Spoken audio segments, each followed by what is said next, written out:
Thank you very much. Thank you very much. Distinguished ladies and gentlemen, on behalf of the Lagos State government, especially the Ministry of Special Duties and Intergovernmental Relations, would like to welcome all of us to the Lagos International Fire Safety Conference 2.0, happening today, tomorrow, and it will end on the 14th of August 2025. The theme of the conference is leveraging technology and community engagement to prevent fires. As I said earlier, any moment from now, our dear governor, the governor of Lagos State, Mr. Babajide Olushola Sanwo-Olu, will be with us. So we expect all our invited guests to be seated right now. Everyone has a seat. Please take your seat so that when you are putting out fire, you need to be organized. So everything here must be organized. I can see firemen and women, they are all well dressed in their uniform, always ready to provide safety, always ready to save lives and property. Thank you very much. Please put your hands together for our firemen, please. They are well seated here. Thank you very much. We appreciate you. Thank you very much. My own name is Gani Lawal. I will be your compare here with my colleagues. Okay, so we would like to start with recognition. Please permit me, as I specially recognize the Honorable Commissioner, a member of the State Executive Council, whose office supervises fire and safety services. That is the Honorable Commissioner for Special Duties, Mr. Olupenga Oyerebe. Please put your hands together for the Honorable Commissioner, please. Thank you very much. He is ready to receive all our guests, especially as very special guest of honor, the Governor of Lagos State, Mr. Babajide Olushola Sanwo-Olu. Thank you so much, sir. We also have another member of the State Executive Council here present that is talking about the Honorable Commissioner for Fiscal, Dr. Oluyinka Olumide. Thank you very much. We appreciate you, sir. Please clap for that man very well. About 250 estate has been declared illegal, so that we won't get your address if it's one of them. Thank you very much. Yeah, take this.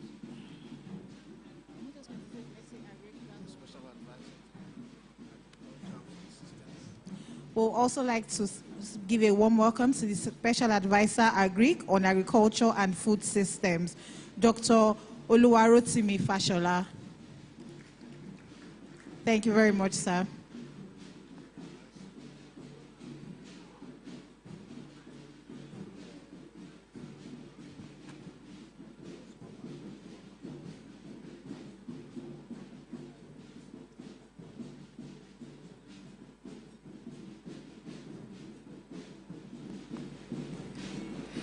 Distinguished ladies and gentlemen, we also have here body of permanent secretaries, our generals in the civil service, and then they are well represented. But first of all, let's start with the permanent secretary, Minister of Special Duties and Intergovernmental Relations, Mr. Sheson Ogundeko, MNI. Please put your hands together for our permanent secretary, please. Thank you very much. We appreciate you, sir.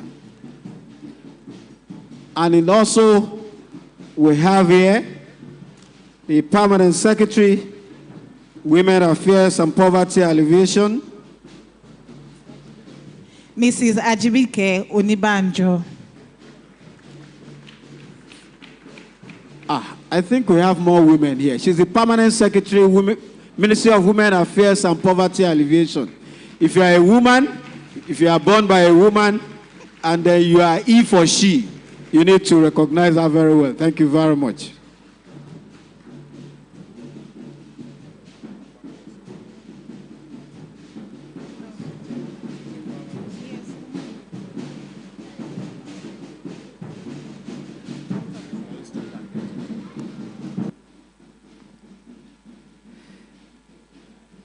We'll be taking the recognitions as we take the names of our distinguished guests. We still have another permanent secretary to recognize. That will be done shortly. But as I wait for the appropriate name and office, let me also recognize and then introduce to you someone we all know very well. She's been in charge for some time now. We are used to firemen. Everyone in that service is called men. They are all men. But we have a woman taking the position and making sure and also giving bite to that slogan that what a man can do, a woman can do better. Please join me as I recognize the Director of Lagos State Fire and Rescue Services. There, Mrs. Margaret Abimbola Adesheye. Thank you very much. Thank you very much.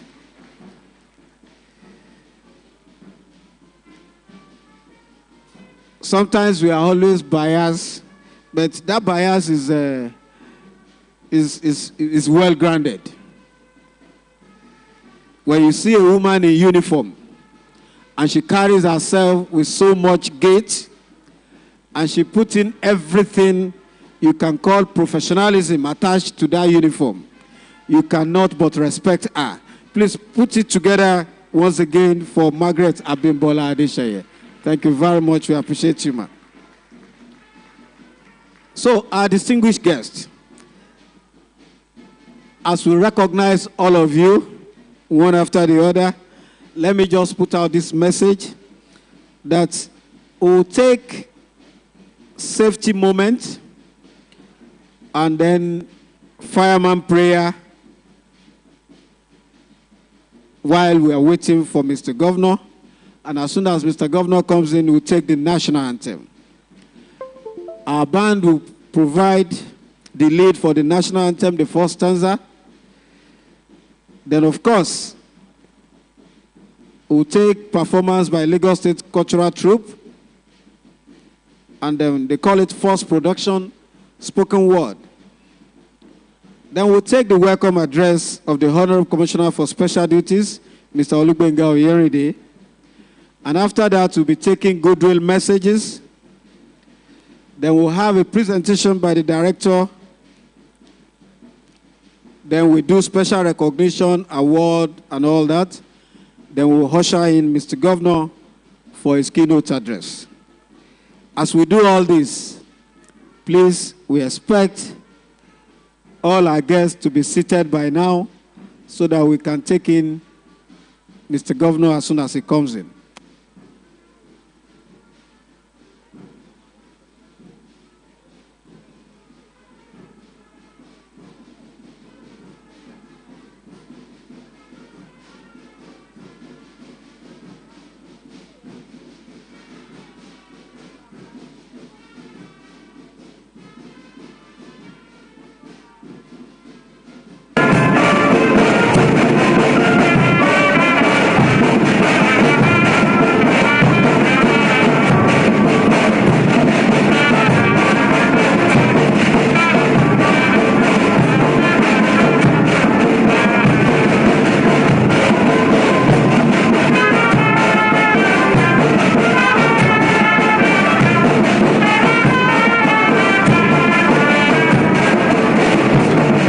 Distinguished ladies and gentlemen, also please permit me to introduce as someone we can call our employer, the Chairman, Civil Service Commission, Lagos State, ably represented by the Director of Admin and HR in the Civil Service Commission, Mrs. Tai Ogutono. Please put your hands together for her, please. Thank you very much. We appreciate you, ma'am. And of course, we have the Honorable Minister, Minister of Interior, Federal Republic of Nigeria, ably represented by the Deputy Director in the Ministry of Interior, Mr. Garba Mohammed Lawal. Please put your hands together for the Honorable Minister's representative. Thank you very much. Can you stand up? Let's see you, sir. Thank you very much. Thank you very much. Thank you very much.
Distinguished ladies and gentlemen, also permit me to recognize a judge from New York City Family Court in the United States. Milord Abayomi Jayi Oba. Thank you very much. Thank you very much. She's one of our own, but she's a judge from the New York City U.S. Family Court. Thank you very much for coming.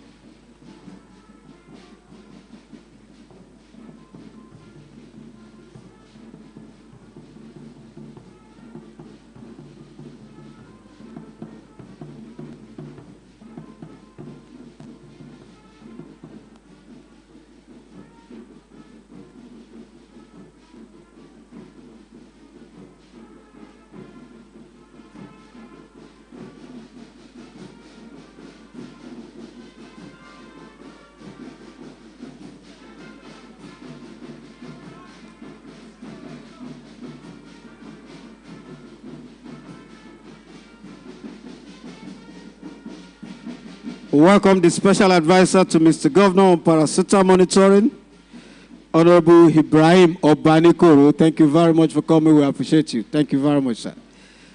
We also have the Special Advisor to Mr. Governor on Local Government and Chieftaincy Affairs. No.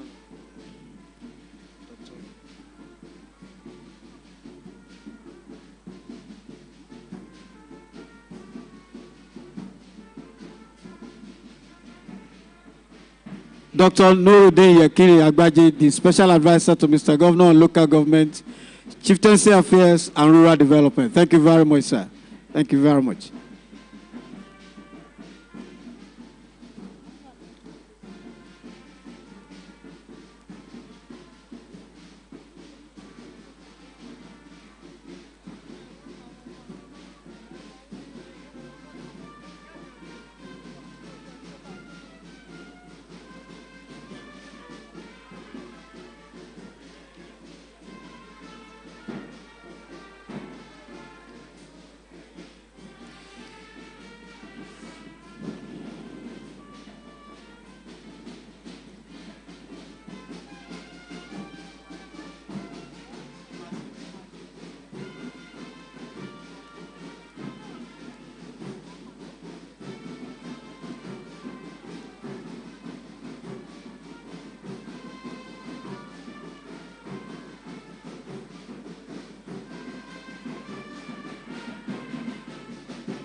Distinguished ladies and gentlemen, I would also like to inform you that we have our natural rulers here, people we call the representative of our ancestors.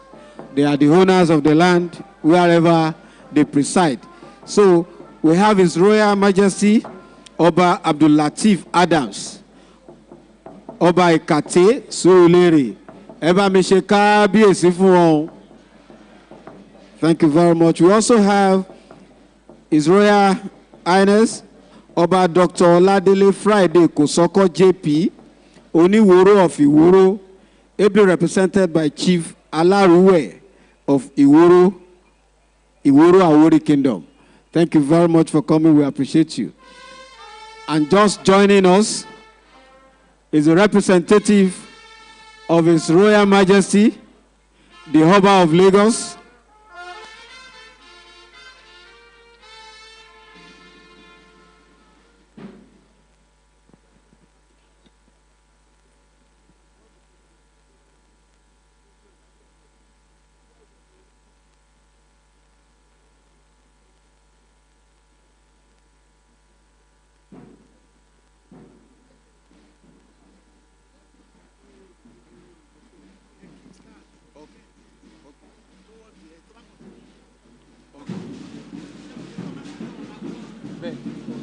so she can take the fireman drill and picking up safety moment.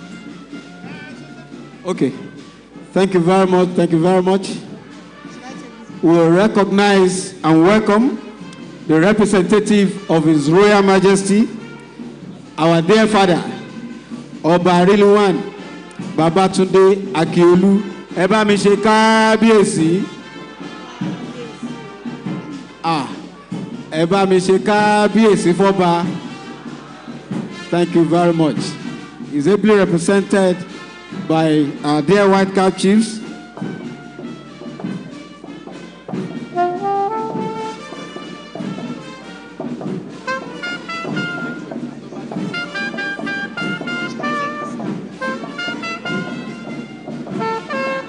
Thank you very much. Thank you very much. We appreciate you, sir. We would also like to welcome the Chairman, CEO, Sandeco Group, Mr. Vincent Southey Effiong, and Mrs. Chidima Southey Effiong, the Group MDs, Sandeco Group. You're welcome, sir.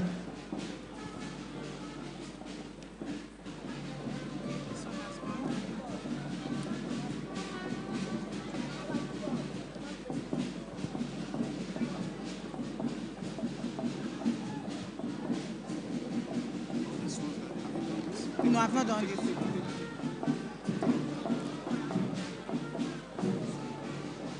We'd also like to welcome the Federal Road Safety Corps Lagos State Sector Commander, Commander Kende G. Hamzat. I take this one.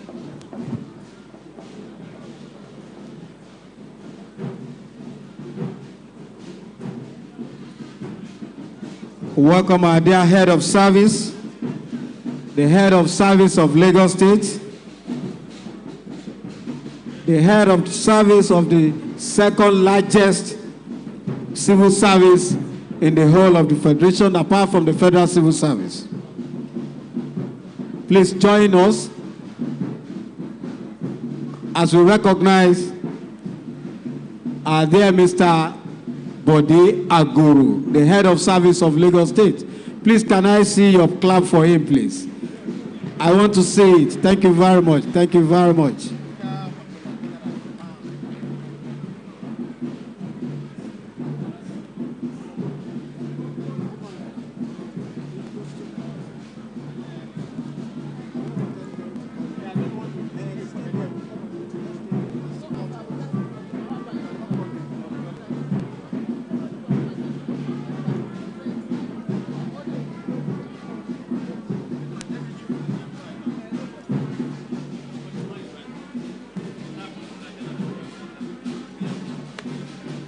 Distinguished ladies and gentlemen, we also respectfully welcome a distinguished senator of the Federal Republic of Nigeria, Senator Musilu Obanikoro, who is also a member of the Governance Advisory Council. Please put your hands together for Senator Obanikoro. Thank you very much for coming, sir.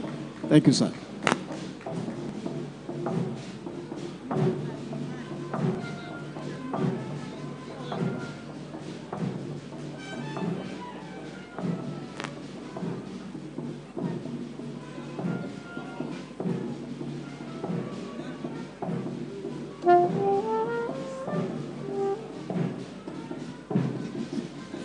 We also have in our midst the retired Controller General 2, Federal Prison, Dr. Iman Ibrahim.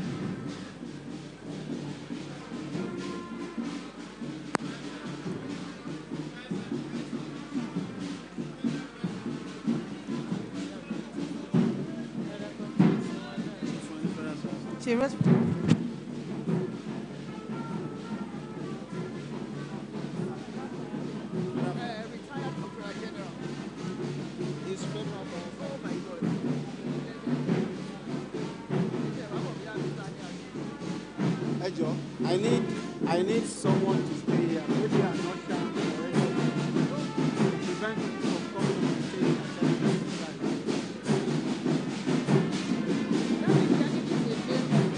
Distinguished ladies and gentlemen, we would like to kickstart this program by doing some of the things we are supposed to do here. But as I said, we welcome all members of the State Executive Council, body of permanent secretaries, our distinguished KBACs, and then I will use the office, the person, and the name of our highly respected Oba of Lagos, Oba Ariliwan Babatunde Akiolu, ably represented by the Okpelua of Lagos, Chief Lateef Ajose.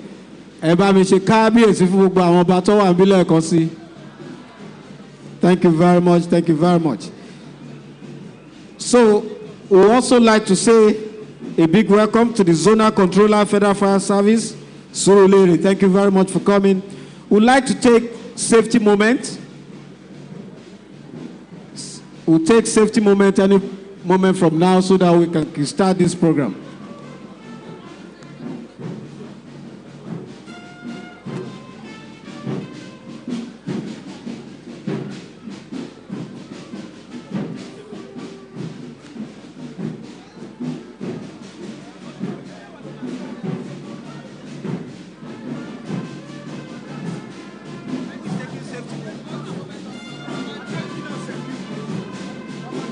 Okay, if you are ready, we would like to take safety moment as I invite Adesina Semiu to please step forward to take safety moment.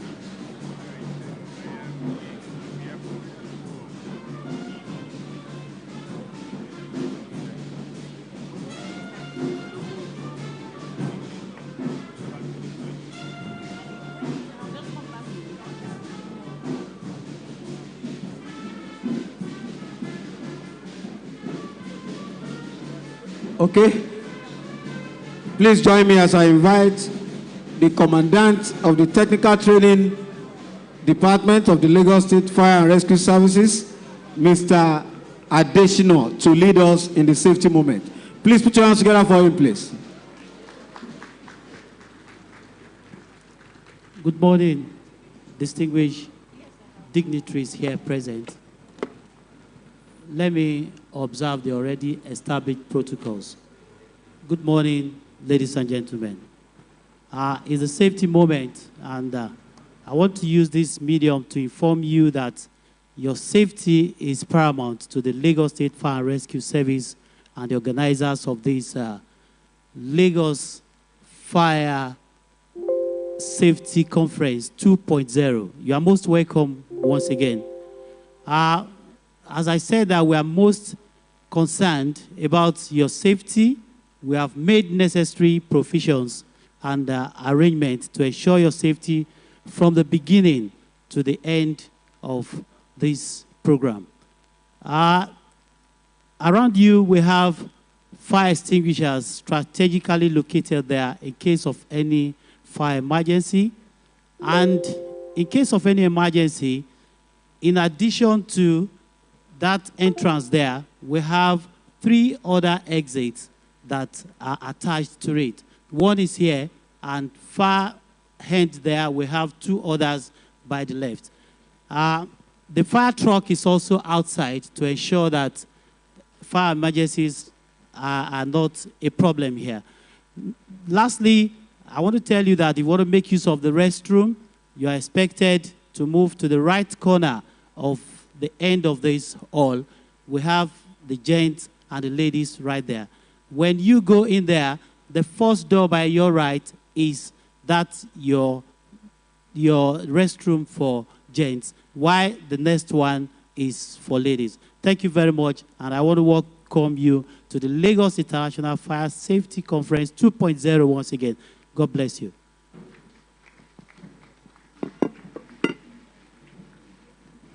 Thank you very much, Mr. Adesina. He's a commandant in the Technical Training Department. He has given us the safety moment. We are all here for safety issue, Lagos International Fire Safety Conference 2.0. Theme, leveraging technology and community engagement to prevent fires. Once again, welcome all members of the State Executive Council, our head of service, and of course, our distinguished natural leaders.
Bá a ṣe kí àwọn bàbá wa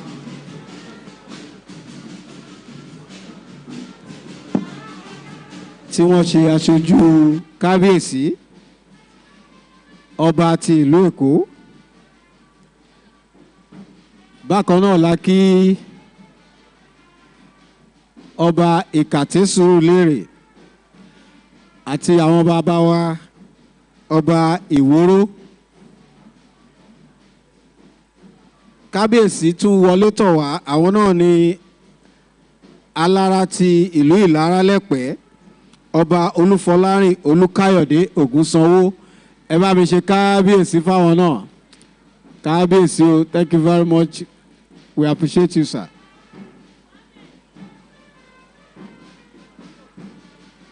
In the same vein, we recognize respectfully all CDC chairmen in Lagos State, 57 CDC chairmen.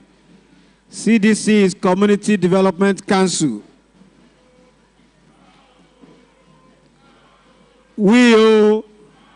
Wow. Thank you very much. Thank you very much. We recognize you and we thank you for coming, for making safety a priority in all our communities. That is why you are here. Thank you very much.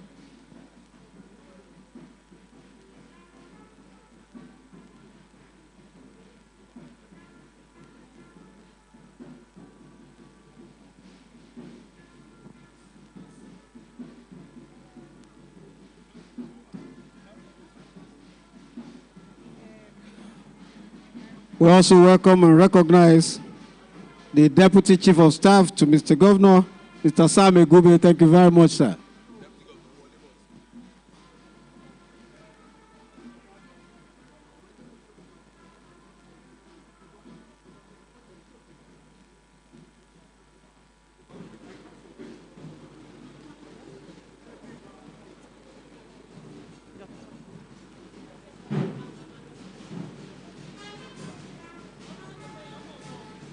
We also welcome all our former directors of fire service in Lagos State. I can see our dear Baba Ajose. Thank you very much for coming. Former Director of Lagos State Fire Service, Mr. Adiremi Ajose. Thank you very much, sir.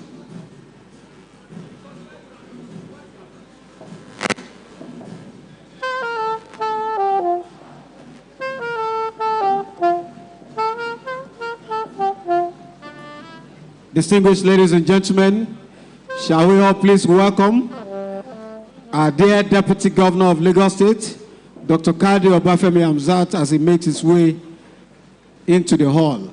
Thank you very much, sir.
Thank you for coming, dear Deputy Governor of Lagos State, Dr. Kadri Obafemi Hamzat. Thank you very much, sir.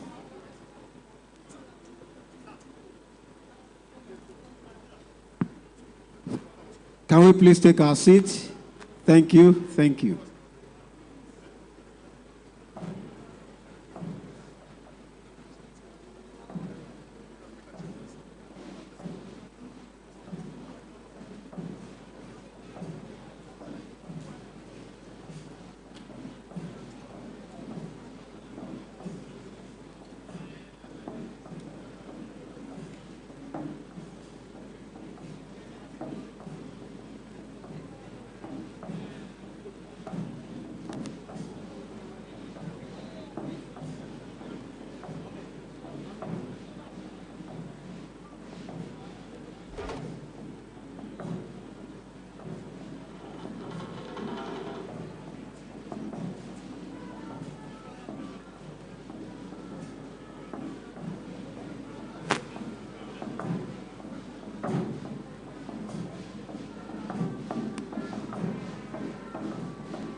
Mr. Deputy Governor, distinguished ladies and gentlemen, it's also my honor to welcome the Chairman, Lagos State House of Assembly Committee on Intergovernmental Relations, Honorable Age Sulaiman. Please put your hands together for the Chairman, House Committee on Intergovernmental Relations. Thank you very much, sir. Distinguished ladies and gentlemen, we would like to start on a lighter mood as I invite troops of the Lagos State Cultural Troupe for their first production, Spoken Word, a performance by Lagos State Cultural Troupe, Spoken Word. Lagos State Cultural Troupe, are we ready?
Once again, welcome Honorable Olawale Rauf Age Sulaiman, Chairman, House Committee on Special Duties and Intergovernmental Relations. Thank you very much, sir.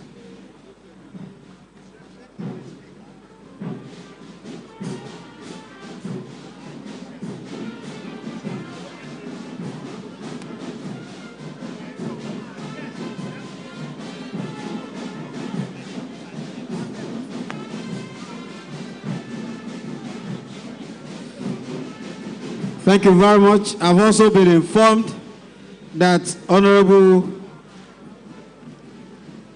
Olawale Age Sulaiman is representing their Speaker of Lagos State, Right Honorable Mudashiru Obasa, Speaker of Lagos State House of Assembly, and is also here in his capacity as the Chairman, House Committee on Special Duties and Intergovernmental Relations. Thank you very much. Distinguished ladies and gentlemen, any moment from now, we could start this program. A whole lot will be happening here today, tomorrow, and next tomorrow. It's about the Lagos International Fire Safety Conference 2.0.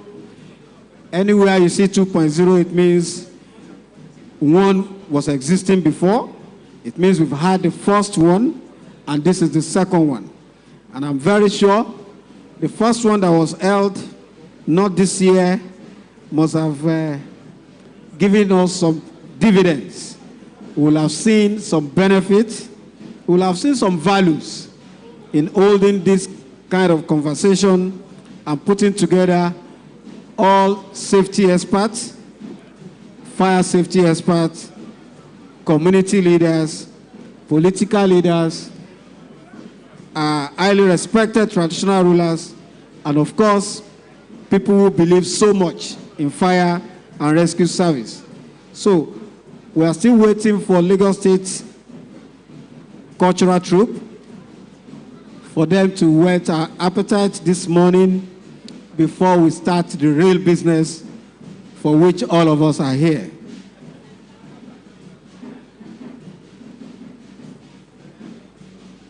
I also take the permission of the Deputy Governor to also showcase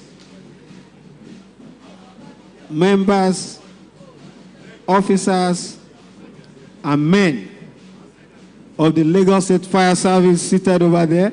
Can you please all rise for everyone here to see you? Please put your hands together for all our fire service officers, very distinguished officers.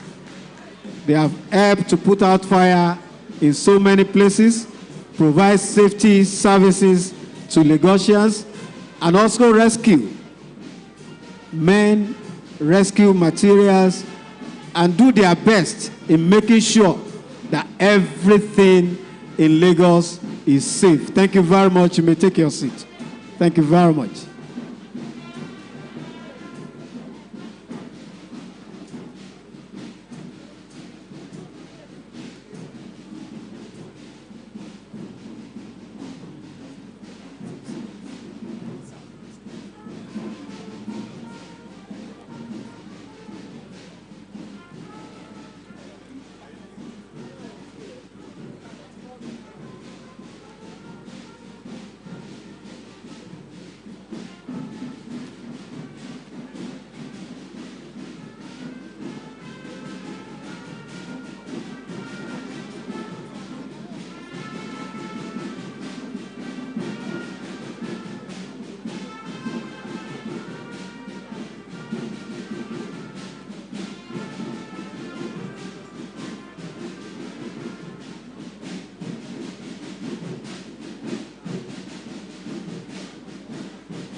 We also like to say thank you to all our partners, those who have contributed financially and in kind in whatever means for the success of this program. I would like to start with Seplat Energy. Seplat Energy, thank you very much for being part of this. Sandeco Group, thank you very much. Prime Atlantic Safety Services, thank you very much for being part of this. Fire and Safety Equipment Dealers Association of Lagos, we say a big thank you to you. We also say a very big thank you to Fire Inhibitors and Homes Safety Limited. We also have Binatone, thank you very much. We say thank you to TNA Technology Standard Development Pte. Limited. We also say thank you to Matrix Energy Group. We also say thank you very much to Las Rico, Lagos State Rice Company Limited.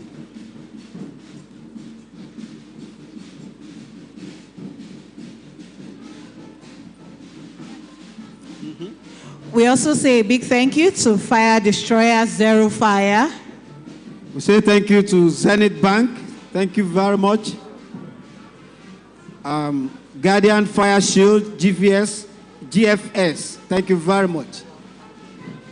Masses Fire Safety Equipment, thank you. TSS Fire Trucks, thank you. Stangos Fire Equipment, thank you. Alphatech Ventures, thank you. Brick Fire Equipment Limited, we also say a big thank you to you. The Future Concerns Group, thank you very much. Fire Killer, marketed and distributed by Aries Endeavors Limited, we say thank you to you. Thank you to AfriSafe, Africa Safety Congress 2025. Thank you very much.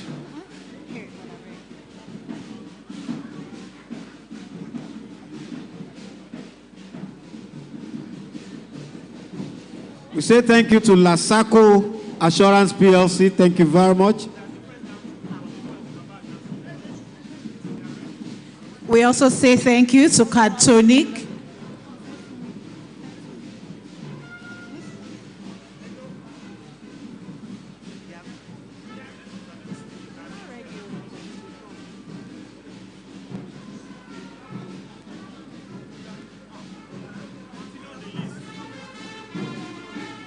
We also say a big thank you to KUO Fire Safety.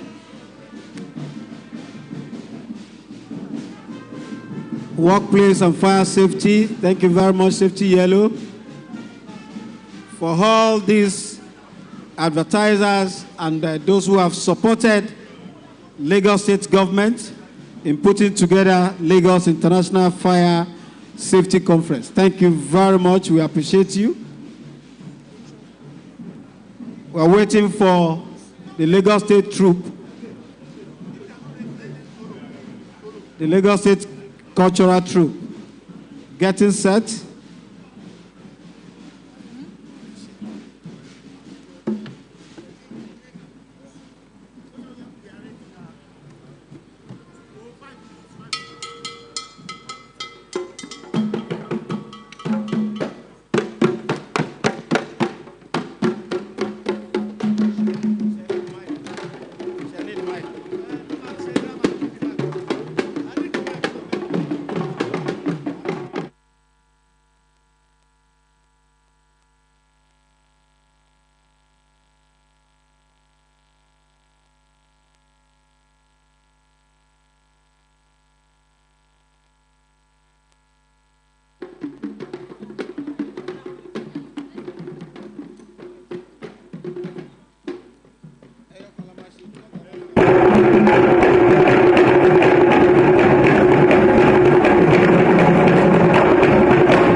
why you dey host under life wire? See where you dey now.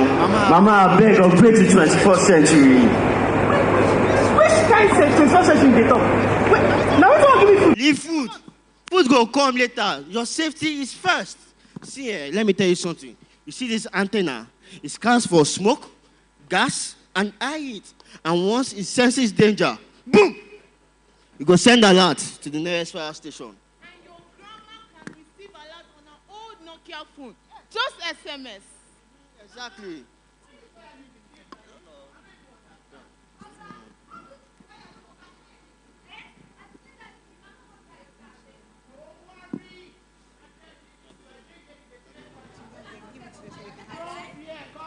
Your bag, no worry. Just sit down, eh? They do them. All right.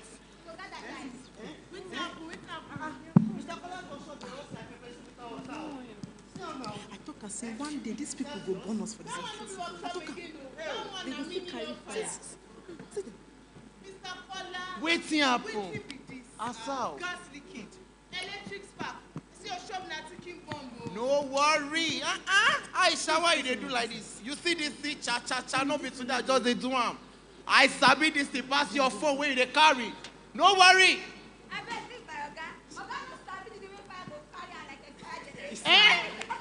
And you want to graduate?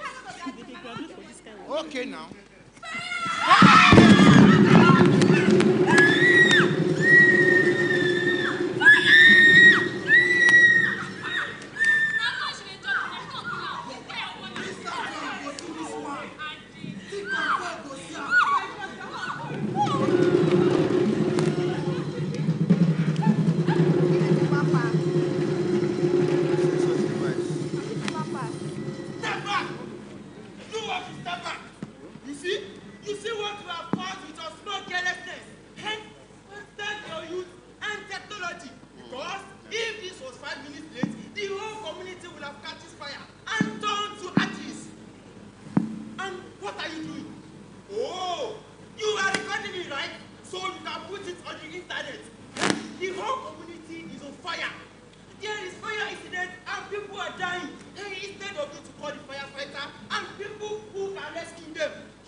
Now, to avoid disasters, let me tell you about this sensors device. Once it scans fire, it go loud past land of rent never drop. And this is scan bucket. Yes. Not for playing draft, but fire. And this small thing, it's small, but it get big power. Big one. Hey! Anti-firefighter. Now let's sand you bring go. You don't bring only water, come. Hey!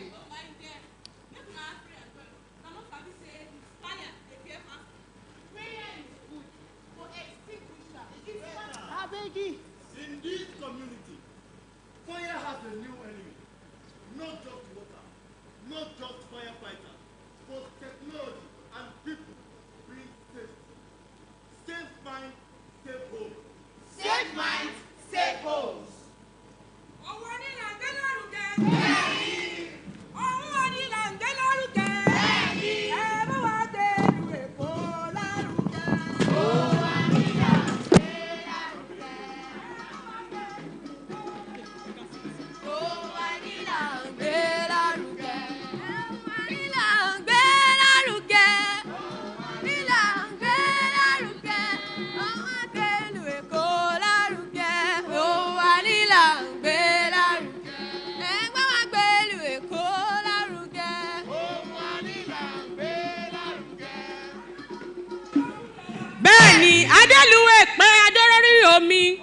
Adélùwé kó àjọ fọ́bà wa àwa ti gbàgbé ìjọ ní tiwa àjọ làbújá àjọ fújọba Adélùwé pé àjọ lórí omi.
Here is a short story of survivors from various fire incidents who are willing to share their stories for others to learn.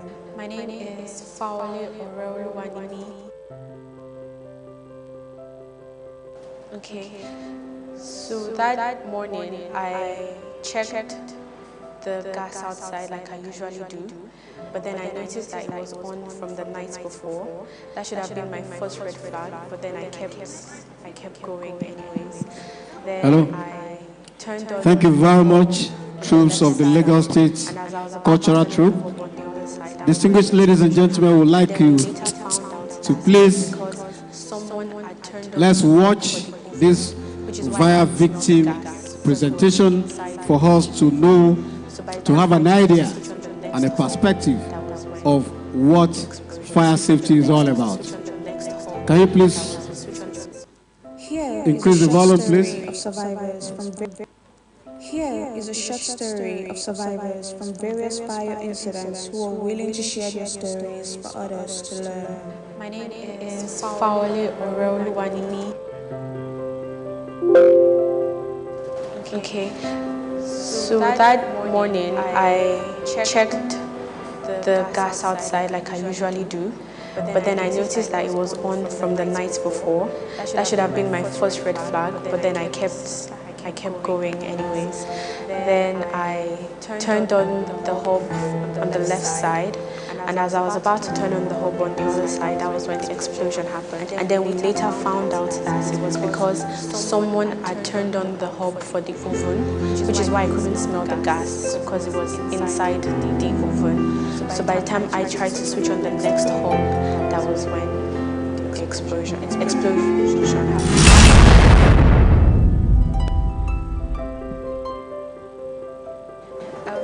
I was an inpatient for 2 months. Then I was an outpatient, like a weekly outpatient, going back for about 4 to 5 months.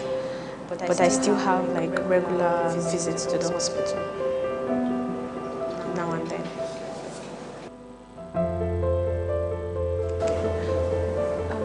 It was difficult at first because some parts of my body, like I had contracture. I recently got a surgery, but then it was difficult to do some things, and it's still kind of difficult to do some things.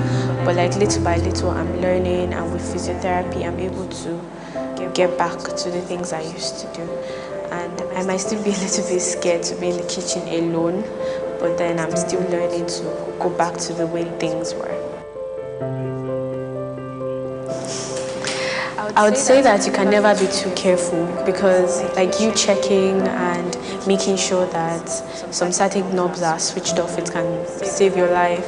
And always make sure that you know what kitchen safety is, like not using your phone in the kitchen or not using torchlight of your phone in the kitchen, because there are different cases of fire situations, and you just can get like a little knowledge of those things, and it can help you.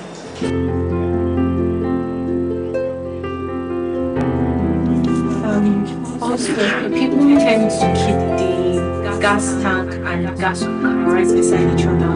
I would also advise that they keep the gas tank outside, and then you just have the gas cooker inside the kitchen, because that can also increase chances of the gas explosion. Actually, I started an NGO to raise awareness of burn injuries, but I've not necessarily been so consistent, which is something I'm working on, being more consistent on.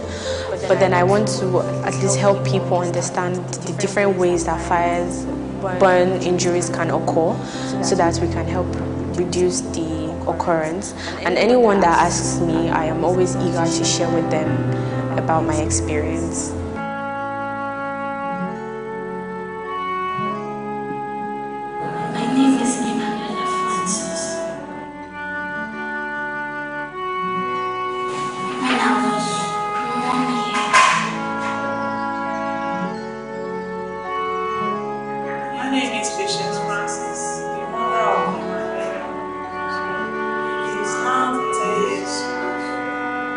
This fire accident happened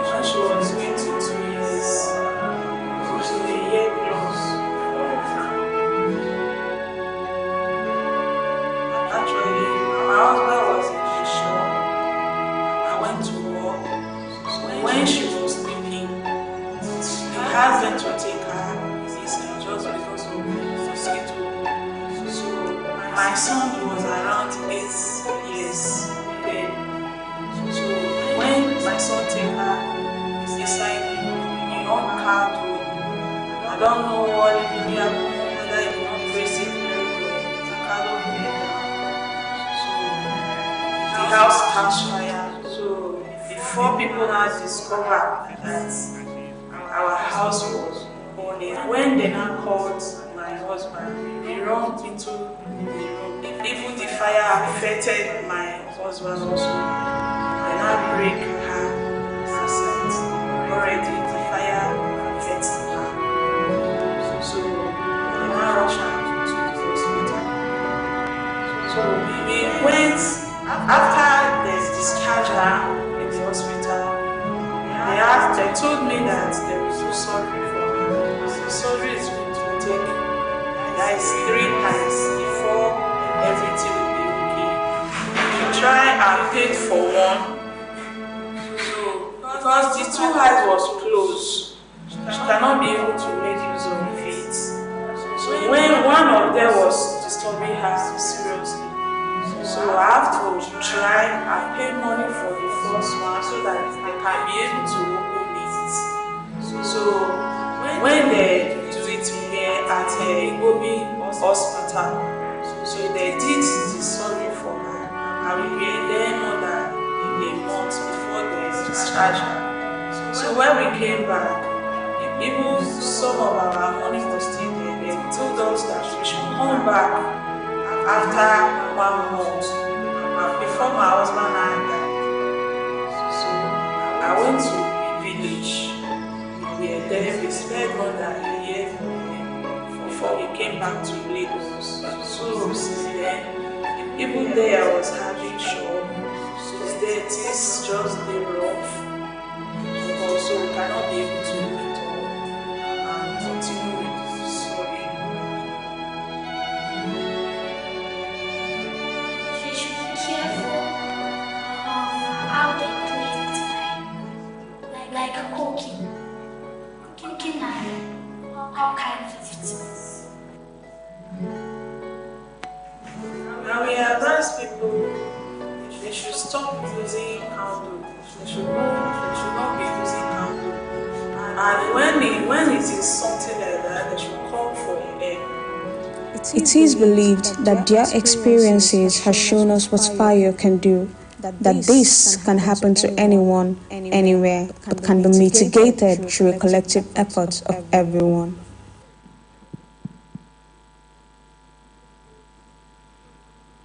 Thank you very much. That's an insight into victims' narrative, those who have gone through it and telling their stories.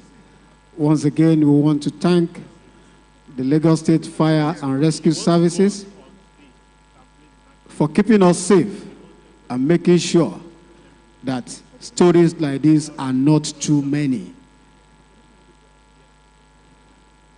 Any moment from now, our dear Governor of Lagos State, Mr. Babajide Olusola Sanwo-Olu, will be with us in the hall.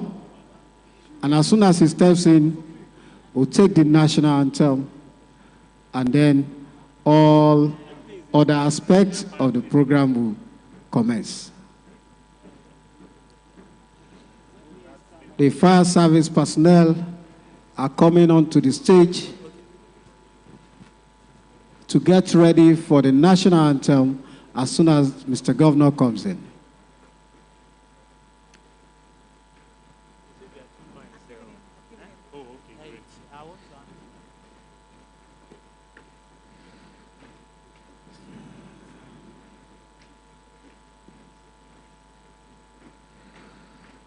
Smart,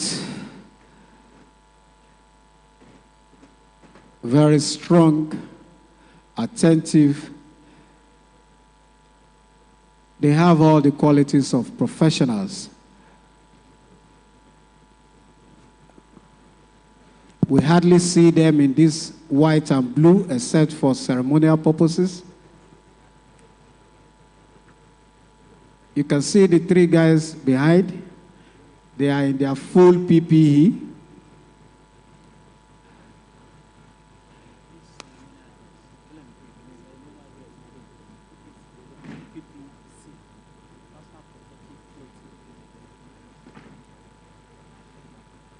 The white and blue is their ceremonial uniform. Then you have the three others with their personal protective clothing. That is what we see every time we see firemen putting out fire anywhere in Lagos. They do this all the time, keeping us safe, making sure fire issues don't go beyond where it started from.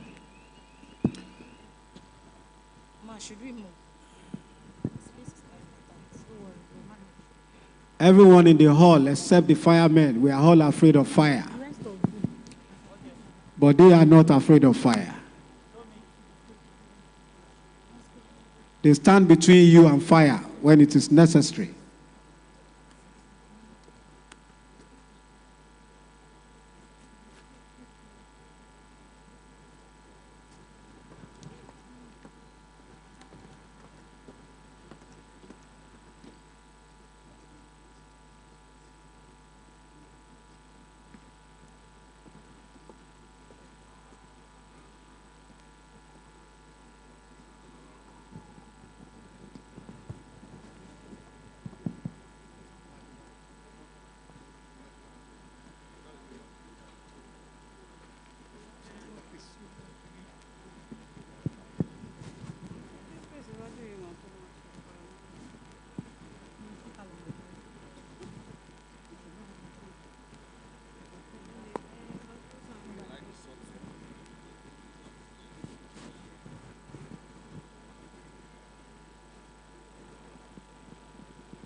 Lagos is safe. Fire service is part of the reason why Lagos is safe. When we forget to put out our gas and all other things that can cause fire, as soon as it happens,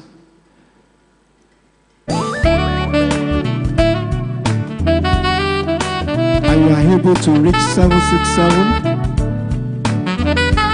or 112, definitely the men of Lagos State Fire Service will be there to make sure that human beings are safe, that our properties are safe, and to also make sure that the fire does not extend beyond where it started from. Thank you very much for doing this for us.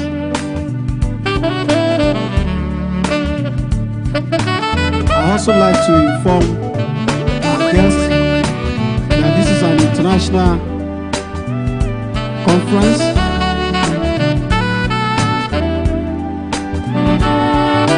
We have delegates and participants from Congo, from United States, from South Africa, from UK, from Philippines, from China, from Tanzania, from Egypt, from Canada, and from Slovenia. They are all here to participate, to contribute to the conversation on ensuring fire and rescue services is more organized. Fire and rescue services also get the attention of every stakeholder, including our communities, where it is expected that everyone should know everything about fire and rescue services so that they can help the officers to do their job very well.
distinguished ladies and gentlemen, please let's welcome our dear Governor of Lagos State, Mr. Babajide Olusola Sanwo-Olu,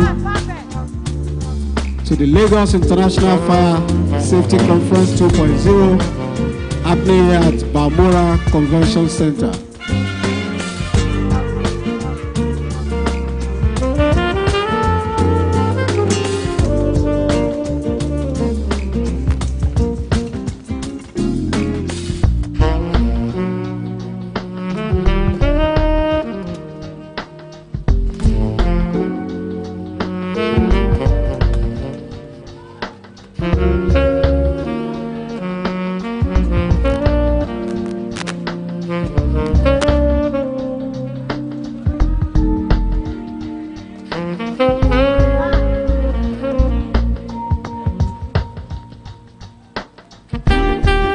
Welcome, Mr. Governor, our dear Governor of Lagos State, who has given the fire and rescue services all the needed support for this international conference.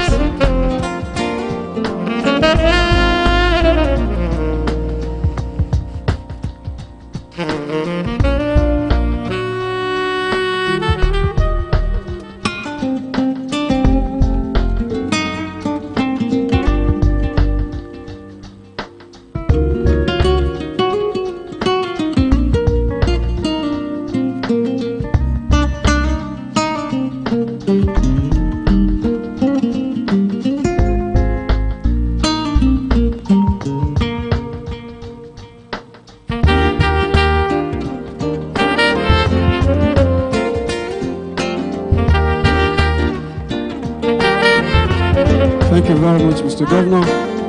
We're all waiting for a national anthem. After the count of 3, 1, 2, 3.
Thank you very much. Thank you very much. We appreciate you, sir. Thank you very much.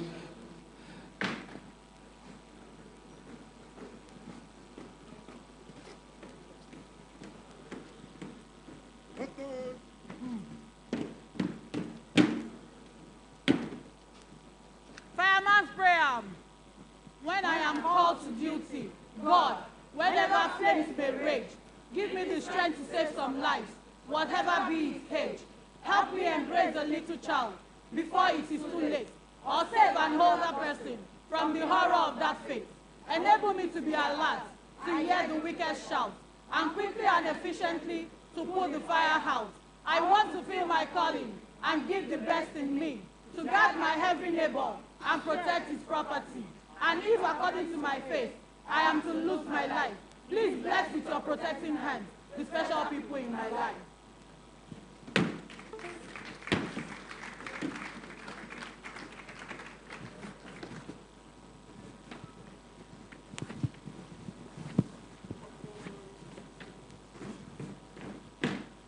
Right and red, right, done. By the front. Quick march.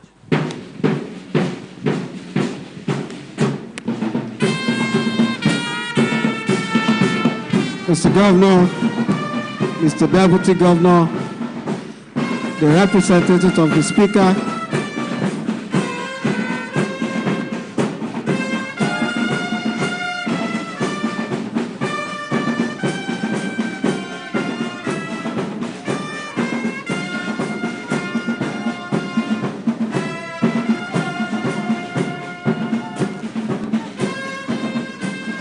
thank you very much.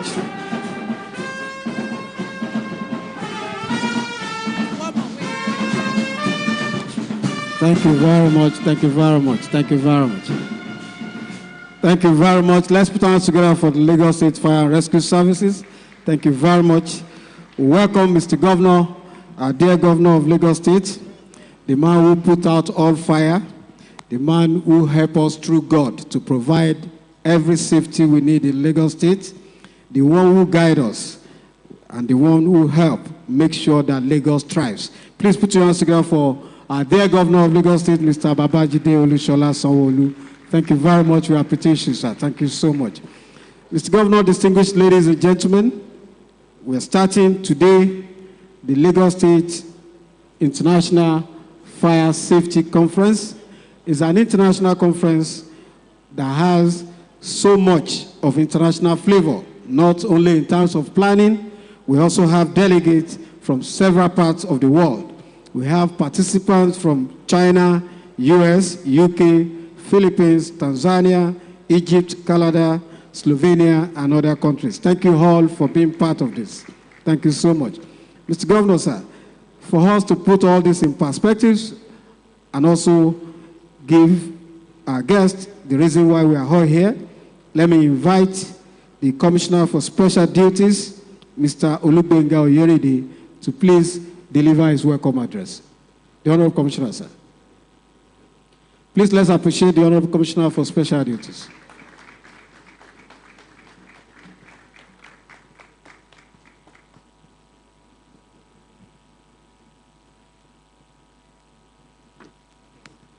Thank you.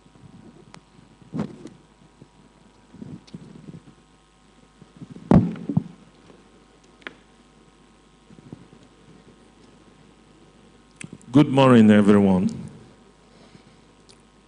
Mr. Governor, Mr. Babajide Olushola Sanwo-Olu, the Deputy Governor, Dr. Quadri Obafemi Amsat, the Speaker of Lagos State House of Assembly, Honorable Mudashiru Ajayi Obasa, ably represented by the House Committee Chairman of Special Duties and Intergovernmental Relations, Honorable Olawale Agei Solomon, members of the State ESCO, the Secretary to the State Government, Barrister Abimbola Sule Adeyi, the Head of Service, Mr. Olabode Aguru, members of the Body of Permanent Secretary here present, the Federal Government, Head of Agency here present, the Chairman of Local Council here present, our fathers, our royal fathers, the Oba of Lagos, Oba Riliwan Akinlolu, and other white cap chiefs here present. I also want to acknowledge all our stakeholders that are present here today. Mr. Governor, sir, kindly permit me to stand on the already established protocol before your arrival. It is with a sense of responsibility and pleasure that I welcome you all to the second edition of Lagos International Fire Safety Conference, a strategic platform dedicated to strengthening our collective resolve in the prevention, response, and safety management. We had the inaugural editions of the conference, and we feel gratified at the value this has added to our efforts in fire prevention and preparedness. This year's theme, leveraging technology and community engagement to prevent fires. It is apt, timely, and imperative. Given the increased frequency and severity of fire incidents, it has become crucial to rethink and rejig our strategy, hence Fire Conference 2.0. The devastating consequences of this incident on lives, livelihoods, property, and infrastructure demand that we work collaboratively and innovatively to continually safeguard our communities. As I earlier noted, this is the second edition of Lagos International Fire and Safety Conference being held in our dear state. It is undoubtedly a clear demonstration of Mr. Babajide Olusola Sanwo-Olu, the governor of Lagos State administration, resolved to the safety of lives and property of our dear citizens. A conference on fire disasters prevention and effective emergency management system couldn't have come at a better time than now, when there is a need for increased public awareness, campaign, and knowledge on fire disaster prevention and emergency management system, particularly in a fast-growing population in a state such as Lagos. Sir, you will recall that one of the pillars of the 6-point development agenda, which is STEAM Plus of this administration, dwells on securities and governance. This is not a coincidence. Rather, it underscores our administration preparedness and commitment to safety, security, resilience, and disaster management, even from the first time of our administration. And so, again, I must thank quite generously the organizer of this very important conference for putting this together for the benefit of all the residents of our dear states. Noting that Lagos is a nation economic nerve and a center of excellence. Let me at this point formally welcome you all to Lagos and hope you will have a rewarding experience at this conference.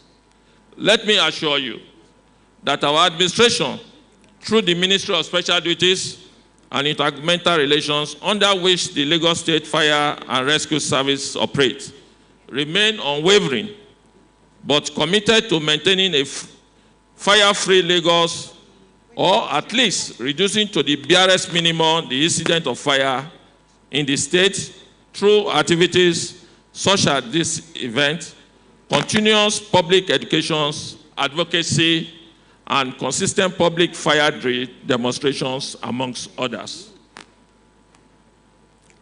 We recognize that fire safety is not the sole responsibility of government or emergency responders alone. It is a shared mandate that requires active participation from individuals, communities, and the private sector. It is for these reasons that we have come together, bringing renowned experts in this field to come and share perspective on the latest strategies and best practices in fire prevention and management. At the inaugural edition of this conference, over 2,000 participants engaged in over a 3-day period of meaningful dialogue, technical sessions, exhibitions, and trainings. This year's edition promises to be even more engaging, impactful, and solution-driven. Over the next 3 days, we will exploit new frontiers in fire preventions, disaster risk reductions, and emergency preparedness. What are the key focus of this conference? This includes enhancing fire safety measures to proactively reduce risk,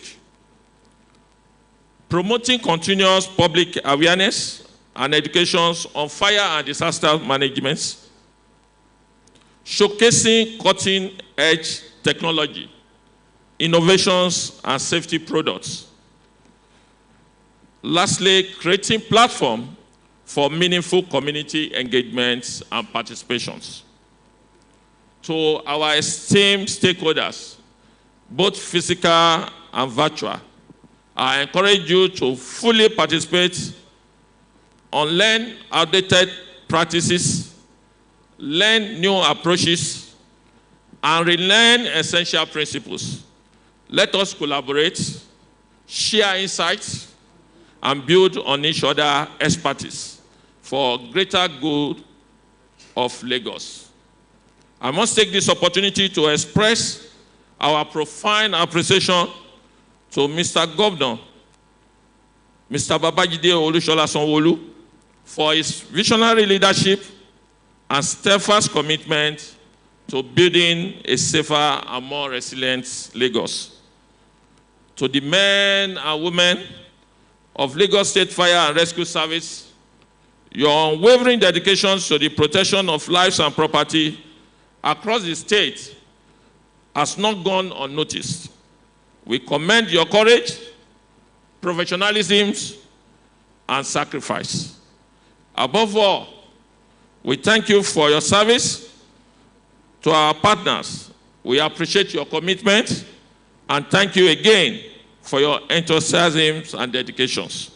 In conclusion, I urge us all to embrace opportunity to co-create a safer environment for all Lagosians. Together, let us drive change we seek and continue to build a Lagos that is secure, inclusive, and prepared for the future. Thank you for your attention. God bless Lagos State. Ibega, Ìpínlẹ̀ Èkó, Àjùmọ̀ṣe gbogbo wa ni. Thank you for listening. Thank you very much, the Honorable Commissioner. He's a special man. That is why he's the Honorable Commissioner for Special Duties. Thank you very much, Mr. Olubenga Oyerinde. Thank you very much. The Lagos International Fire Safety Conference 2.0 is live on X at Lagos Rescue and on Facebook at Follow LASG. Thank you very much, Mr. Governor, distinguished ladies and gentlemen. We'd like to take goodwill messages. And first, distinguished ladies and gentlemen, we have in our midst the First Lady of Lagos State, Dr. Ibijoke Claudiana Sanwo-Olu. Please put your hands together for the First Lady. Thank you very much.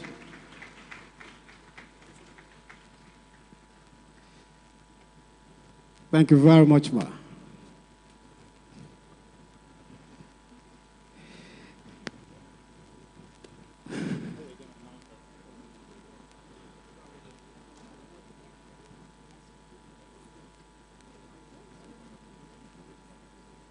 When we all create fire around Lagos, fire in the context of trouble everywhere in Lagos, either on the road or in educational sector, in agriculture, any form of trouble-making fire, the only person that, while the governor is quenching the fire with his administrative wizardry, the only person that helps us to quench Mr. Governor's fire is our dear First Lady, Dr. Ibijoke Claudiana Sanwo-Olu. Please put your hands together for her very well, please. Thank you very much for putting out all the fire for our dear governor. Thank you so much, ma'am. Mr. Governor, distinguished ladies and gentlemen, would like to take goodwill messages. And the first will take a judge from New York City Family Court in the United States, Judge Abayomi Jayoba, for about 3 minutes goodwill message. Please put your hands together for Judge Abayomi Jayoba. Greetings, greetings, greetings. Happy Tuesday. Happy Lagos Fire Conference 2. I am so honored to be here today. I know the protocol has already been established, so I'm adopting that protocol. Thank you, Governor, for having the vision to have this conference. Thank you, Madam Director Adesheye. So I'm just so honored to be here. Last year, I think the governor was celebrating his birthday. This year, I'm celebrating my birthday today, and I'm just so thankful that I'm here in your midst, engaging in safety and uplifting the power of narratives. The narratives are so important. It helps us mitigate fire risks. We are all community members, and we have to be empowered. That's what this conference is all about. And I'm just so impressed with how far we've come. A few years ago, when I first came to Lagos Fire Rescue Service, I was a legal enforcement attorney with the fire department. And I was just curious about how fires were handled here, particularly when you look at the unique circumstances in Lagos with the dense population. So how is it that you're able to fight fires? I remember people even wondering whether there was water on the fire trucks, which was amazing to me. But I continued this relationship, and I'm just so thankful for the conference that happened last year. As a result of that conference, collaborations happened. As a result of that, so for instance, 8 Medical was able to communicate with my colleagues at the FDNY Fire Department of New York and build structures that would impact how you handle things here in Nigeria. So you've come a long way. This 1.0 last year, this year 2.0, and I'm just impressed. The numbers have even grown from last year. So let's just pay attention to everything that we're going to be imparted with today, because again, it's about empowering our communities, engaging with one another, collaborating so that we can mitigate the risk of fire. So enjoy the conference and enjoy the rest of the week. Peace and blessings. Thank you very much. Thank you very much, Judge Abayomi Jayoba. Distinguished ladies and gentlemen, we also take a word from our natural leaders. We'd like to invite the Alara of Ilara Epe, Oba Adefolari Ogunsanwo Kabiyesi, for his goodwill message.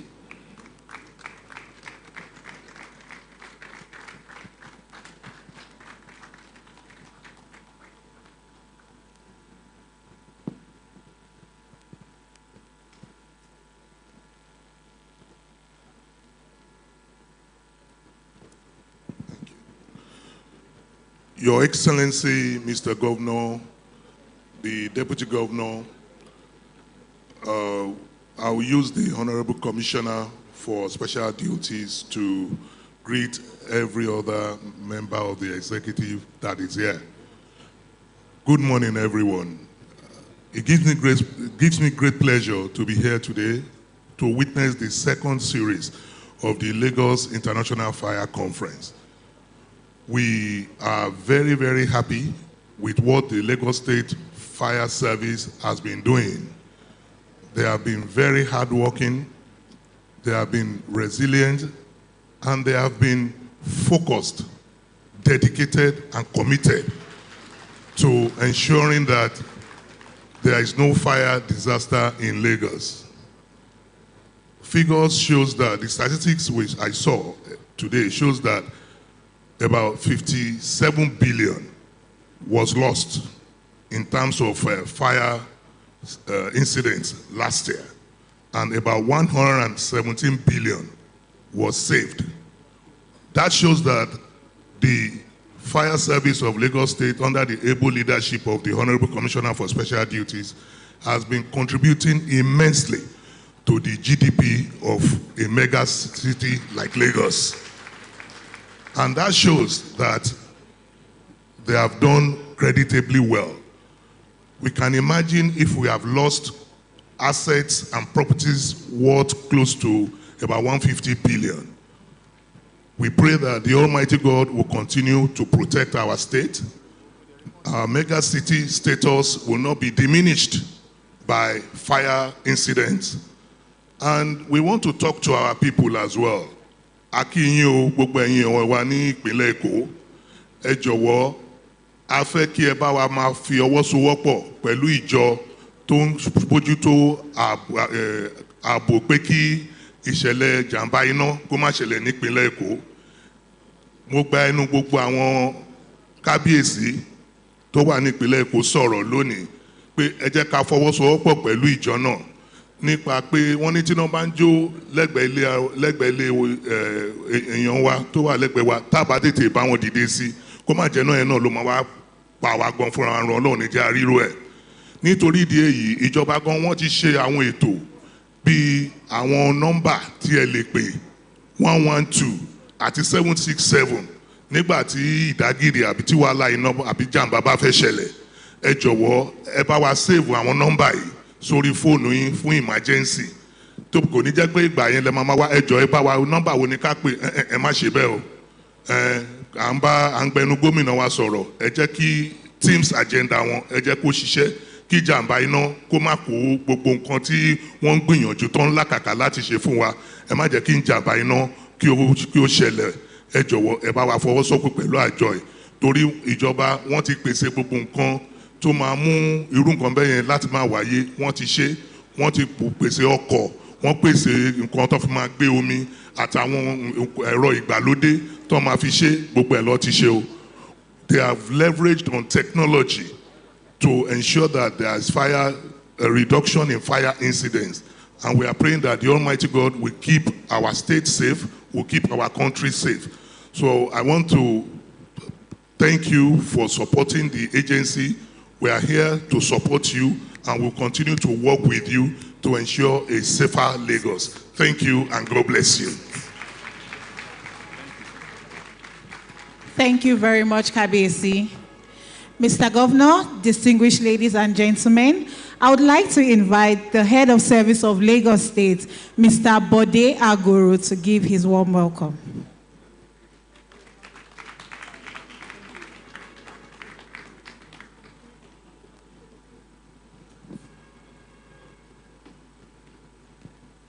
Thank you. The Governor of Lagos State, Mr. Babajide Olushola Sanwo-Olu. Morning, sir. The First Lady of Lagos State, Her Excellency, Dr. Mrs. Claudiana Ebijoke Sanwo-Olu. Morning, ma'am. The Deputy Governor of Lagos State, Dr. Kadri Obafemi Hamzat. The Chairman, House Committee on Special Duties and Intergovernmental Relations, Honorable Olawale Rauf Age-Sulaiman. Members of the State Executive Council here present, particularly Honorable Commissioner, Minister of Special Duties and Intergovernmental Relations, Mr. Olugbenga Oyenride. The esteemed body of permanent secretaries here present, particularly the Permanent Secretary, Ministry of Special Duties and Intergovernmental Relations, Mr. Sheson Ogundeko, MNI.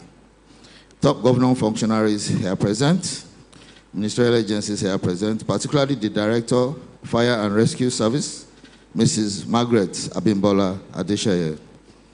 Representatives from the federal government agencies here present, His Royal Majesty, the Oba of Lagos, Oba Rilwan Akiolu, ably represented by the White Cap Chiefs, led by the Okpelua of Lagos, Kabiyesi, the Alara of Ilara, members of the Governor's Advisory Council here present, particularly Senator Musliu Obanikoro, members of CDA and CDCs here present, religious leaders, partners and stakeholders, distinguished invited guests, ladies and gentlemen. I'm not going to stay long here, sir. So I just want to commend the Lagos State Fire and Rescue Service. I've been privileged, well, not also privileged, but I witnessed them in action in 3 occasions. Their response time was less than 10 minutes. It was particularly impressive. There was one particular one, it was a 12-story building. And the first truck that came, they had to go up the stairs. They all went up the stairs into the fire and put out the fire, and then they remained there for the next 4 or 5 hours. And I think I just want to give them a round of applause for them. I was there personally and I saw how professional they was and how they handled it. There was another occasion, there was a bushfire, and how they handled that as well. It was really impressive. So they are very diverse, they are very brave, and I just want to commend you and say thank you. And then, you know, they collaborate with the Federal Fire Service as well, so I want to say thank you to them as well. And also, we must not forget the LASEMA, our own emergency service, and the Command and Control Center that come together to do all the work together. And you know, it's not only about fire, they also carry out rescue operations, and they do that very, very well. So I want to commend the Honorable Commissioner and the Permanent Secretary, Minister of Special Duties, for doing a very good job. And Director of Fire, well done. Thank you very much. Thank you very much, dear Head of Service. Thank you so much, sir. We appreciate you. The last goodwill message will be from the Chairman, Lagos State House of Assembly Committee on Intergovernmental Relations, Honorable Age Sulaiman, who is also doing this on behalf of the Speaker of the Lagos State House of Assembly. Please put your hands together for him.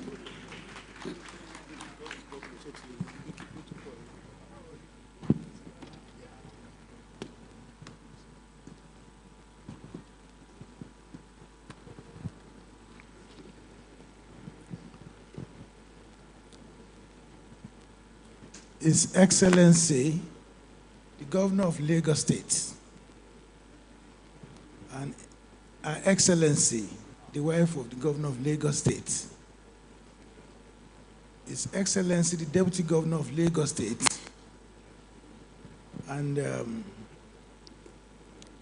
at this point, if we are to, adopt already established protocols, somebody like me, as a servant of the people, as a public servant, who is representing the Speaker of Lagos State House of Assembly, and also as the chairman of the committee of which this is part of, my mandate, I have to recognize the royal fathers. We welcome you to this occasion. We appreciate your presence. And I remember at the same time last year, this is how you all came. May God bless you the more. I want to, at the same time, recognize the representative of the GAC, my uncle, my political father and mentor, Senator Musiliu Obanikoro. Thank you for gracing this occasion. We didn't see you here last year, but because what we are doing today is more than important to everybody, individually, collectively. You can see the presence of the deputy governor, the wife of the governor, and the necessary people in Lagos State. This is to show that what we are doing here today is about everybody. You can hardly see an occasion where you see all this timber and caliber set of people present. But because it is germane and very important to us, when Kabiyesi was talking, he mentioned about, informed data. And going by that, no matter how much Lagos is built or any establishment is built, a stroke of fire can just bring it down. This is to show that this is very, very important to all of us. And in the light of this, I welcome everybody. Then, on behalf of Mr. Speaker, Right Honorable Dr. Mudashiru Ajayi Obasa, who would have been here, but because of other commitments and assignments, he said, I should let everybody know that we are together. The collaboration is solid.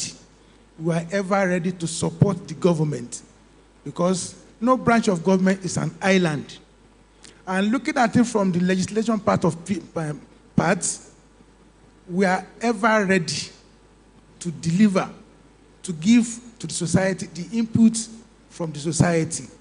And this can be, gotten from the recently signed law Because I remember when I was here last year, so many questions were posed, were sent to me, right, about the need to re-engineer the law.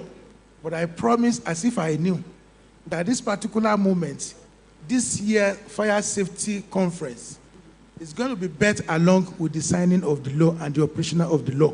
So I want you to please give thanks and give solid claps to our governor, who has really deemed it first necessary. Because without a solid law in place, whatever we are doing, we may not have backing. In fact, do not have backing. But with this, because governor stood by it and said, no, this has to be done, and the time is now. So please, once again, I want you to clap for the governor. So, Right Honorable Speaker is saying that whatever you bring, we are ready to make sure that we look into it and without wasting time, give it back to the community. And that is assured. So the essence of this is after the whole discussion, we'll see that there will be different inputs which might need to be put into the law. We are not tired. We are there for you. Don't hesitate. Just relax, put your mind together, and come out with the essence of this particular moment. Then on my own part as the chairman of the committee, I thank all of us. The resource persons or people, whether within Nigeria or outside Nigeria, we promise you this year will be different. And you can see the difference in this year. By the grace of God, whatever you must have, taught us here today will be used, which is a challenge for us against next year. Especially now that we have command and control in place, this will make our work easier. Because with the existence of command and control, I still have to give kudos to the governor for this, because if it has not been, up and doing, the ability to ensure that all these agencies are functioning will not be there. And no matter what we do in Nigeria or in Lagos, safety comes first. That is why Safety Commission is of utmost importance to the existence of governance. So thank you very much. Thank you, thank you, thank you. I wish you fruitful discussion and deliberation. Thank you. Thank you very much, sir. I would like to, Mr. Governor, distinguished ladies and gentlemen, I would like to invite the Director, Lagos State Fire and Rescue Service, Mrs. Margaret Abimbola Adesheye, for her presentation.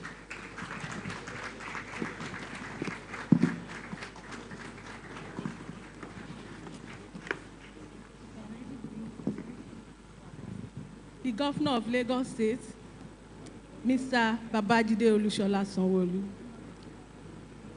The First Lady of Lagos State, Mrs. Ibijoke Sanwo-Olu. The Deputy Governor of Lagos State, Dr. Kadri Obafemi Hamzat. Mr. Governor, sir, permit me to stand on the already established protocol while I bring to you the activity report of Fire and Rescue Service for year 2024. We have both emergency and non-emergency report. Here, I will first of all take the emergency report. Fire rescue and related emergency calls in 2024. We have total of 1,952 fire and related emergencies in the year 2024, out of which 1,607 are fire calls, fire incidents, while we have 172 surface, where we have tanker spillages, oil spillages, here and there. Altogether, we have 172. Rescue call, the firefighter rescue from well, capsized boats, open water. The total rescue we carried out in year 2024 are 1,150. Collapse of building 15 cases, while explosion, there are partial, 8 incidences. The local government with the highest numbers of this fire call or emergency is Etiosa, where we have 254 incidences. At Alimosho, we have 214. Oshodi Solo, 177. Koshofe, 167. Ikeja, 166. Surulere, 89. Lagos Highland, 88. Ojo, 80. Lagos Mainland, 77. Mushin, 70. Ifakoijaye, 69. Amuwo Odofin, 59. Ajeromi Ifelodun, 51. Epe local government area, 49. Shomolu, 45. Apapa, 44. Agege, 42. Ibejuleki, 40. Badagry, 34. Ikorodu, 30. Fire and rescue related cases by category. The open water rescue from well, we have 16 cases. Collapse of building, 15. Fire involving mechanical workshop, carpentry workshop, 5. Short sheets on fire, 5. Hotel, lounge and restaurant, 47. Government establishment, 11. Shopping malls, 17. Marketplaces, 34. Drainage and flood, 6. Fire on school and vocational center, 18. Hospital, 7. Transportation, cars and buses, we have 317. Company on fire, 97. Open space, bush fire, we have 219 cases. Warehouse, 13. Trailer tanker on fire, 87. Oil and gas facility, 36. Residential on fire, 771. Open water, rescue from canal, rescue from flood, we have 10. Shops on fire, 162. Sawmill and plank market, 4. Entrapment, lift, elevator, we have 8. The estimated property sale for the year 2024 is 117.12 billion, while the estimated property loss is 19.52 billion. The 50 victim rescue alive were 450. Victim rescue dead, we have 91. Fire service also have other activities that are not emergency. Inspection of companies, commercial premises to ensure they comply with the fire safety code. We visited 7,870 commercial facilities and fire safety compliance certificate issued. 7,039. Non-compliant to fire safety code, we have 831. Brethren, I want to bring to your notice, if you recall, in 2023, where we have 2,573 incidents, year 2024, we have 1,952. The 1,952 speak louder than what can say. A story of life in a statistics way. 1,952 is more than just a figure to see.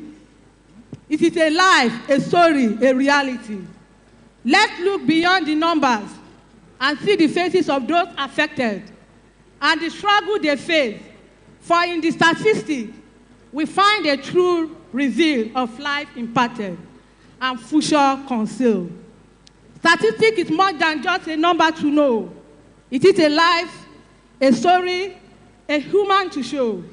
Let's remember the human cause of every statistic: injury, emotional trauma, psychological distress, displacement, economic hardship, and social disruption. We fight not just to fight a fire, but life and future that shine with all the might. Fire safety is not just all about equipment. It is about people, and the best fire fought is the one prevented. Ìgbéga ìpínlẹ̀ Èkó, àjùmọ̀ṣe ni. Thank you very much. A woman of timber and caliber that put out fire all around Lagos. Distinguished ladies and gentlemen, it is time for us to take the most important keynote address here today from a man who put out bad fire. He put out COVID fire, cholera fire, traffic management fire, and he put fire in people to work very hard and deliver good. Please, I would like you to please put your hands together for our dear governor, the best governor, the performing governor of Lagos State, Mr. Babajide Olushola Sanwo-Olu. Please put your hands together for Mr. Governor, please, as he delivers his speech.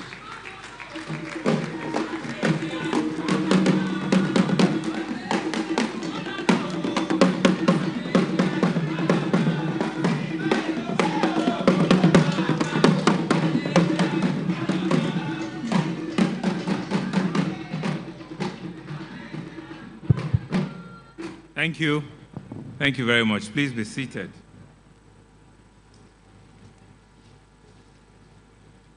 Thank you.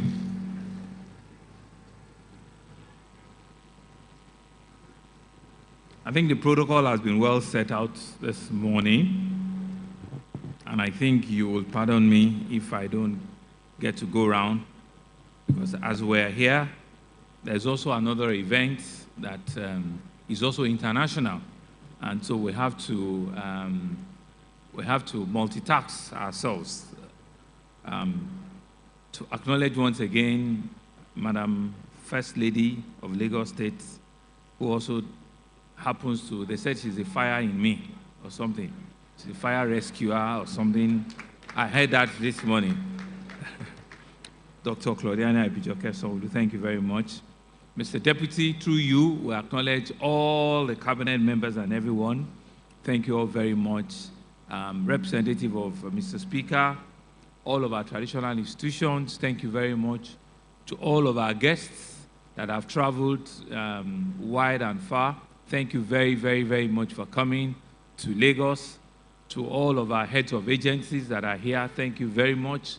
Our traditional institutions, thank you very, very much. I'm indeed excited that we can keep faith with our International Fire Service 2.0.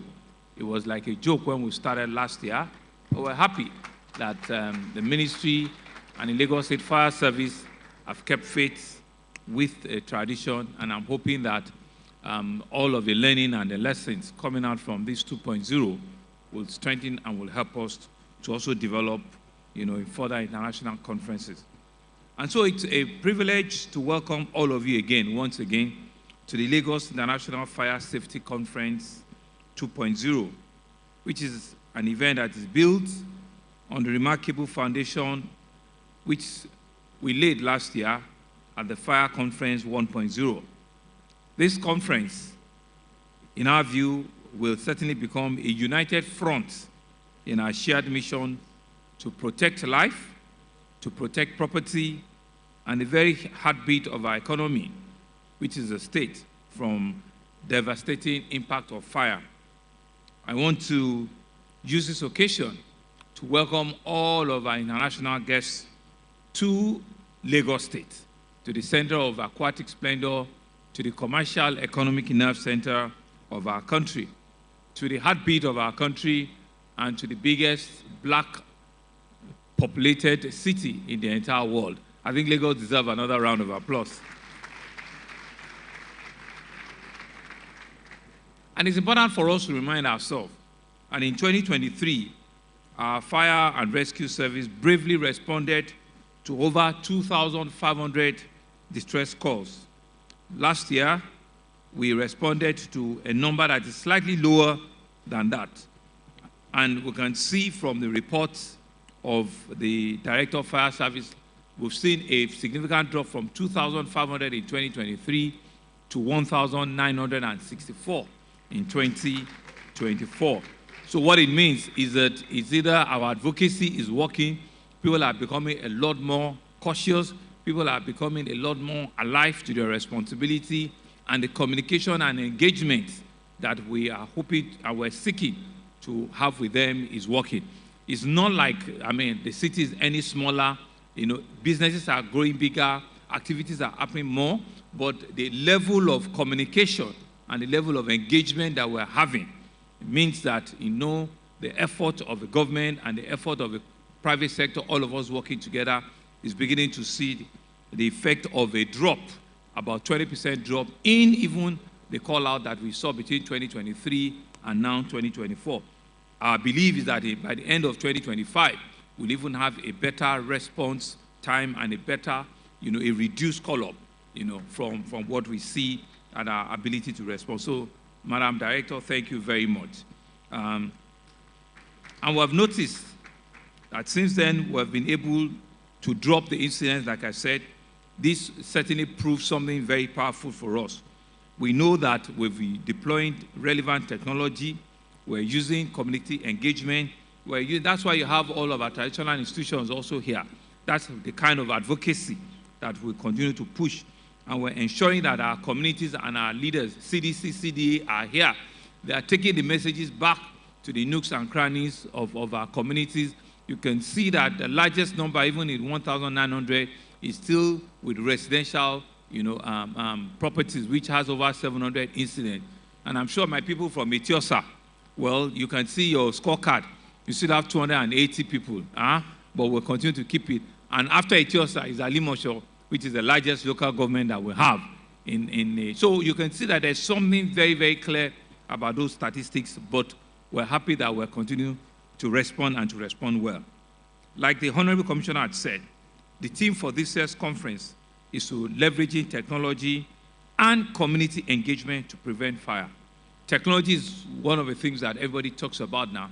How do we deploy appropriate technology in terms of response, in terms of activation, in terms of the response time, and how do we use that with all of our community engagement, our civil society, civil society groups, our traditional institutions, our neighborhood watch, CDC, CDA, market men, market women, all of them are the relevant community engagement which speaks to the theme for this year's conference.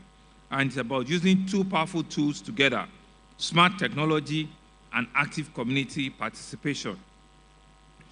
We now have drones that we can quickly deploy to fly over an area to check what is burning. We have cameras that we can see, that we can use to monitor and track. We have smoke detectors, alarms almost in all facilities and institutions of government. We're also using real-time information so that firefighters know exactly where to go, what to do, and every moment of their call. These tools, we believe, will help save life, save time, and ensure that we have a very robust, well-to-go fire service men and women. I'm very impressed with the women that I've also seen this morning. But also to mention, we had a goodwill message from a judge in the city of New York. Madam, thank you very much for those very quick words of admonishment and encouragement. But it's important for us to know, and you can Google it, the budget of the fire department in New York City is more than the total budget of Lagos. So you can see that we're just scratching it. The total budget for the fire department for 2025-2026 is about $2.6 billion. Our total budget as a state is shortly about that figure. So what it means is that we are still not there yet. So if you believe that with all of the challenges that we have, right? That Lagos is big, is this. We still have to do a lot more. We still have to be able to raise a lot more funding. We still have to raise a lot more infrastructural development, ability to be able to respond in a big city like this. You can go check it out. So we still see that there's a lot of work for us to do. 2 years ago, we gave the fire service over 60 trucks. We increased their capacity. We gave them vehicles. We gave them everything. About now, we're supposed to be replacing or replenishing all of those things. So when we come out and we say that a big city like this, we all have to collaborate and work together. It's because of what we see and how we need to be able to put the city in a level of preparedness and ability to respond to emergencies when it does occur. And it's the same cost. It's the same high scraper ladder that you have. It's the same, fire trucks and fire engines that you need to have with what they do, what they have in other parts of the world. So we're not going to say that because the resources are not there, we're going to give to them any less technology or any less ill-equipped fire engine or fire trucks. So our message, living here, is that whilst government will continue to do its best, we, the citizens, also have a responsibility to ensure that we can build an economy that can stand the shock and that can respond to the population that we have in Lagos. We've seen a lot of activation even at our community level. In schools, we're training children into clubs. We're exposing them to knowledge, to skills, so that they can take them back home. We're making sure that safety becomes part of their daily life, their curriculum, so that at a very young age, they understand that safety and ability to also rescue is part of the learning and the lessons that they need to have. At our various workplaces, it's not just that we want to come and disturb you. Like the director had said, just about less than 10,000 facilities were visited. We want to do more. We want you to be compliant so that when the Safety Commission comes and says to you that you must have this standard equipment in your building, it's because we never know when these incidents are going to happen. And it's our ability to be able to respond, is the ability of even the premises and the infrastructure you have in your premises that will rescue and will save your property and rescue life when they do happen. So when we're saying that under the regulations of building, there are some facilities that must have FM 200 and have all of the safety gadgets, and it's because we want to be, put you in a level of preparedness when it does happen, that we can rescue life, we can rescue property, we can keep life, and we can keep property alive. And so we're seeing an increase in our ability to handle emergencies.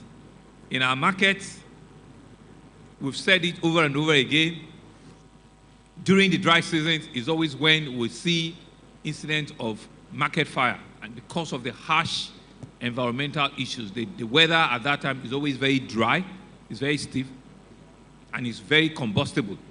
So we usually go around and express and explain to people in our marketplaces the kind of things that they do not need to have around their market.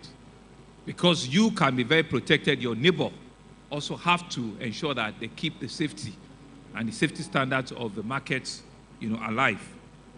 And all of this is to ensure that our goal is to make every person in Lagos know how to spot a potential fire hazard, know how to smell when your environment is not safe enough, and know how to prevent a fire, how to stay safe, and how to help others. And I think these are some of the things that we need to take away. How to stay safe and how to be able to help others. When people take the first step, technology can step in even faster and quicker. And together, we can stop small spark from becoming a big disaster.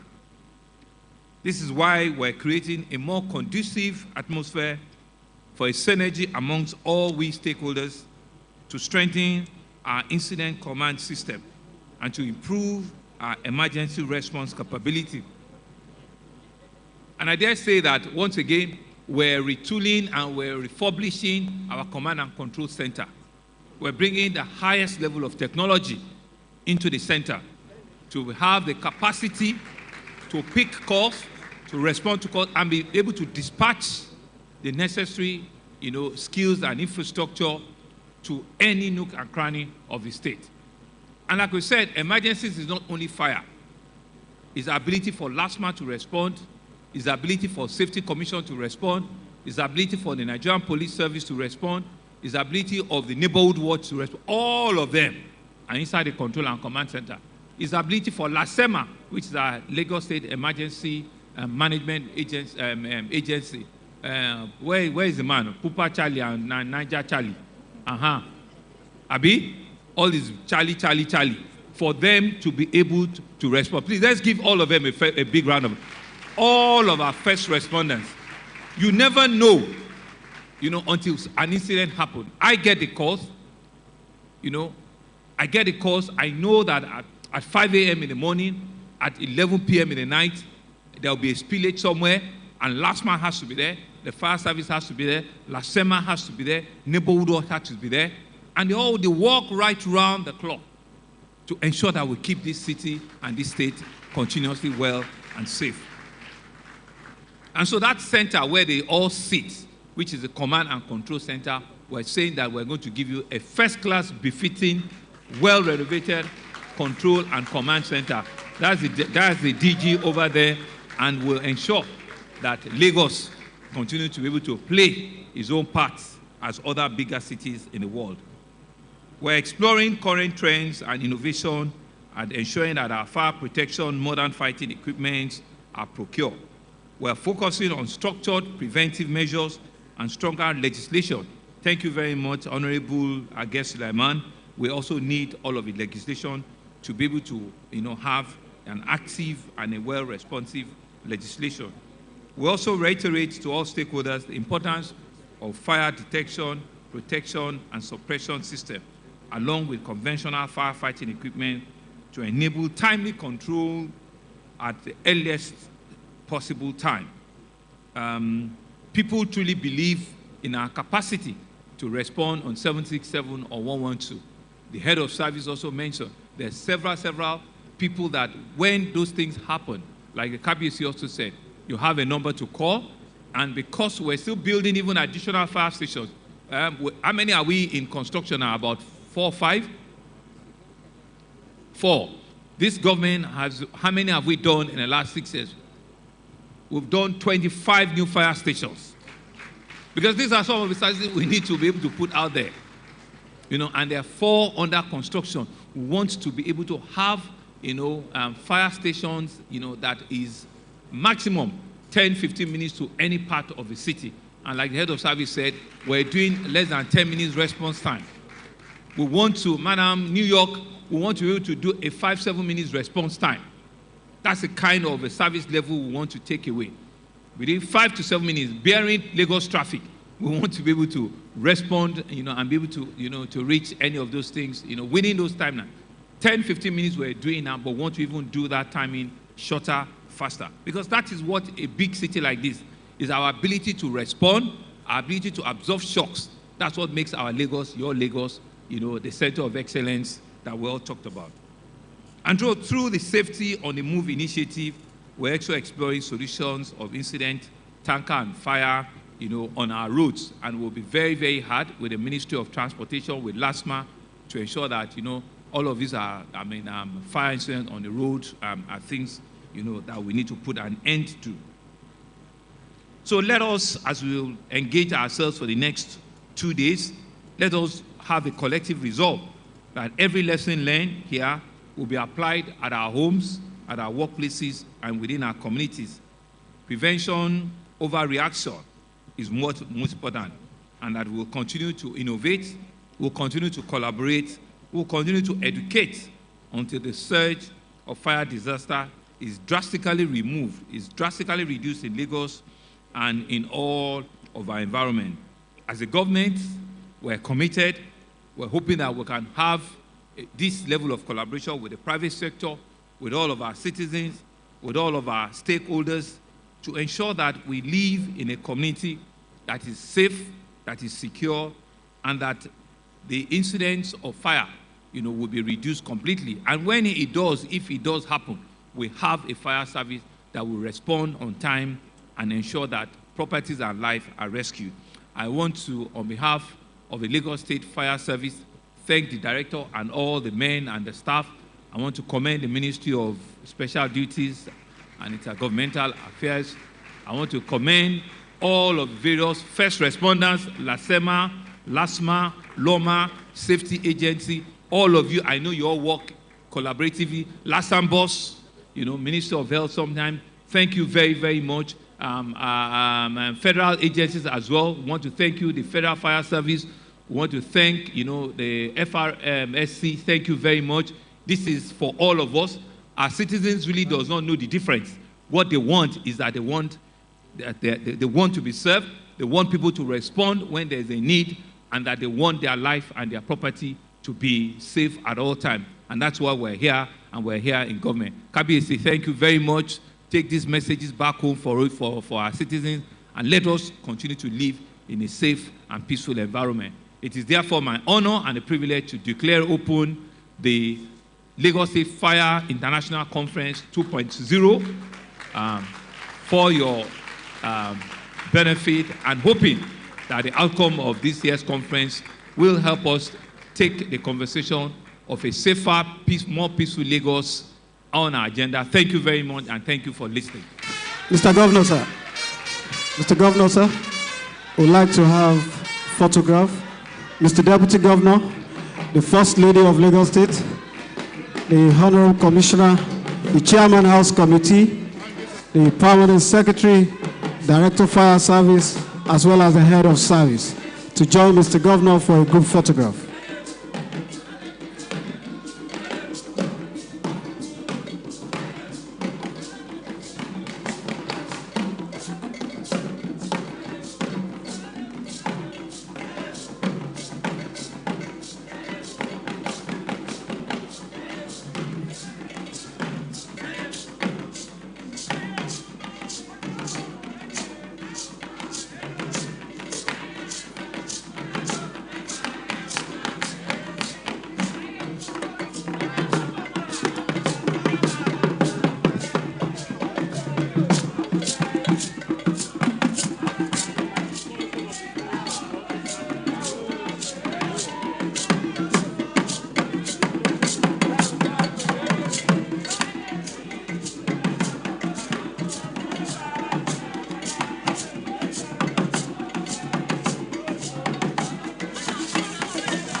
We invite the Permanent Secretary, Ministry of Special Duties, Mr. Sheson Ogudekoemenai, to move the vote of thanks for the end of this opening ceremony.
I'd like to invite the Permanent Secretary, Minister of Special Duties and Intergovernmental Relations, Mr. HSENations, to move the vote of thanks. Can you please hold on? Hold on, please. Hold on. Hello, hold on.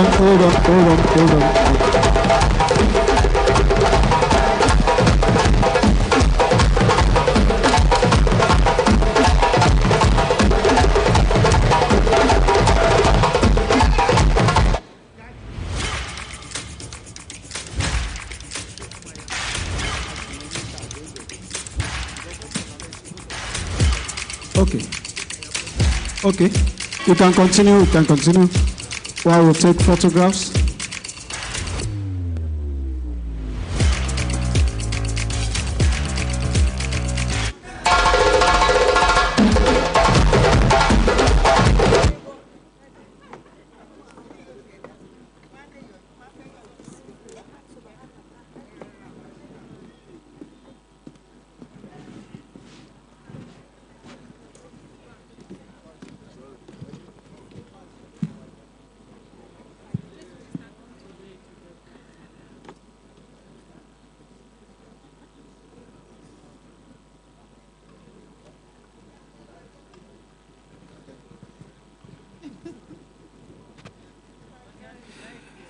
Photographed by Permanent Secretaries, Body of Permanent Secretaries in Lagos State Civil Service.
Distinguished ladies and gentlemen, we will take this interlude while tea break is served.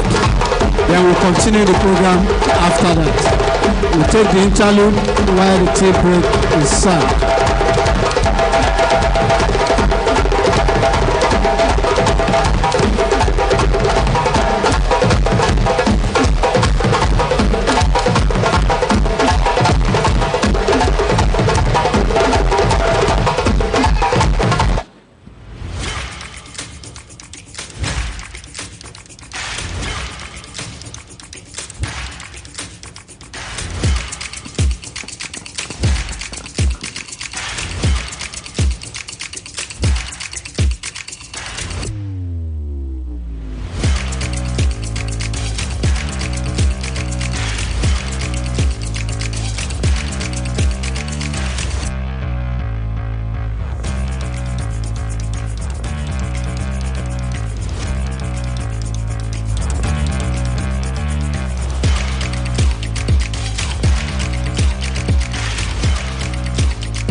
But in the heart of Lagos, a call is made. A call to safety, to prepare, to prevent, and to protect. Today we gather not in fear, but in the power of knowledge. We unite not in panic, but in the strength of readiness. In a spark, danger is born. In a second, flames can consume. Flames move fast, but knowledge moves faster. Greetings, distinguished ladies and gentlemen. Welcome to the Lagos State Fire Safety Conference, where awareness becomes action, where prevention becomes protection, where every hand learns to save a life. Lagos will not burn in ignorance. Lagos will rise in preparedness, because fire waits for no one, but neither does our commitment to safety. Safety is not a choice, it is a duty. So today, as we witness the unfolding spectacles, let us immerse ourselves in the essence of true fire safety values. Prepared minds, protected lives, a safer Lagos for all.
Following the creation of state in 1967 that gave birth to the Lagos State government, mindful of its social responsibility, deemed it necessary to establish a hunt fire service to complement the existing federal and western region fire service. The Lagos State Fire Service was then established by an editor of Lagos State Law Cap 42 of 1972 with its statutory responsibility of extinguishing, control, prevention of fire, protection of lives and properties, as well as rendering other humanitarian services within the Lagos State metropolis. Lagos, the most popular city in Nigeria, the second fastest growing city in Africa, and seventh in the world, with an estimated population of over 22 million people, is the center of excellence and the pace setter when it comes to saving lives and properties of its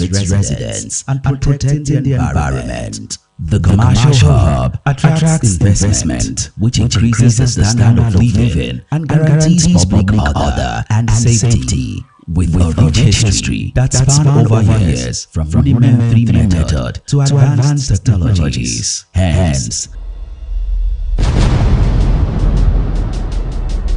in 2019, an administration that is envied by all other administrations across the country emerged, an administration that sets the pace when it comes to safety of lives and properties in Nigeria. The Babajide Olusola Sanwo-Olu administration, with the development team's agenda attached to every aspect of livelihood.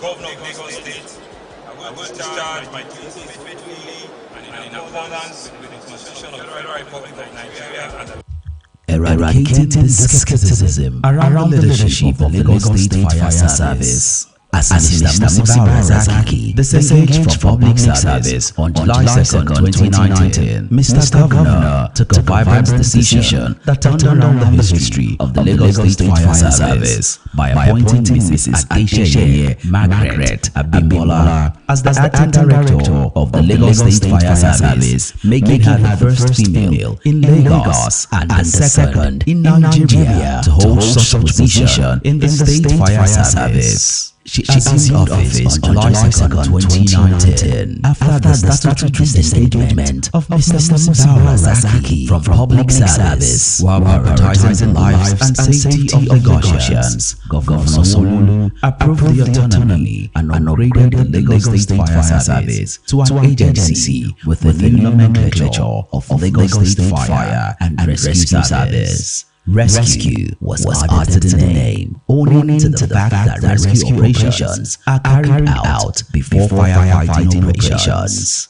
Nobody knew that was just the beginning of setting the Lagos State Fire and Rescue Service on a high pedestal. As the administration of Governor Sanwo-Olu embarked on simultaneous renovation of all 15 fire stations across the state and rehabilitation of grounded firefighting vehicles in year 2020. In addendum, the recruitment of over 100 firemen to boost the refractive manning of the printed agency, as the Englishman will always say, that was just the tip of the iceberg.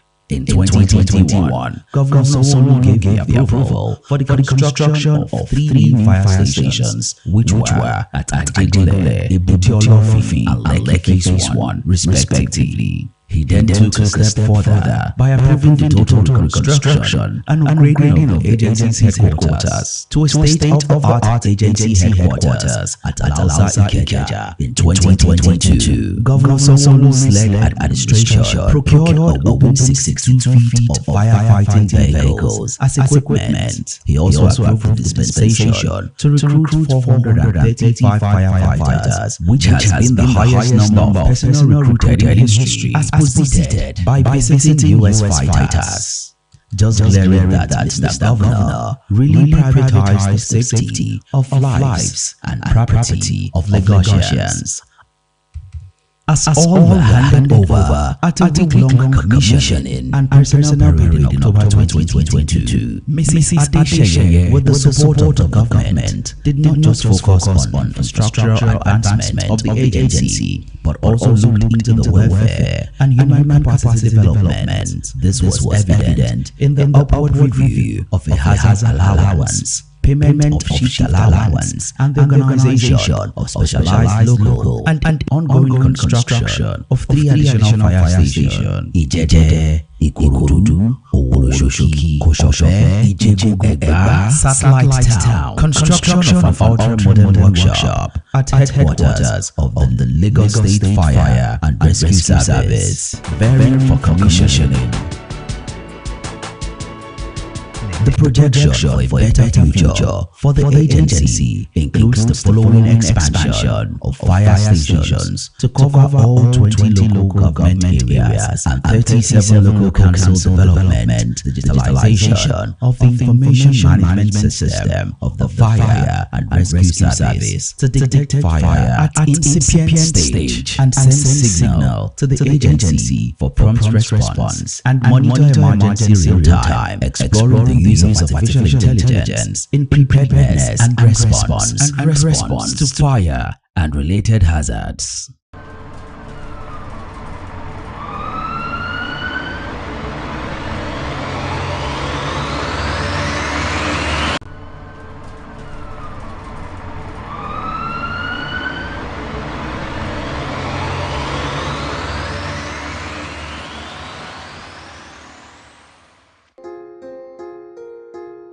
Following the creation of state in 1967 that gave birth to the Lagos State government, mindful of its social responsibility, deemed it necessary to establish a hunt fire service to complement the existing federal and western region fire service. The Lagos State Fire Service was then established by an editor of Lagos State Law Cap 42 of 1972 with its statutory responsibility of extinguishing, control, prevention of fire, protection of lives and properties, as well as rendering other humanitarian services within the Lagos State metropolis. Lagos, the most popular city in Nigeria, the second fastest growing city in Africa and 7th in the world, with an estimated population of over 22 million people, is the center of excellence and the pace setter when it comes to saving lives and properties of its residents and protecting the environment. The commercial hub attracts investment, which increases the standard of living and guarantees public order and safety. With a rich history that spanned over years, from rudimentary method to advanced technologies. Hence, in 2019, an administration that is envied by all other administrations across the country emerged, an administration that sets the pace when it comes to safety of lives and properties in Nigeria. The Babajide Olusola Sanwo-Olu administration, with the development, themes, agenda attached to every aspect of livelihood. Babajide Olusola Sanwo-Olu do solemnly swear that as the Governor of Lagos State, I will discharge my duties faithfully and in accordance with the Constitution of the Federal Republic of Nigeria and the eradicating this skepticism around the leadership of the Lagos State Fire Service. As Mr. Musibau Razaki disengaged from public service on July 2, 2019, Mr. Governor took a vibrant decision that turned around the history of the Lagos State Fire Service by appointing Mrs. Adesheye Margaret Abimbola as the acting director of the Lagos State Fire Service, making her the first female in Lagos and the second in Nigeria to hold such position in the State Fire Service. She assumed office on July 2, 2019, after the statutory disengagement of Mr. Musibau Razaki from public service. While prioritizing the lives and safety of Lagosians, Governor Sanwo-Olu approved the autonomy and upgraded the Lagos State Fire Service to an agency with a new nomenclature of Lagos State Fire and Rescue Service. Rescue was added to the name, owing to the fact that rescue operations are carried out before firefighting operations. Nobody knew that that was just the beginning of setting the Lagos State Fire and Rescue Service on a high pedestal, as the administration of Governor Sanwo-Olu embarked on simultaneous renovation of all 15 fire stations across the state and rehabilitation of grounded firefighting vehicles in year 2020. In addendum, the recruitment of over 100 firemen to boost the refractive manning of the reprinted agency, as the Englishman will always say, that was just the tip of the iceberg. In 2021, Governor Sanwo-Olu gave the approval for the construction of 3 new fire stations, which were at Ajegunle, Ebute-Olofin and Lekki Phase 1, respectively. He then took a step further by approving the total reconstruction and upgrading of the agency's headquarters to a state-of-the-art agency headquarters at Alausa Ikeja in 2022. Governor Sanwo-Olu's led administration procured a whopping 62 feet of firefighting vehicles as equipment. He also approved the dispensation to recruit 435 firefighters, which has been the highest number of personnel recruited in history, as posited by visiting US fighters.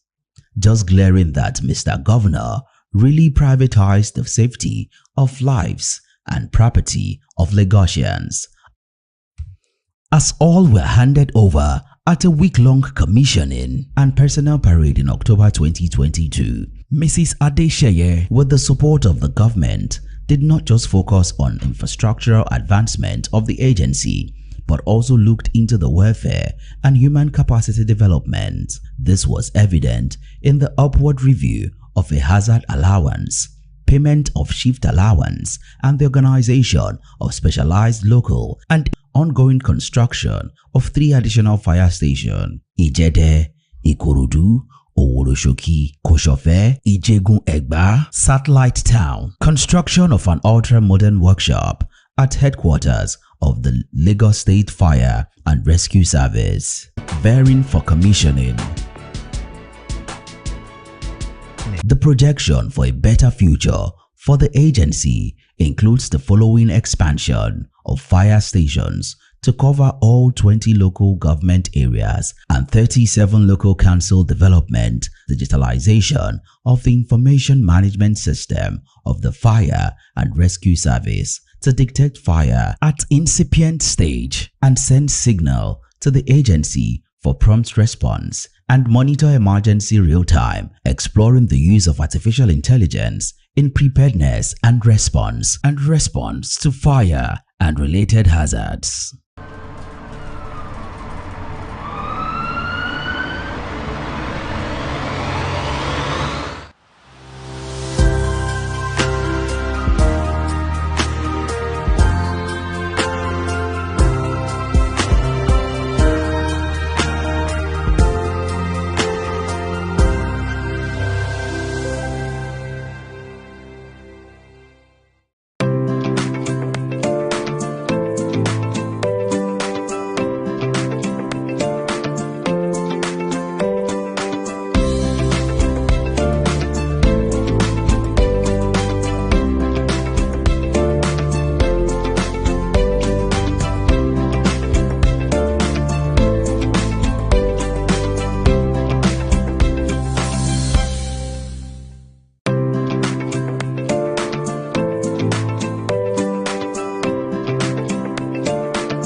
Hello Nigerians, the wait is over. Fire Destroyer Zero Fire has officially landed. This is your private fire brigade, ready to protect your home, your car, your hospital, your factory automatically. No pulling pins, no panic. The moment fire starts, it activates itself. We have 3 power-packed solutions. The ball. We have the sticker.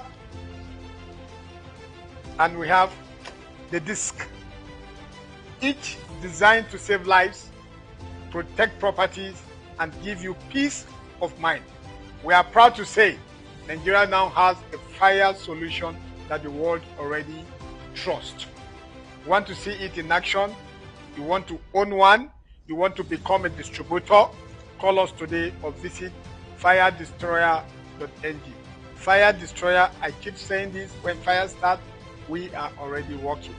Interestingly, we are going to be live at the Lagos International Fire Conference 2.0, organized by the Lagos State Government and the Lagos State Fire and Rescue Services. The event is being planned by HSENations.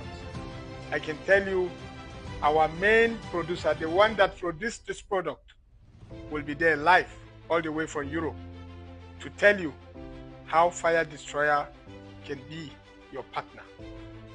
And of course, we all know fire is a national emergency. Thank you. God bless you. See you at firedestroyer.ng. Hello, Nigerians. The wait is over. Fire Destroyer Zero Fire has officially landed. This is your private fire brigade, ready to protect your home, your car, your hospital, your factory automatically. No pulling pins, no panic. The moment fire starts, it activates itself. We have 3 power-packed solutions. The ball, we have the sticker, and we have the disc.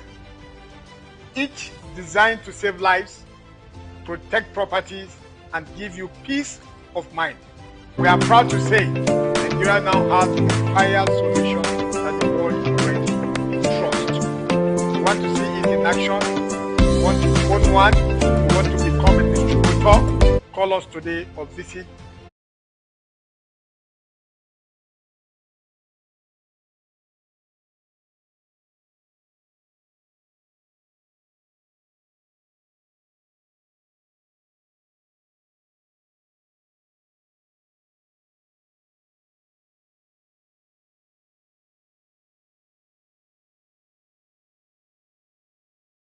an award to deserving organizations by Chairman, House Committee on Special Duties.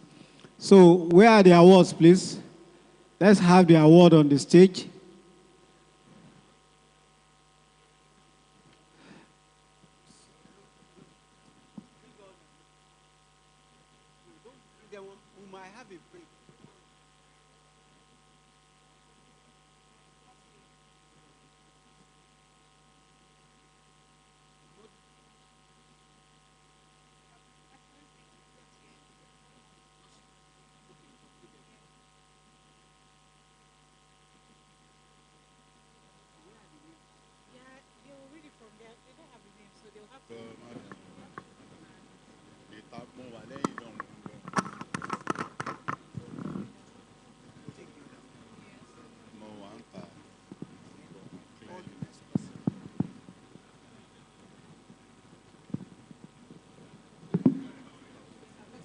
Special recognition and award to deserving organizations. I would like to invite our dear Chairman, House Committee on Special Duties to help us present this award. First, Tonic Technology. Tonic or Tonic Technology, are you here? Representative of Tonic Technology? Are you here? Next. Prime Atlantic Safety Service. Prime Atlantic Safety Service, are you here, please? Prime Atlantic Safety Service. Don't keep an honorable member of the Lagos State House of Assembly waiting, please. Okay, Tonic.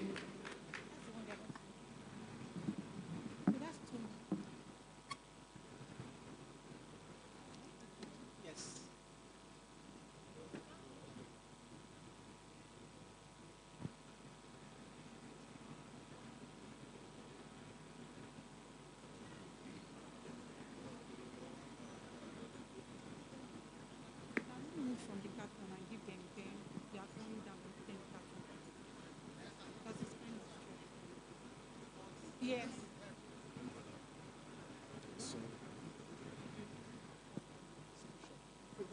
Good afternoon. Congratulations. I am Honorable Dr. Rauf Olawale Against Sulaiman, the Chairman House Committee on Intergovernmental Relations and Central Business Districts, which is special duty.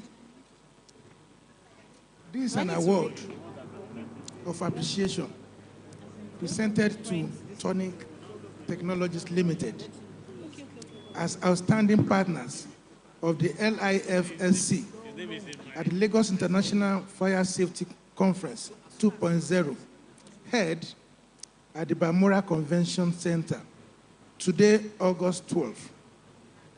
Take congratulations.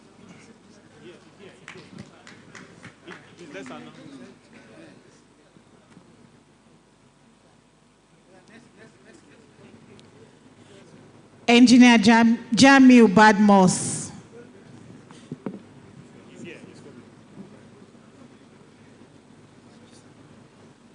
Good afternoon.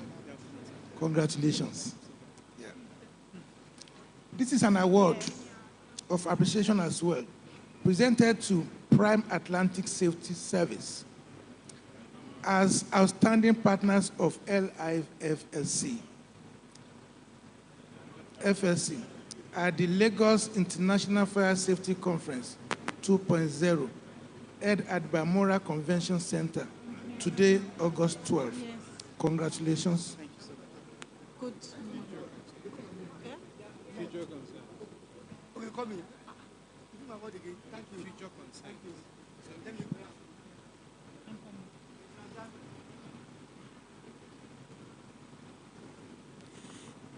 Please, the representative of Nigerian Breweries PLC. Nigeria Breweries PLC. My friend, congratulations. Good afternoon. Yeah. This award is presented to Engineer Jamil Badmos. Hold on.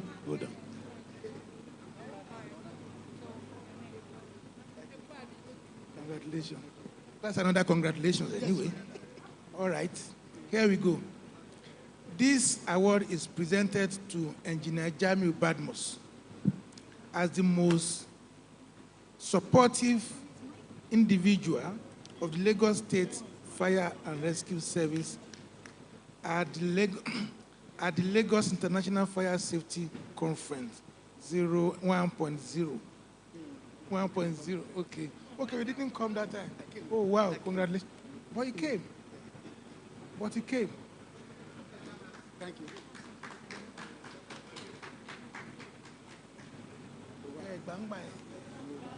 Nigeria Breweries PLC.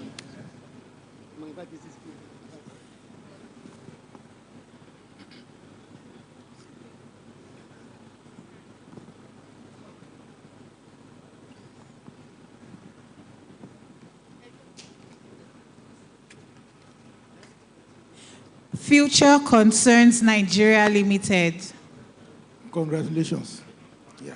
This award is presented to Nigeria Breweries PLC as the most supportive firm of Lagos State Fire and Rescue Service at the Lagos International Fire Safety Conference 1.0. Congratulations.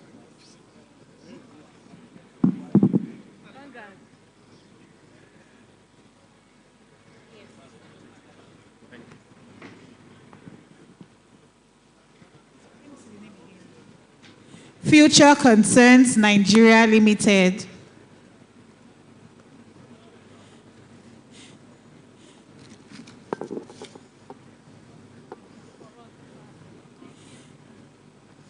Please, the representative of Nestle Nigeria PLC, can you please come? Yeah. Award of appreciation presented to Future Concern Nigeria Limited as outstanding partners of the LIFSC at the Lagos International Fire Safety Conference 2.0, held at the BALMORAL Convention Center, today, 12th of August. Congratulations.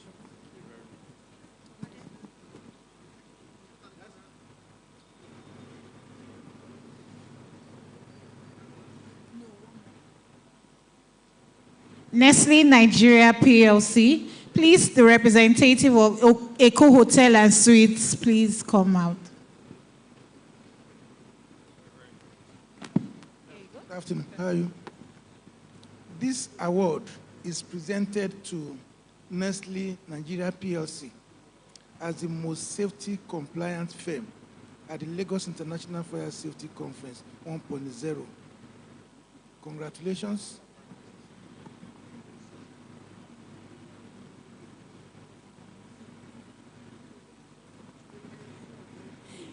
Eco Hotels and Suites.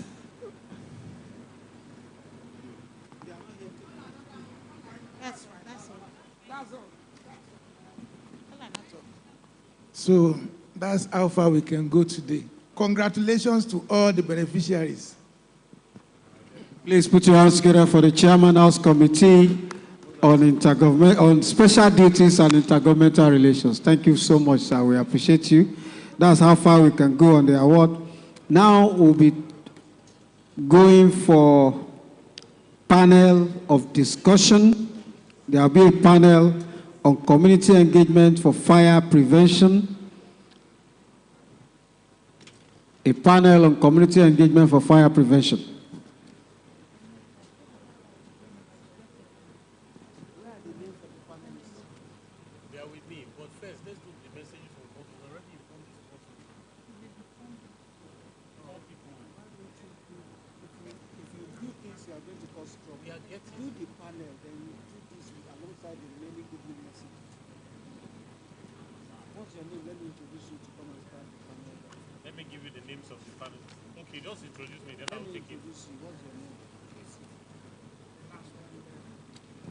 Distinguished ladies and gentlemen, we invite Dr. Julius A. Akpong, Head QHSE, Egbe Power PLC, who is the chairman of the planning committee, to please step forward as a moderator for the panel discussion. He's also going to introduce all the panelists.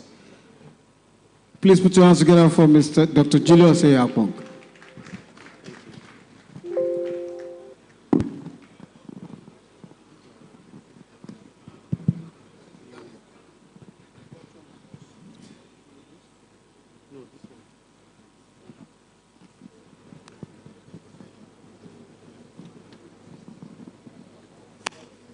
I'd like to stand on existing, already very firmly established protocols by Commissioner and distinguished members of the High Table.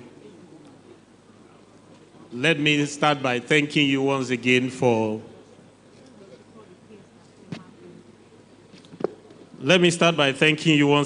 this beautiful platform to chart a course for fire prevention in Lagos State and indeed Nigeria.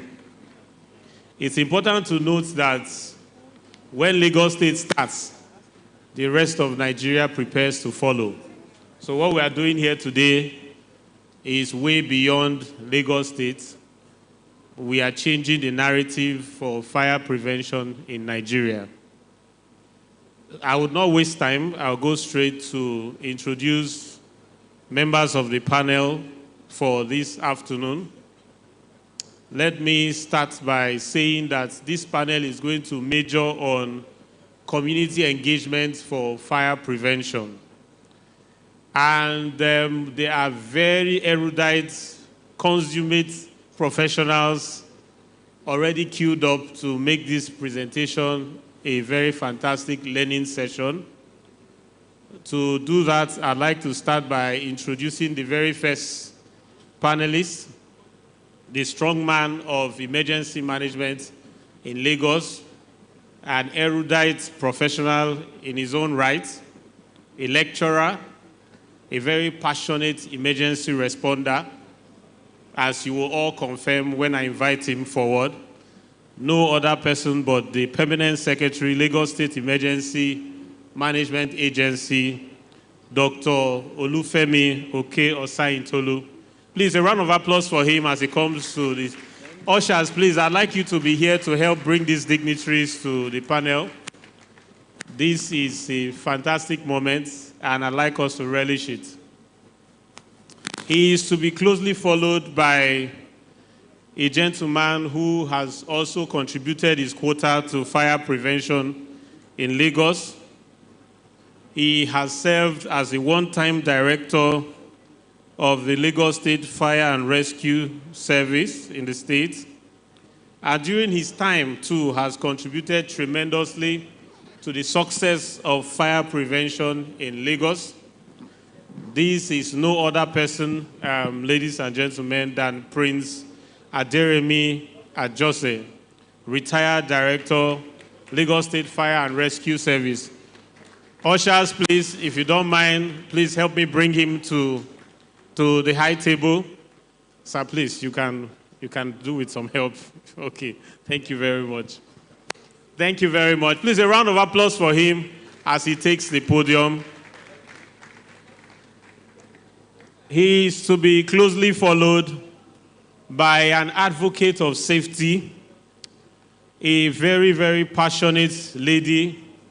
And as you would see, we are trying to comply with the United Nations requirements of having a balanced panel. So we have a very strong woman of substance who has contributed our rights, our best across the globe to prevent fires and ensure that those victims whose rights have been trampled upon are being taken care of. I'd like to use this singular privilege to bring to this side of the table the former barrister, a retired barrister from the Fire Department of New York, and currently a justice at the family courts in the city of New York. It's my pleasure to please bring Honorable Abayomi Ajayoba to this side. Please, a round of applause for her as she comes forward. Let me also seize this privilege to bring to this side of the table a very, very highly respected Nigerian, from beyond fire to emergency response to occupational health and safety, and a lot more. He has earned his rights to be on this panel, and it's no other person than Dr. Liman Ibrahim Alhaji, retired Controller General, Federal Fire Service. Please, a round of applause for him as he comes forward. I'd like to note very sadly that one of our panelists who had worked very hard to be here today, who actually canceled his appointments outside of Lagos to be here, had the doctor this morning and got the doctor's advice that he should go and rest and not continue with activities for the day. Not because he wasn't feeling strong, but because he's trying to show his examples of health and safety. He decided to obey the doctor's reports and couldn't make it here. And that is the former general manager of the Lagos State Emergency Management Agency, Mr. Tiamiyu Adeshina. Please, let's clap for him in absentia. As I'd like to invite in his stead Mr. Jumade Jayola, another very strong CEO who makes fire prevention happen in Nigeria, the owner, founder, MD, and CEO of Surveillance Fire. So please come to the podium. Please, a round of applause for him. Last but by no means least is the Managing Director for Prime Atlantic Services, another very strong lady who we hoped was going to be here to balance the male population on this panel, who sadly also sent in her regrets for not being able to make it today. But she's here ably represented by the group of Quality Health, Safety and Environment, another very consummate professional, an astute gentleman, very quintessential young man, who has, if you see him by size, you will not agree that he has made any contribution. But if you listen to him speak, you will understand what I'm talking about. He is no other person than Engineer David Sunday Musa. Please, a round of applause for him as he comes forward. Thank you very much. Please, let's continue to clap. It's not easy. Thank you so much. All right, I see our panel is set. And my job here is very easy. I'm not going to be answering any questions. My duty is to ask questions, tough ones. So it's, my name is Dr. Julius Akpong. My job, like I've said, is to make sure that we do not leave here without learning as much as we can from this array of professionals that we have displayed here. On behalf of the Lagos State Fire and Rescue Service, I'd like to thank you most sincerely for taking this call. Their topic is community engagement for fire prevention. Fire does not happen exclusive of communities. And communities are made up of neighbors. Neighbors are human beings.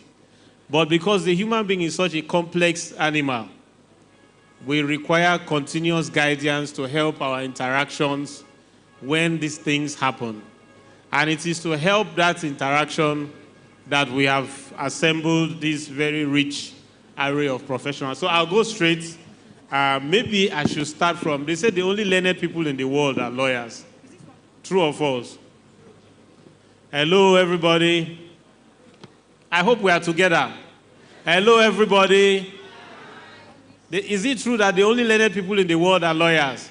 Yes, thank you very much for your response. Okay, so we are going to start from the lawyers and from the judge and say that we would like to know what role does community really have in fire prevention. If they don't have, you can just tell us there's no need for this conversation, let's go home. Community has no role in fire prevention. But if they do, then we can start from there to begin to talk to other persons. So please, Justice, guide us. Does community really have any role in fire prevention? Yes, community plays a significant role in fire prevention. I tend to use an ecosystem model where everyone plays a role. Everyone that's a stakeholder plays a significant role. And yes, we have our firefighters, our EMT technicians, ambulances that are first responders. But when you really reflect on it, the true first responder really is the community. The community is the heartbeat of fire prevention. You know, just like when we say, if you see something, say something. If you smell something, say something. Putting a fire extinguisher in the hand of a member of the community could help, you know, just mitigate what's taking place in that given moment, even before the fire trucks arrive. So the community, your neighbors, each play a significant part, and that's something that we really need to acknowledge as we, you know, continue to move forward. And particularly when we're talking about everything that's centered in this conference on safety, on collaboration, and things of that nature, we have to build it and embed it into the community. It has to be just like how we look at our phones on a daily basis, we check the weather.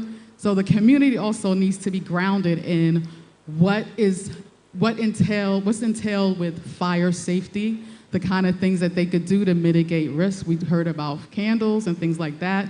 Yes, we are a praying nation, but prayer, you know, we thank God, but, you know, with prayer and other things that you get resources on with respect to fire mitigation, you know, those are the kind of things that we need to be mindful of. Thank you very much. Please, a round of applause for her. I think key points have been made, and those key points are that communities are actually first responders. Thank you very much. I'd like to just come to you, PS, and say that we've seen a lot of awareness and education happen around community, and actually this is part of the reasons why we've gathered today. How can we move beyond one-off fire safety talks to continuous community fire education? What things do we really need to do to move away from one-off conversations like this to continuous community fire education? Okay, there are 3 strategies that we need to put in place. And firstly, we need to work on the perceptions of the fire incident itself. We must realize that the impact of any fire incident, firstly to anywhere, is the community. So with that, we must put all hands together to build a sort of community engagement, community resilience, so that we will be able to reduce the impact of these fire incidents on our people. So how do we do it? We must recognize those people in our community. We must work on their belief and perception.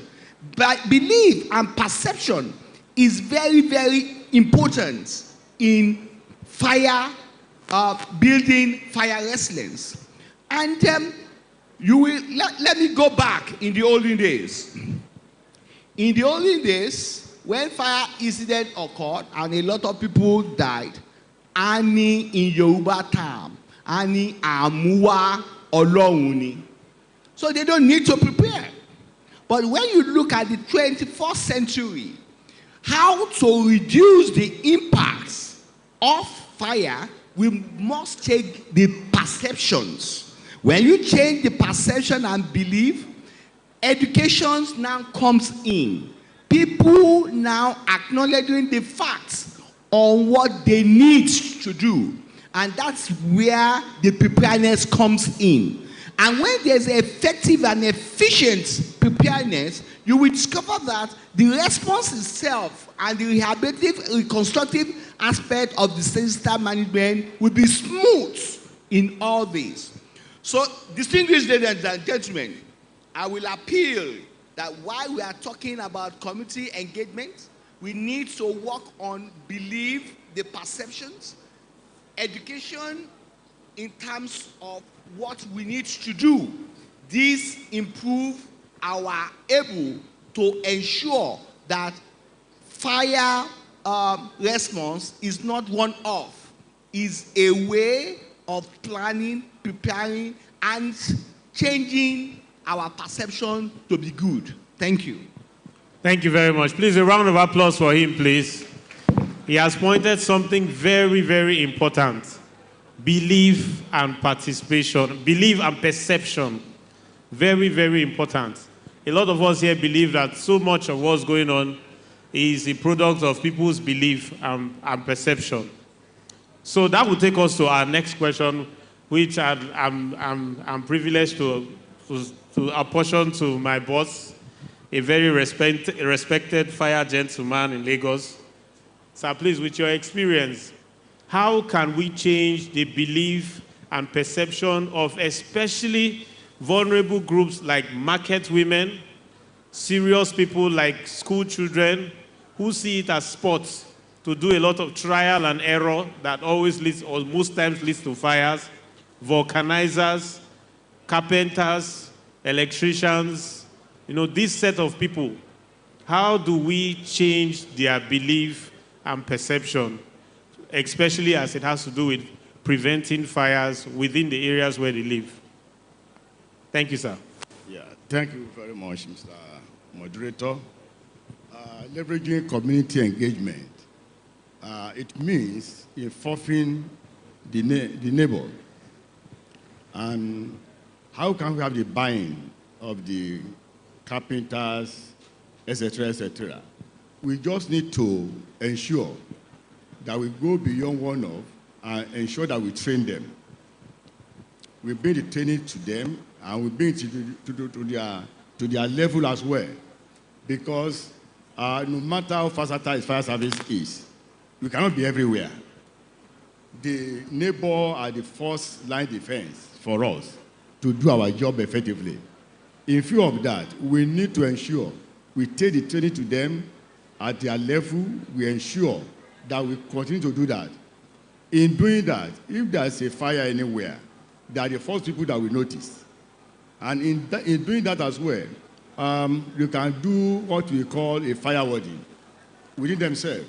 and they can introduce, I don't want to use word task force now, but an inspectorate division within them, so that in case of anything, they can go from one place to another before the fire service come in at all, to ensure they inspect what they have on ground.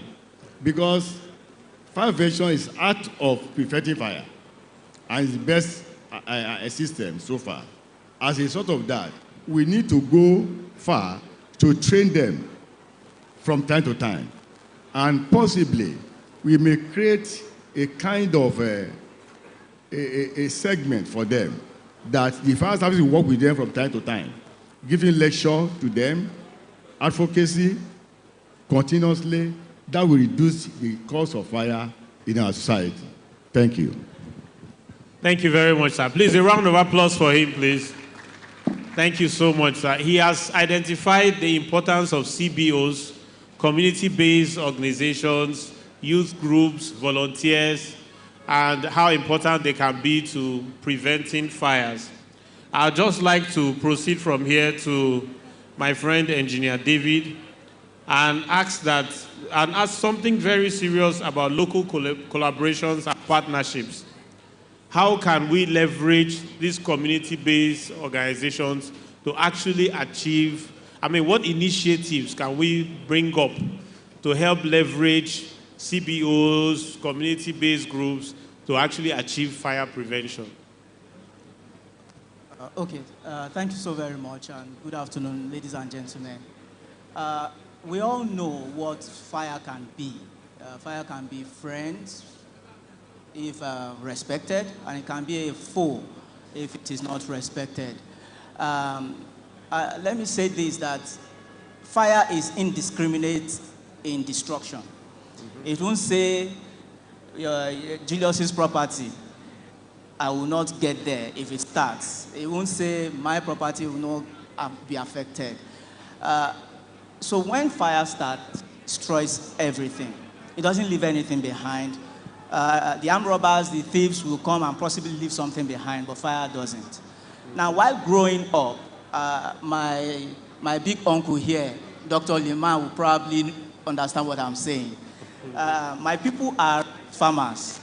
And so towards the end of the year, around December, they put a lot of things in place to prevent fires from entering into their farms. Yeah. Now, it didn't matter whether you are on speaking terms with your neighbor or not.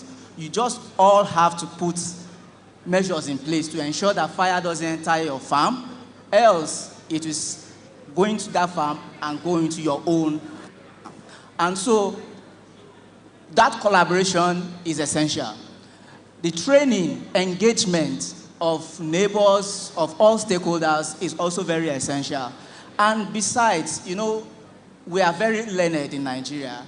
We need to bring it down to the local parlance, like the days of MAMSA, National Orientation Agency, where people will have these communications given to them in their local dialect that they understand. This is very crucial. Now, for us at Prime Atlantic Safety Services, we are actually located in non-community in Ipara. Some years ago, we had, there was a fire incident in the community, and it was the neighbors, the people around, that raised the alarm at that time. And because we were based there, we were able to go in, rescue the situation. But if this community did not know what to do, I bet there would have been a lot of destruction. So it's important that people are given the necessary orientation, necessary training to be able to, prevent fires proactively. Thank you very much. Thank you very much. Please, a round of applause for him. We have heard all the interventionist methods that we can bring to bear. The message from Prime Atlantic Solution is that as an organization, wherever you exist, have a good relationship with community in that area and see that you contribute your quota to solving the fire issues within that community. It's very important. Now we are going to our big ogas on the other flank, and we are really now going to move this conversation from the community into technology. And we'd like to find out from our innovative CEO there. What are those technologies in our phones? I mean, if you go to my village, even a great-grandmother has a phone, and she knows how to take and make calls. So how can we enter these phones and help these people learn through these phones in their hands that they are fascinated about? Is it through WhatsApp, Facebook, Twitter, or X, or Instagram? What can we do to use these technologies to help local communities become more fire savvy? Yeah, thank you very much. It's a privilege to be here and to talk to my big guys here. But before I go to technologies, I think I needed to react to one of the panelists, what he made mention, that information disseminations.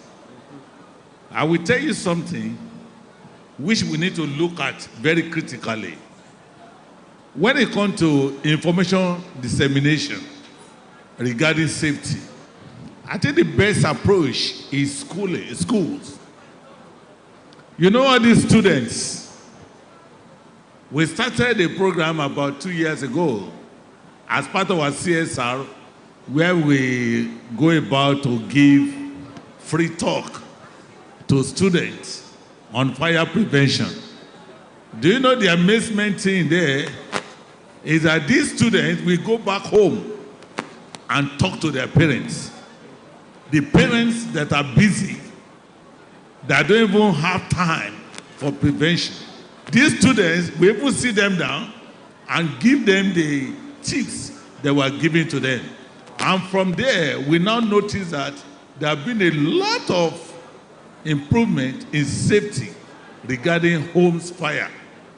Now, let's go to technology. You know, when we talk of technology, even in the villages that we are talking about, we've been having some 1 or 2 challenges regarding the power. There's no power. If I want to talk of technology in the state or in an advanced place, what they normally do is that there is a system which we can even integrate all the appliances that you have together. And this will give you immediate notifications when there is fire incident. And you will know that there is fire or the fire is about to happen. But before then, what about the appliances that you're supposed to have? All this first aid equipment, like ordinary fire extinguishers. I remember somebody told me, we went to do some installation somewhere, and the wife of the man deliberately prevented us from installing fire extinguishers in their house. Why? He said that thing disturbed the aesthetic of the house, that he can never allow it to be in this. And I called the husband. The husband said, don't worry, put those in our security room. And when we go, lo and behold, 2 or 3 weeks after, they had fire incident. That was when the woman realized the reason why you must have fire extinguishers at home. Some of us have big cars that we use, but check the trunk of their car. There's no single fire extinguisher there. And if there's fire incident that happens, they'll be the first to blame the government. They'll be the first to blame everybody around. That look at now, there's nothing. So all these little things matters. Technology is very good, but how many people can afford those technology? Like only the organization, big organizations. But if we want to use to extend it to the villages, the only thing we still need to do is advocacy, public outreach, to tell people that, look, the only thing you need to do is to be aware that when there's a fire incident, this is what you're supposed to do. We don't need to stop. It should not be one-off thing. It has to be continuous. And when we continue this, like what we are doing now, let the advocacy be on the air, advocacy be on TV, on radio, everywhere, even at the conferences like this or everywhere.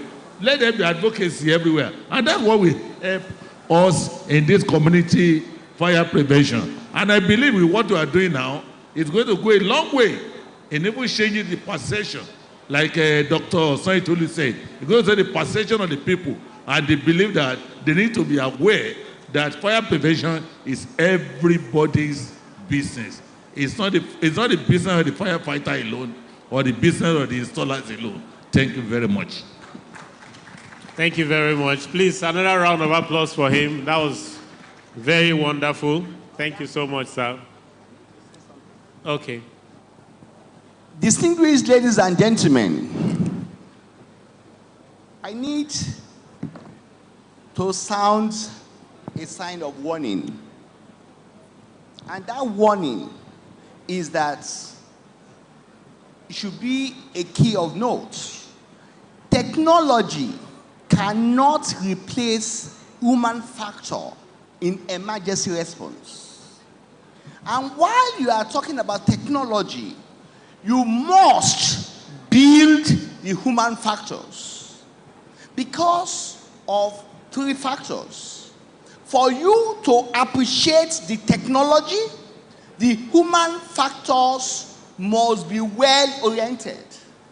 If you give somebody technology, for example, if you give somebody phones, they won't be able to use it properly unless you orientate, you teach them on how to use technology. Secondly, the type of technology that we are bringing, I can tell you for sure that sometimes when there is a major emergency, technology sometimes fail because of a lot of errors. But however, if you build the manpower, if you build the human factor, it doesn't fail. So, distinguished ladies and gentlemen, I'm of the opinion that technology enhances human factor in emergency response. Thank you very much. Thank you very much, Doctor. I think tomorrow is declared for technology. Tomorrow we have a very interesting discourse on how to leverage on technology for community fire prevention. And it will be interesting to see how we can utilize that technology to enhance human factors like Doctor has said. Thank you very much, Doctor. And but before we go to the second round of questioning, I'd like to hear Dr. Liman has had a lot of exposures across different fields in fire fighting, fire response, and other emergency management systems. We would like to hear, by way of advice to fire chiefs, fire directors, fire officers across different parts of Nigeria. We notice that during emergencies, firemen are stoned, they are fought, they are beaten, because most times they are seen to have responded late. And in a lot of fora where conversations are held, it's assumed that these fights, these conflicts, are happening because there seems to be a disconnect between the fire service and community. So, by way of advice, what can we do as fire services to so connect with local communities that, for instance, if for any reason we arrive late, community sees us as partner in progress to enhance emergency response rather than enemies that must be stoned and beaten and fought? Thank you very much, sir. Thank you very much, Doctor. Before I answer your questions, let me congratulate Lagos State Fire Service for the reduction in their fire statistics. I think Lagos State Fire and Rescue Service is working towards forcing the fire to sleep. When we say fire goes to sleep, you know what I mean. When there is no fire outbreak, what's happened? Economic booms, more employment. But when we have fire outbreak, factory burns down, workers are laid off. So, Director Lagos State, congratulate you and the officers and men of Lagos State Fire and Rescue Service. We are talking of community before I go to fire chief. We have informed community. We have participatory community. There are two different communities. And whether community is an informed community or participatory community depends on the state fire service. If the service is not performing, there is no way that the community will be informed. There is no way that community will participate in your activities. It's just like when you have a teacher who produce half-baked students, what do you expect? But as we have Lagos State Fire and Rescue Service now, I know they already have informed community, and that was evidence in the statistic the director presented. If in 2023 you had 2,500 and something fire calls, and in 2024 you have 1,900, that is almost 600 reduction. Then you have informed community, you have participatory community. That means you are working. But had it been the number of increase, that shows that your fire prevention has collapsed. It's not the issue of driving out fire trucks to go and fight fire. No, mitigation is very key and is very important. And so I give kudos to Director Lagos and the Lagos State Firemen. Now, when you say, we have visited many countries, like in UK, those that have gone to UK, most fire stations are community owned. They are community owned. And they build the station. What the government will only do is to bring the fire truck. The salary of firemen are paid by the community. That is an informed community, and that is a participatory community. We went to Brazil. Their fire station, they say what the government only does is to pay them salary.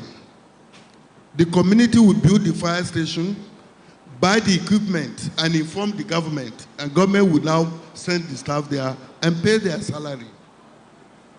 Because the level of education of our people or of our community is very important. And you, the fire service chiefs, just like the Ankoma is saying, at times we are stoned, we are bullied by members of the society. There is a disconnect.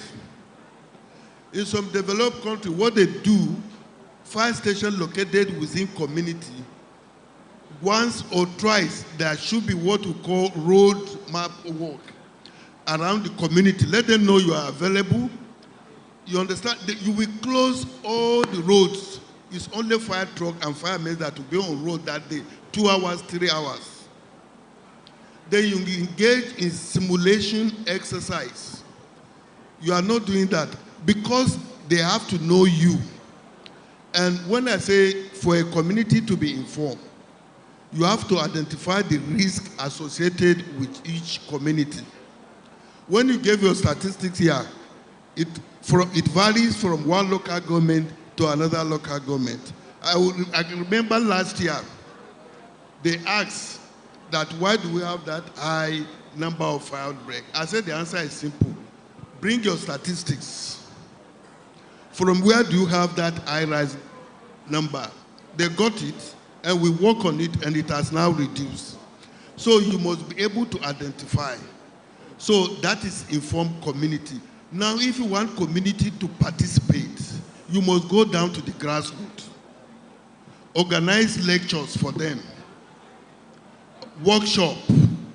Organize drama.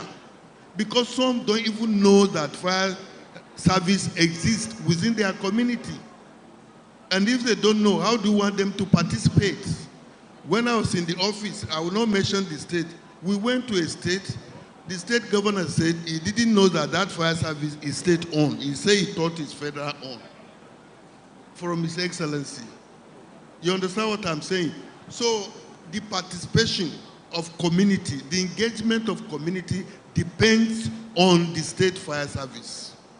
If the state fire service is up and doing, the community will also be up and doing. If you see them stoning you, that means what the community is expecting from you is not forthcoming. And they are now expressing their anger. But if you are doing the needful, they have schools, they have marketplaces, they have religious places. Go there. You have to engage in advocacy so that people will know you exist. That is number one. People should know what you are meant to do and what you tell them what you expect them to do. Because the best firefighter is the person that discover the fire at its infant stage. You raise alarm. Other neighbors come to rescue you while you put your call across to the nearest fire station. So I request my colleagues in the profession, which they know very well, is to go down to marketplaces, religious places. You have fire prevention unit, organize lecture, organize demonstration, at times simulation exercise, because managing disaster is not one-man business. You have other people in the industry that you have to do. When you are even doing that, people will start developing interest.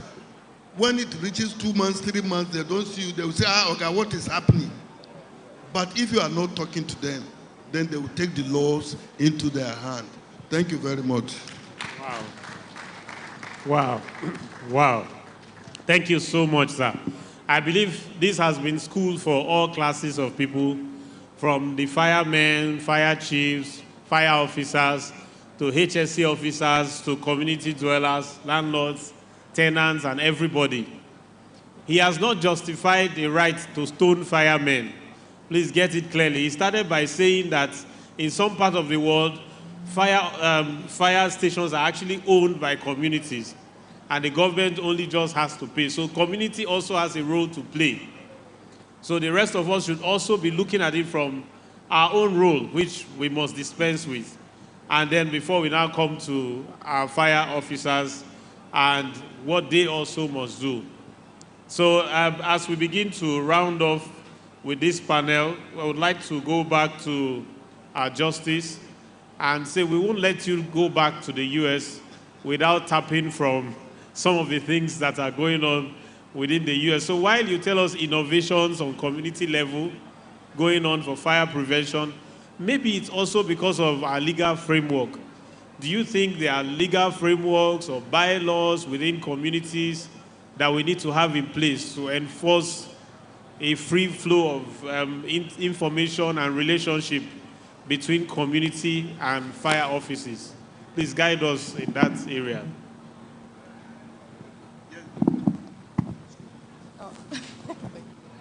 All right, so I'm gonna be brief. That's a loaded question, and that's like another address.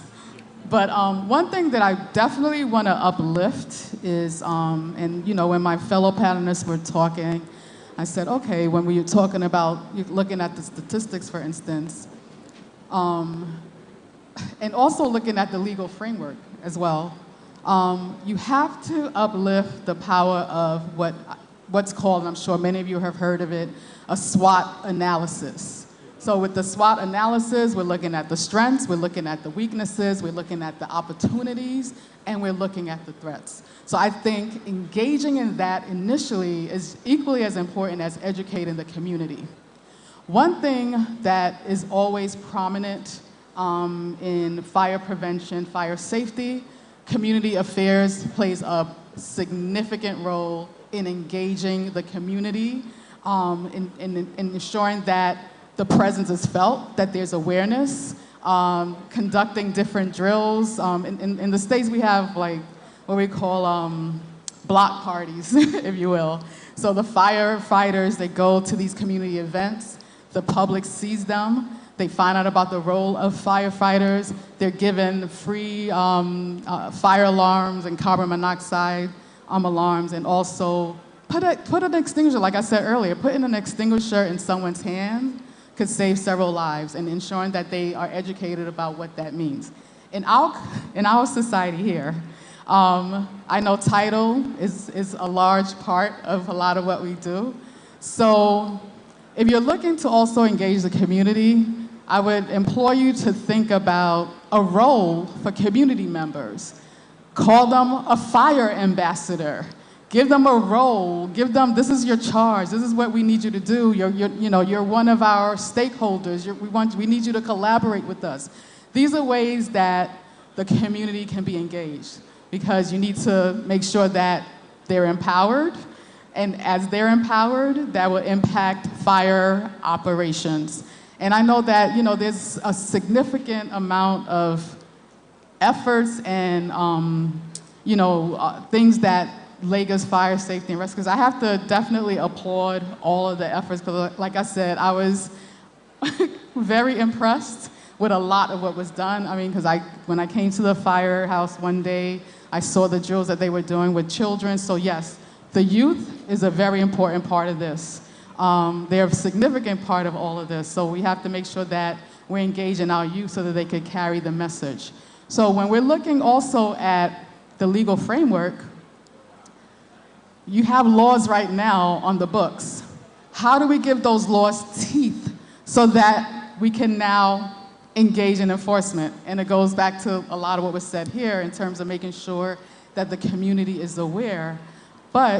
And I know this is going to be a challenge. I mean, in the States, one of the things that I did as a legal enforcement attorney with the fire department is that when anybody violated any of the fire codes, they were fined.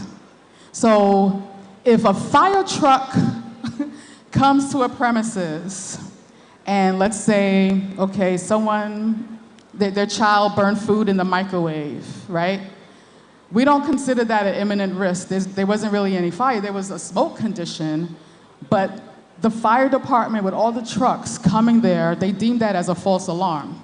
So that when they come out there, that individual, it could be a homeowner, business owner, they're fined at least $750, right?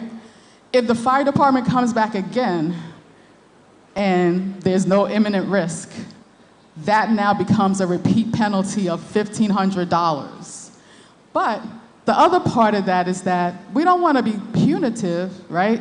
We want to also ensure that people are mitigating the condition that may have been created that warranted the fire department coming out there. So we give them an opportunity, okay, if you resolve this violation by the first hearing date, we'll cut the penalty in half, right? So even if you go, and I mentioned the fire alarms, there's also for fire extinguishers, and the fire department works in collaboration with the buildings department. We have an emergency management. So emergency management and strengthening that is also a large part of that. But I feel like I'm talking a little bit much, and I want to wrap it up. But that was, like I said, that was a loaded question, and there's so many ways that we could address that. But definitely enforcement.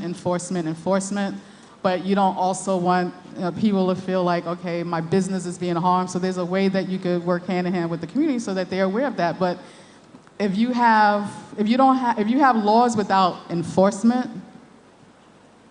it's creating a recipe for challenges. I won't say disaster, recipe for challenges. Thank you.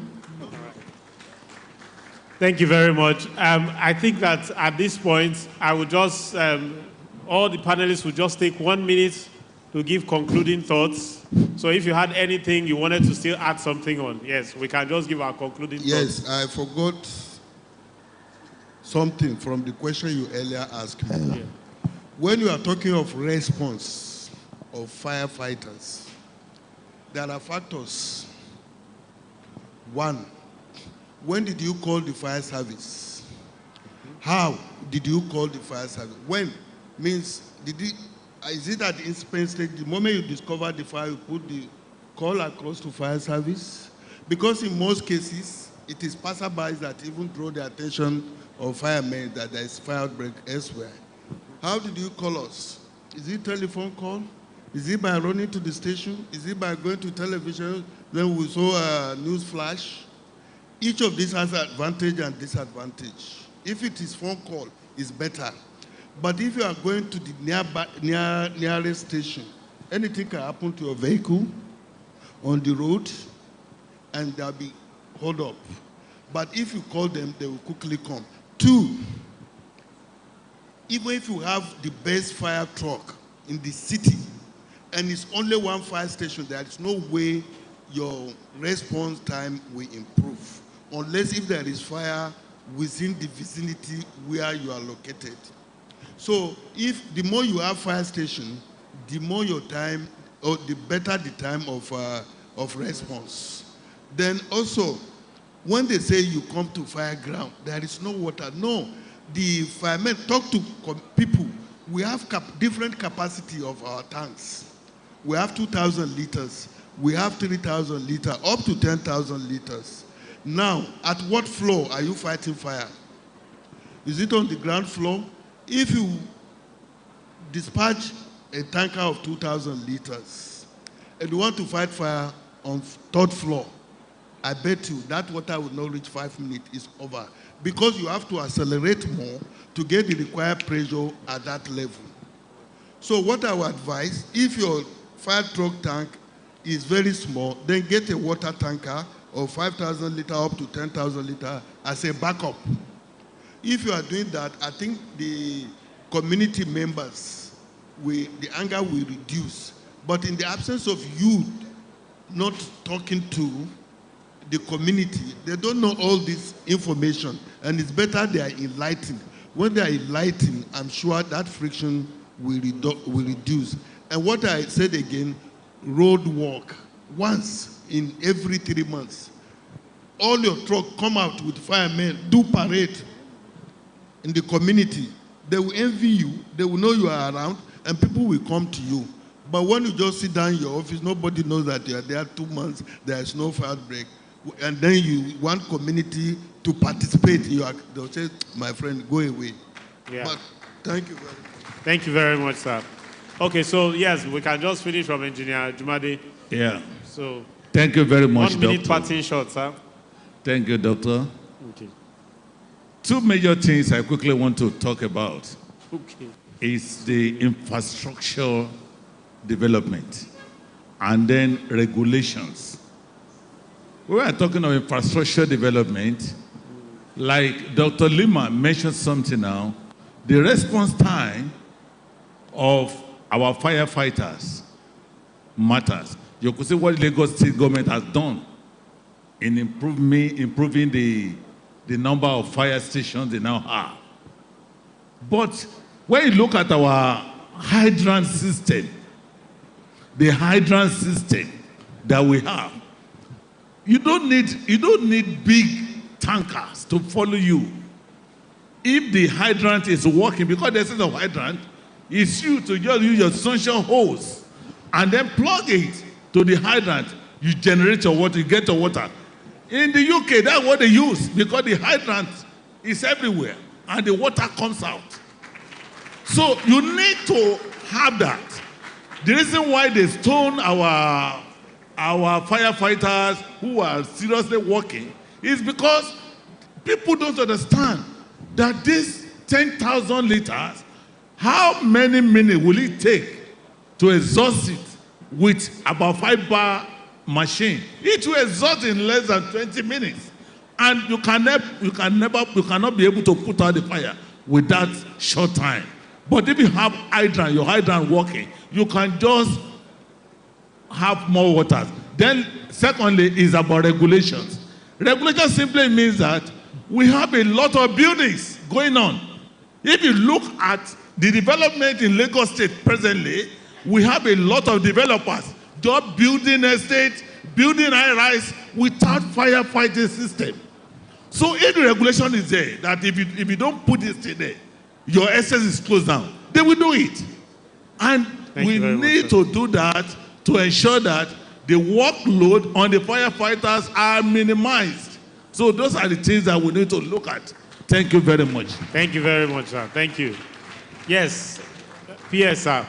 If you can just also, in your parting shot, if you can just highlight how we can stop market fires.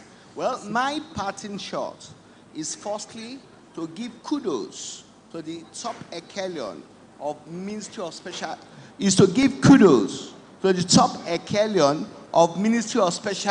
Duties.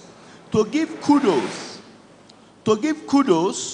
to the top echelon of our fire services and rescue. And with that, I come to what we call practical lesson learned. And that practical lesson learned, we define and put in place all what we are looking at. We must ensure to note that when you are talking about community, there are 5 factors that is associated with community.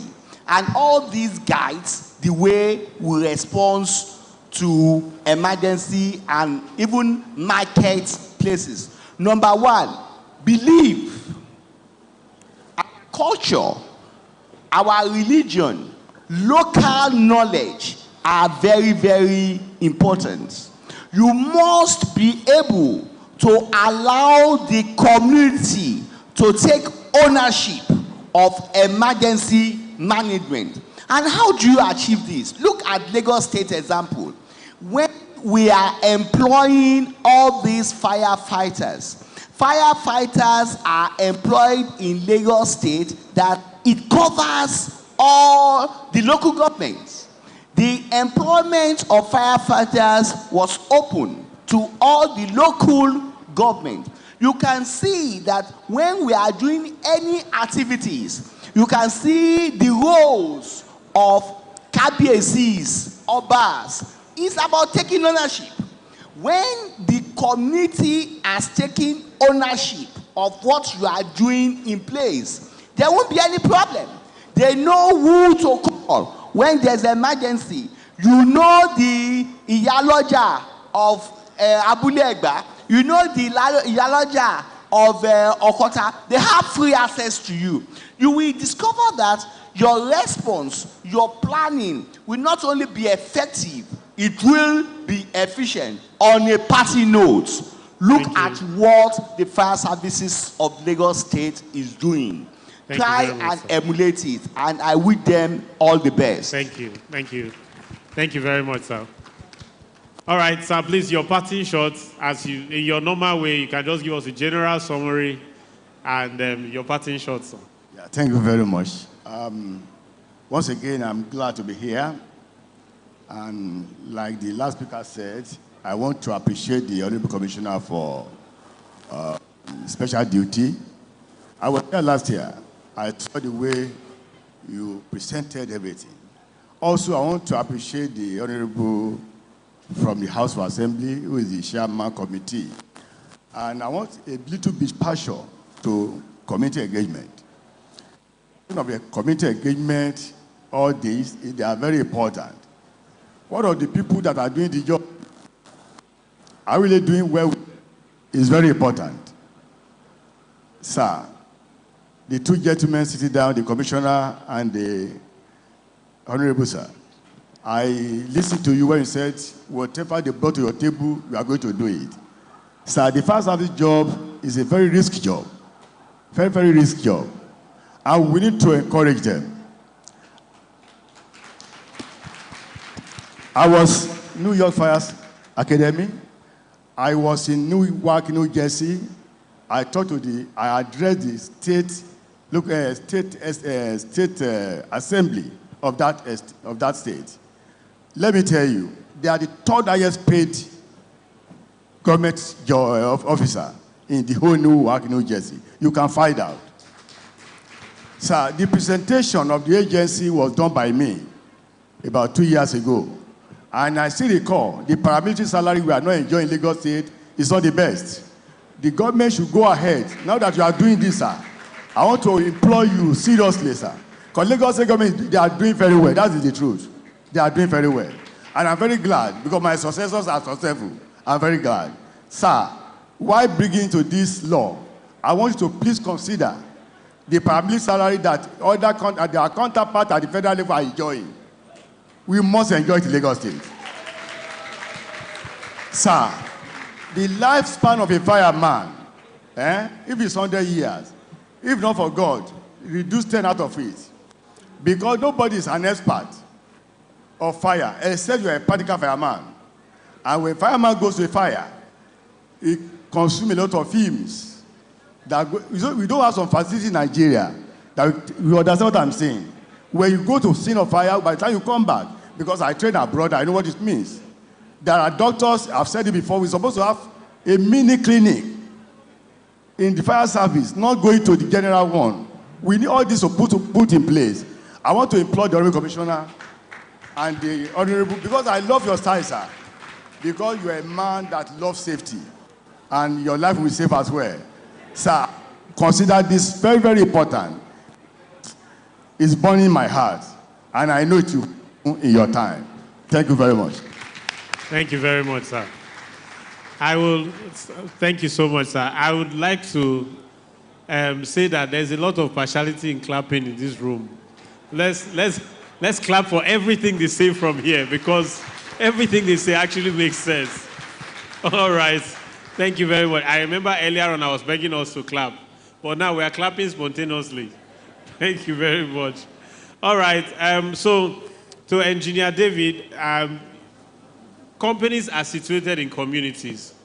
We're not going to finish this conversation and just say government, communities, government, communities. The companies that are situated in these communities, as your parting shot, what can companies do to draw communities closer to where they should be in terms of fire prevention?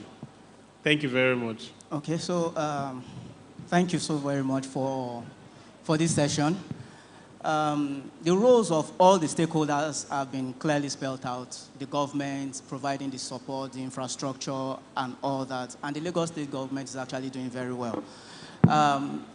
The fire service of firemen and women also, they are doing very well. The doctor here said something about perception, orientation. I believe the government, the companies must have their hands on deck to give better orientation to the communities. We are talking about collaboration with the communities. It's a symbiotic relationship where adequate communication is given as at when due. Now, it is very important that the communities, we as stakeholders, we must also understand that, in my language, they say the eye does not cry independent of the nose. So when the eye is crying, the nose will follow suit. We must realize that the firemen are also parents. They are men, they are women, part of communities as well, putting their lives on the line for the safety of the community. And so we must give that orientation to the people continuously. The organizations that are situated within these communities have the duty of care to provide the adequate training, adequate support, and infrastructure.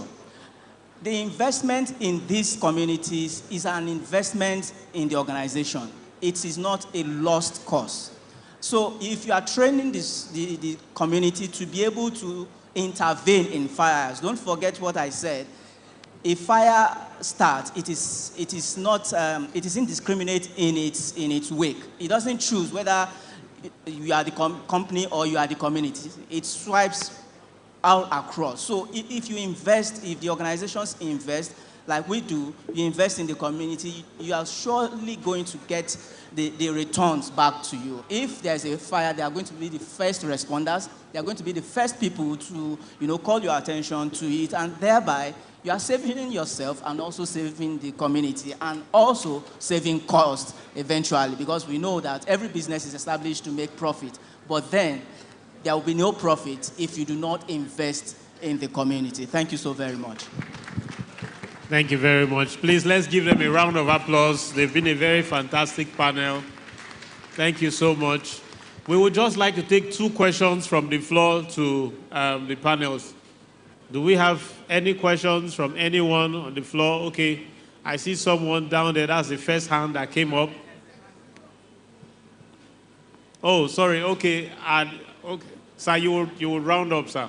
Okay, so there's a lady there that raised her hand. I think we can take from her first. Yes, you can. There are 2 people there. The lady and Mr. Inka. Then we come to Honorable. Sir, you will help us round up. Please let these questions be 30 seconds so we can use 2 minutes to finish everything, please. Thank you. Your question, please. My name is Adeyinka Adebi. I'm a retired public servant. I'm talking about informed community and participatory community. May I ask, if a community, for instance, put up a structure, can Lagos State Fire and Rescue Service equip and bring in officers to man such a station? For instance, a university community, a private university community, can they put up a structure to be equipped by Lagos State Fire and Rescue Service? That is the question. Thank you. Thank you very much, Mr. Inka. I would think that that question goes straight to our PS and our DG. And I think this question is a request for collaboration.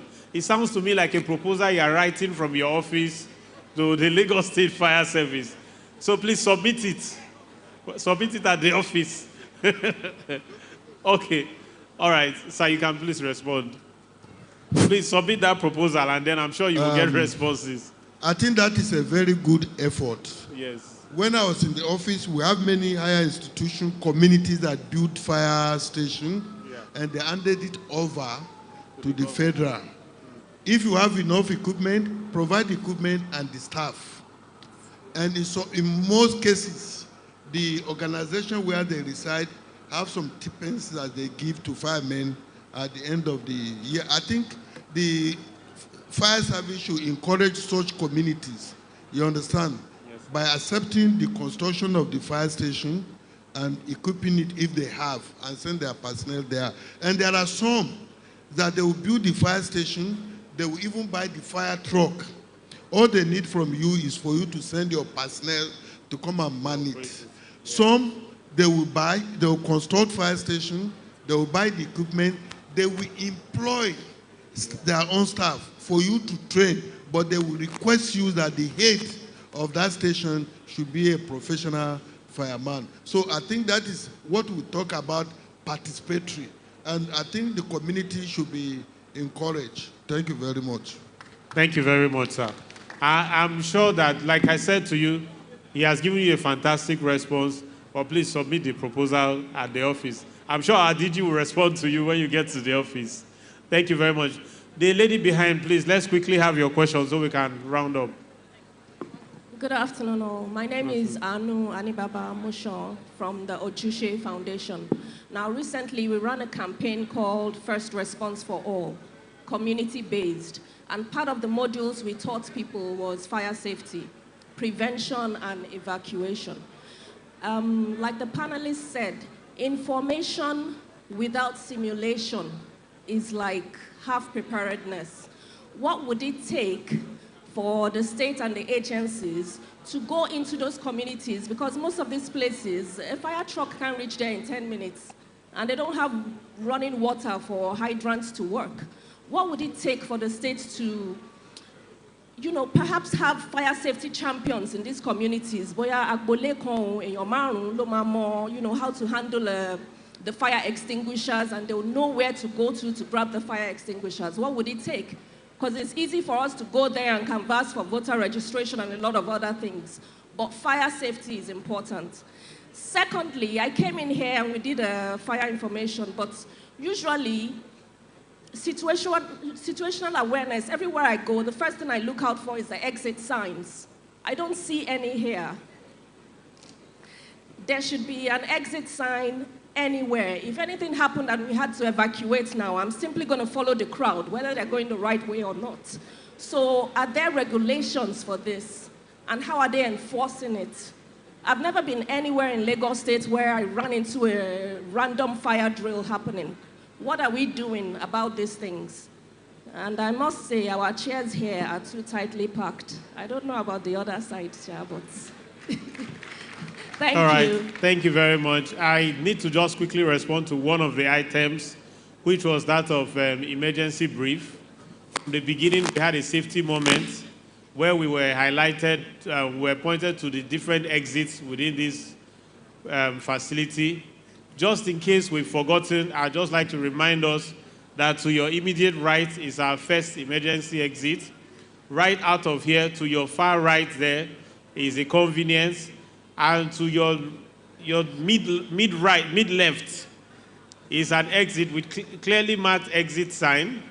And then we have two, one leading out to the tree where the car park is, and another one leading out to this side. This was done from the beginning of the event just to help us understand where to evacuate in the event of an emergency.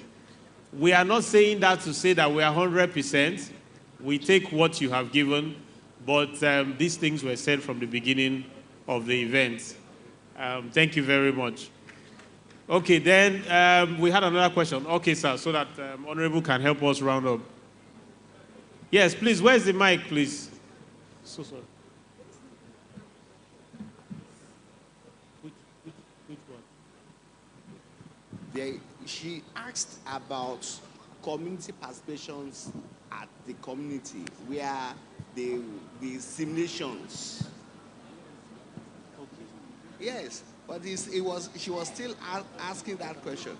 Well, let me tell you something, and it's a big kudos to our governor, Mr. Babajide Olushola Sanwo-Olu, and to the top echelon of Ministry of Special Duties, that we are working with all these vocational organizations, NGOs like Red Cross, Boy Scouts, Girl Scouts. Madam, you ask questions, we are answering you. You are not.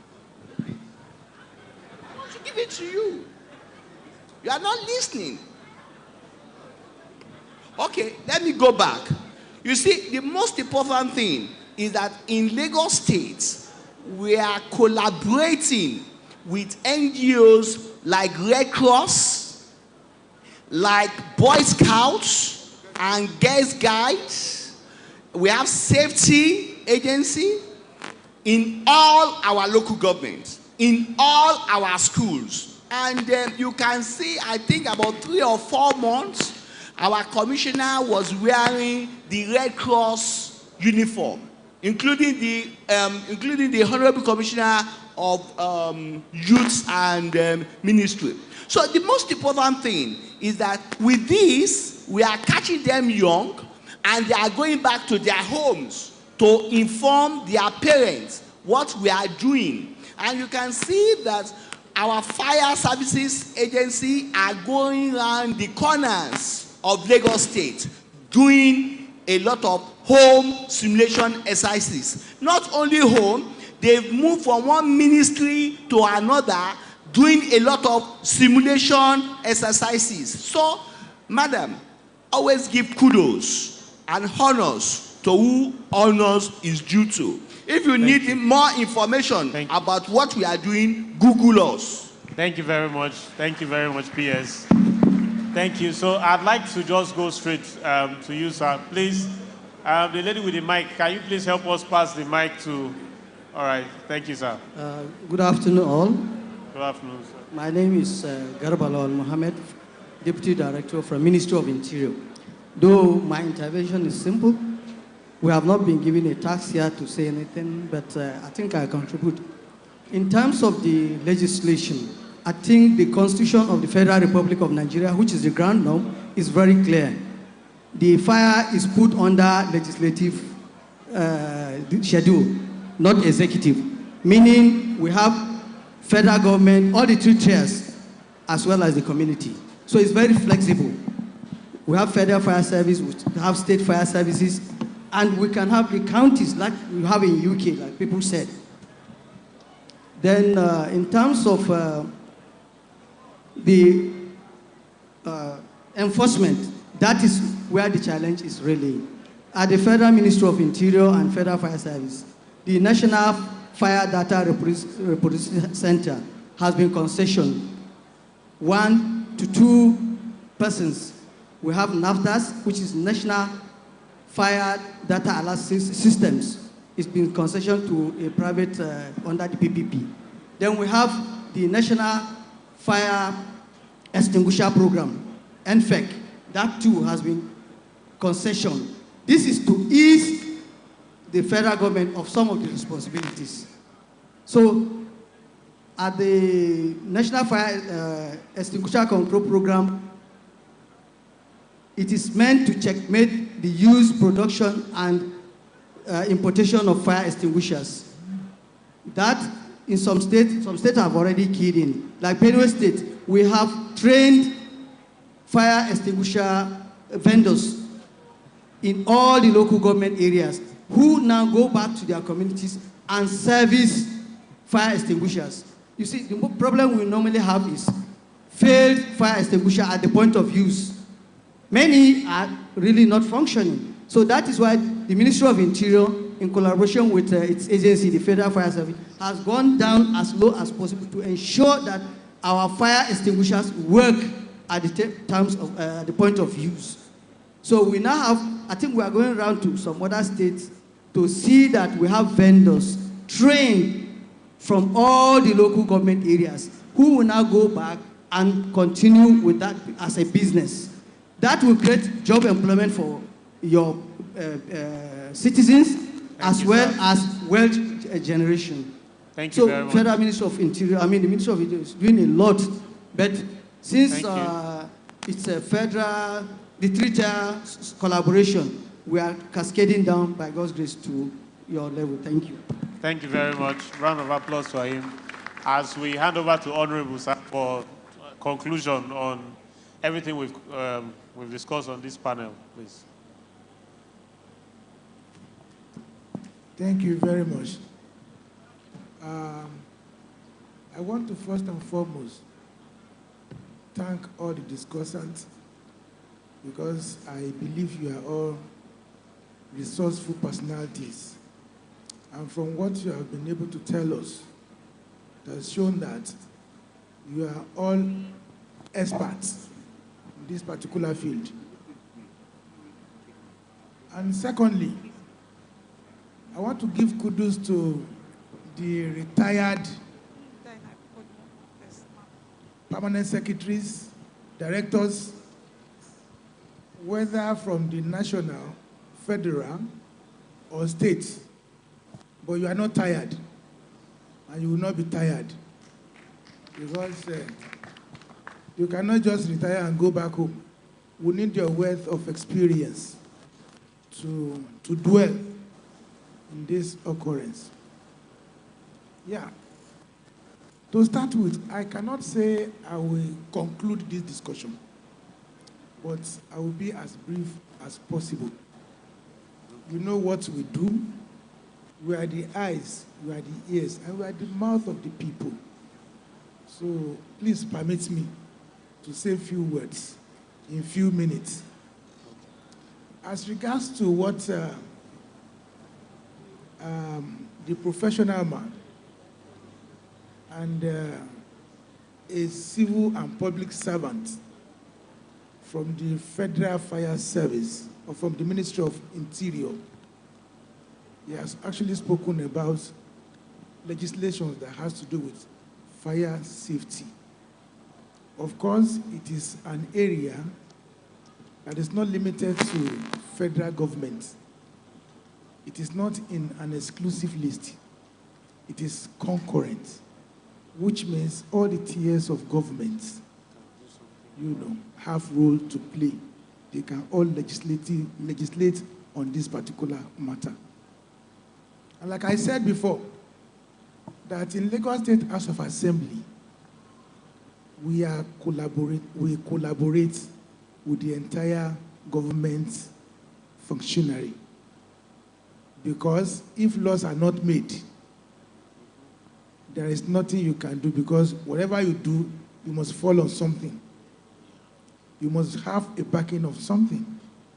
So what you are doing in this agency is guided and protected by law. I said it earlier. I said we are listening, we are ready for your inputs. So law is not static. And as a result of that, it doesn't need to be stagnant. So from time to time, we check, we correct, we remove, and we add to our laws to be able to stand the test of time. It is an institution that is saddled with these responsibilities. And we are up and doing in what we do. Because if we don't give you the backing, there's limits. In fact, you can hardly perform. What I said on behalf of the Right Honorable Speaker, that whatever you are doing, or whatever we are doing here today, you have the backing of the Lagos State House of Assembly. Then while we are talking, we know that we are not there yet, but we are going there. Going by the statistics, we are at least reducing the level of occurrence in fire disaster. When we talk about emoluments, talking about funding, we know it's not enough. But we cannot say this is how much you need. You have to tell us what you want us to do. And before we ask you questions, why are you not performing? Why is this like this? Why is that like that? Try to hold us responsible. That this is what we did, and this is what you were able to do for us. I believe that we are working together, and surely we'll get to where we are going. I won't be able to conclude this without making reference to some very important thing. We are talking about training. We are training the elderlies. That is what I would say. You go to communities, you go to this, you go to that, you are to go and do simulation to show them. What about the children? Because today, I don't want to believe that your education or your knowledge about response to fire is something that you have grabbed from, when you were growing up. But this is where we're supposed to go now. Because it is one thing, if you ask our children, they'll be telling you, I want to be doctor, I want to be lawyer, I want to be a military man. Why? Because they see all this on televisions and what is happening around them. Fire cut across everything in life. From our house to anywhere. So I want to believe that it is something that the kids, the people, are supposed to be informed about it. From there, you see some, some minds that will want to key into this and want to call him or herself a fireman or firewoman. So please, if we cannot even put it in our curriculum, let us see how we can come up with programs on television. I know this is going to take, it's about money. But it is something that we are ready to support. Make sure that you get the experts that can be going to these schools from elementary to engineer them, to teach them, to nurture them about fire. Then, having done that, then you can now come up with a program on television. Because from there, you would have been telling them, if you listen, so time, so day, you'll be seeing this, and we'll tell our parents to allow these kids access to, to allow them, access to this. I think this can make them, informed, and they can from there have interest in what we are talking about. The younger they are, the better for us. Rather than telling a man that is ready to go out to work and bring something for the family to come and listen, we are doing simulation. No, it's not as if it doesn't work. But let us make sure that we imbibe this character, this attitude in them when they were younger. Gentlemen and people of the 4th Estate of the Realm, we want you to report what we are saying, to report exactly what we are saying for the consummation of everybody, whether in Lagos, in Nigeria, or internationally. Thank you very much. Thank you very much. And that brings us to the end of the panel of discussant session for day one of this conference. Please, a round of applause for these wonderful panelists and contributions from the floor. Thank you very much. I would like to call on all our dignitaries on the high table. I crave your indulgence to please grace the stage so that we can take a very good photograph with our panelists. Please, if you don't mind.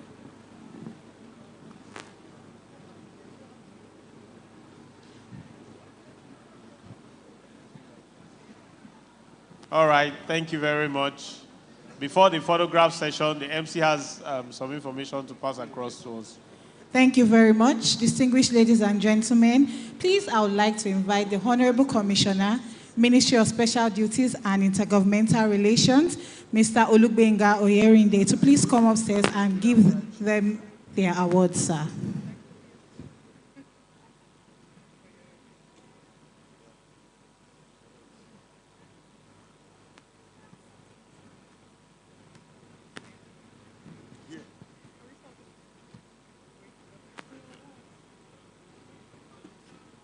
So you are giving them awards again.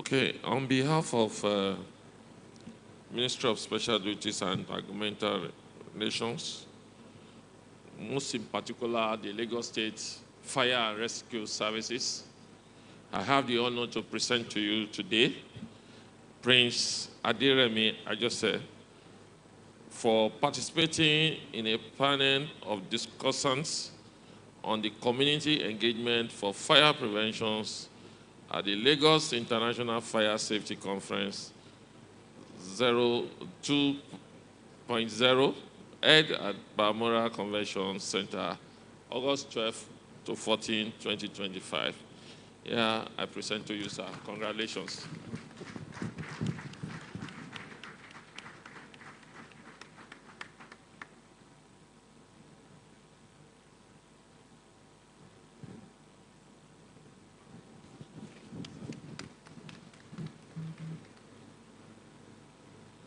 So also I have the honor to present to Dr. Liman Ibrahim Aji, retired but not tired, a good friend, a motivator of the agency of Lagos State Fire and Rescue Services. He has always been behind the success we are sharing at this platform today. And also, I have that honor to present this to you as an award for having to be given this support always. Thank you.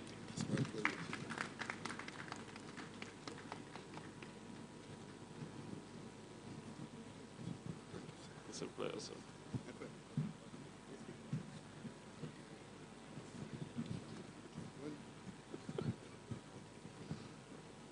All right.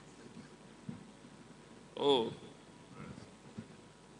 I also have the honor to present to my own good brother a second part of the Ministry of Special Duty and Intergovernmental Relations. What I mean by that is to tell you that I'm one of the exceptional commissioners to have 2 PS in the history of Lagos State, and he happens to be the second PS I'm having. And that's the person of Dr. Olufemi Okesoyintolu, who has participated co-heartedly and convincingly telling people at this forum that it's a grassroots and having to engage the sister who has a question about community engagement to let you know that indeed Lagos State is there and doing what we know best when it comes to community engagement. On this note, I have to present to you Dr. Femi Okesoyintolu. Congratulations. Thank you.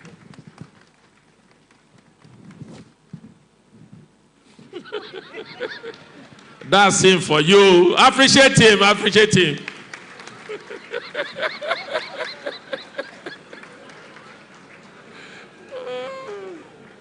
Oh, wow. Wow. This presentation goes to our guest, our participant from US, who is not our first entrance to this conference. He has been with us from the beginning.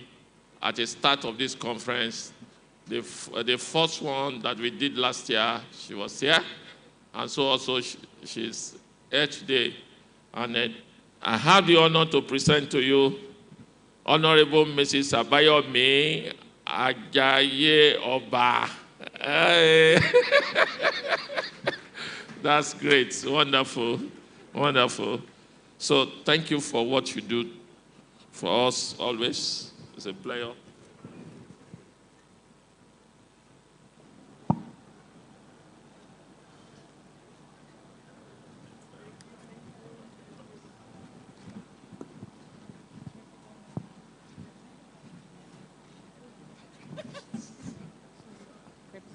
Okay, we have to.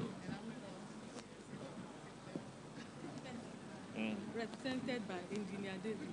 Engineer David. So just, okay. I have the honor to present this award to Ms. Folake Soyonwo, who is being represented here by Engineer David. Engineer David, you are welcome. Congratulations.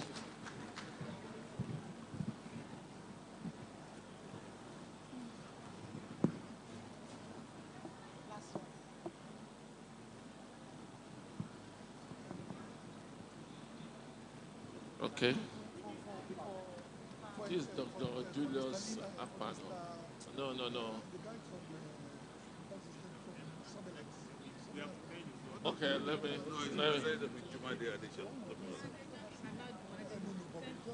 Okay, I have the honor to present to Dr. Professor Jumade, who has been the panelist for this CEO seminars. I have the honor to present this to you, sir. Congratulations. Thank you. Congratulations to every one of us. We are grateful. See you next time. Okay. Group picture. Please, can we, the distinguished leaders, please can you come forward to take pictures with the Honorable Commissioner?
Is this only this one?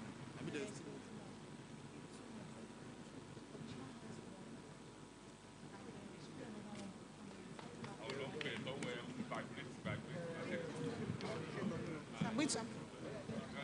Thank you.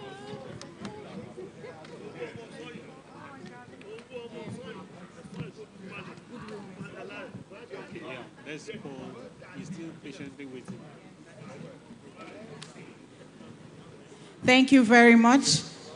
Distinguished ladies and gentlemen, please can you put your hands together for the thought-provoking session that just ended. So let's be reminded, community engagement is key. Having a good relationship with your community members is also key. 767 and 112 is just a dial away. And we should not forget that we should join hands together to make Lagos work. Thank you very much, everybody. Honorable Commissioner, sir, I would like to invite the Chairman CEO, Sandeco Group, Mr. Vincent Southey Effiong, for his goodwill message.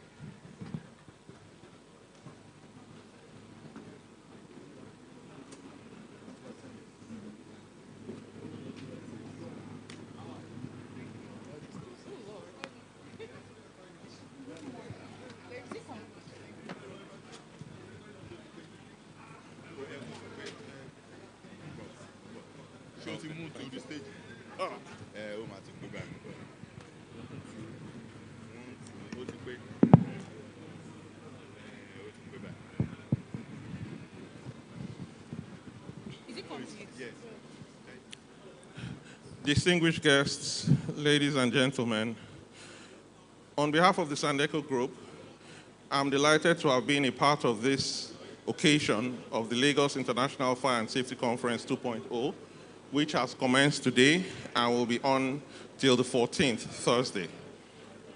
I feel really honored and privileged to have participated in this significant conference surrounded by the major stakeholders whose responsibility it is to provide safety and security to all Lagosians, whether in their homes, at their businesses, or in their offices. As we have convened here today, and we will do for the better part of the week, under the theme, Leveraging Technology and Community Engagement to Prevent Fires, this conference indeed underscores the importance of collaboration in addressing fire safety challenges and subsequently the need for enhanced fire prevention and mitigation strategies, as we recognize the devastating impact of fire incidents on lives, property, and the environment. Statistics available to us, as has been shared severally today,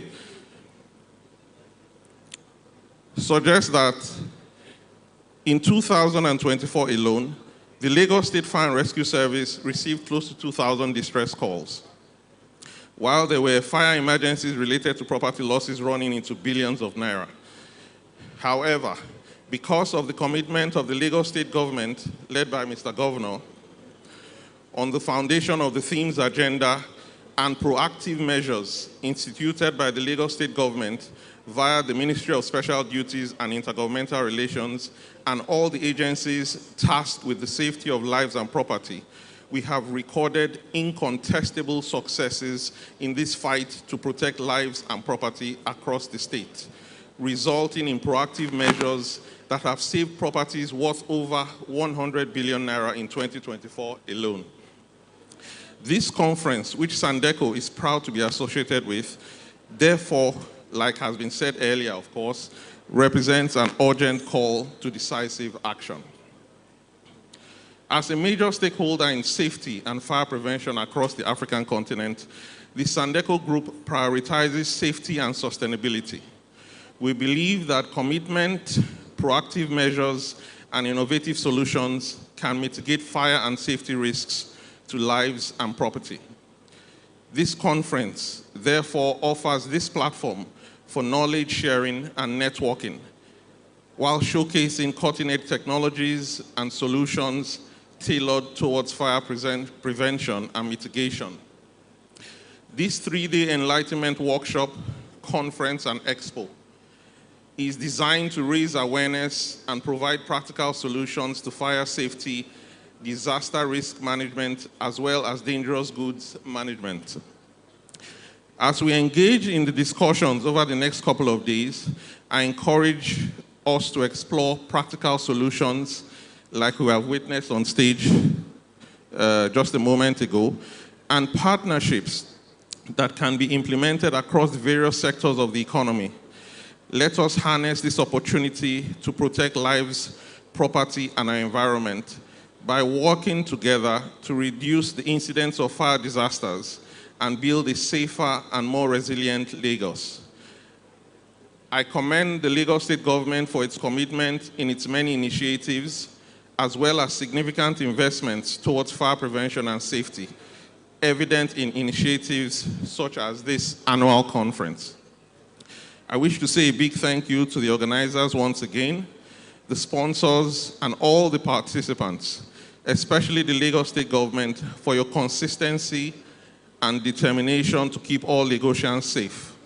I look forward to meaningful deliberations and productive outcomes.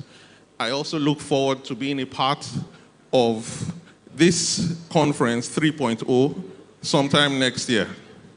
Thank you all for coming, and I wish you an enjoyable conference over the next couple of days. Thank you very much. Thank you very much, sir.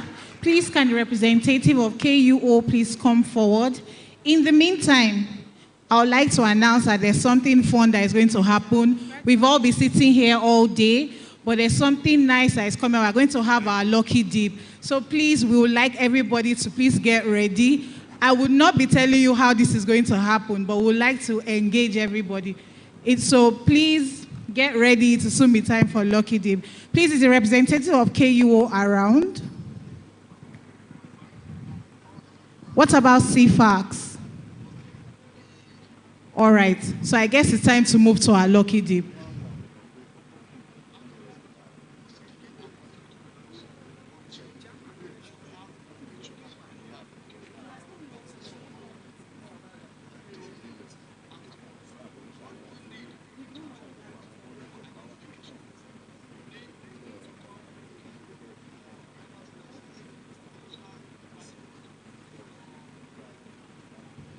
All right. Please, I would like everybody in the hall to please stand up. Distinguished ladies and gentlemen, please, I would like us all to stand up.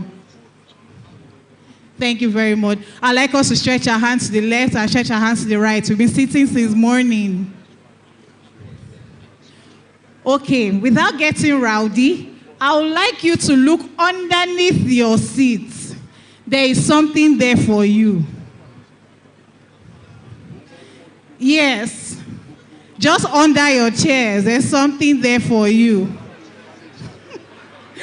I'm so sorry to the distinguished leaders in front, but for the participants, please just check underneath your seats.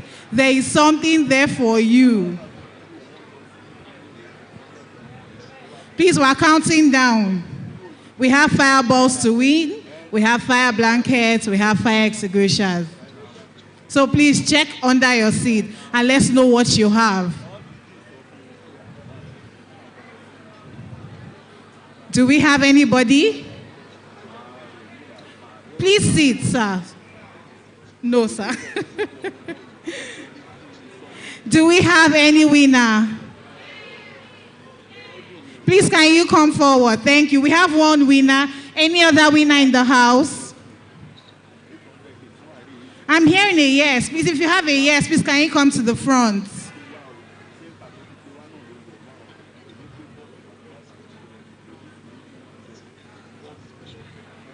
Do we have any other yes? Please check properly. There's something under your seats for you.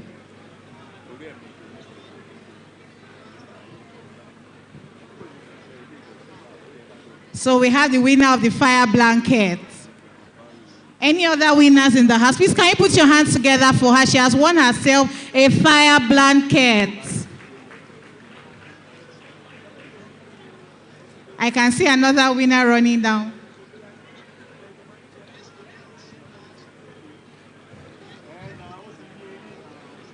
Another fire blanket. Any other winner?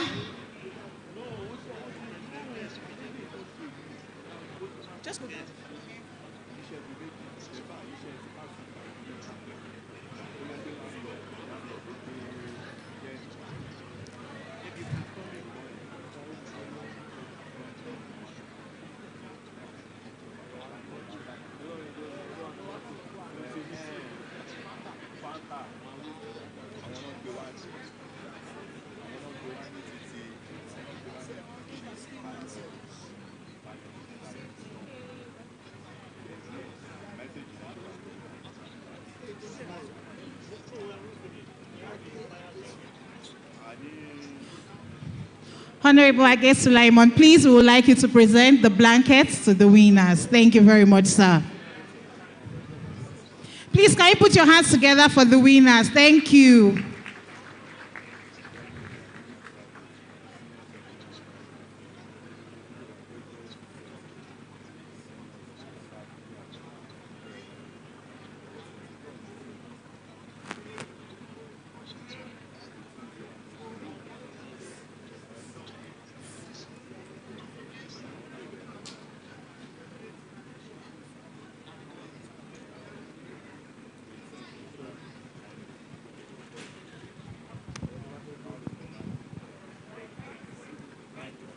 This is to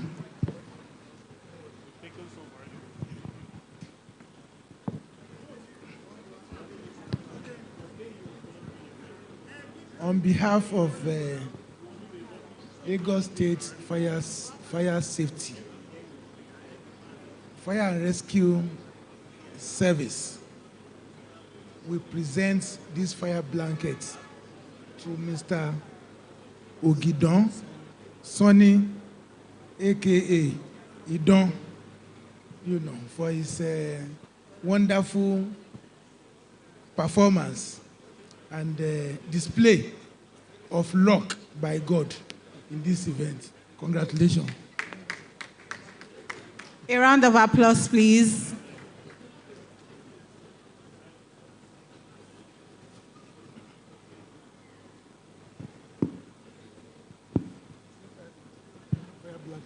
Who's the person?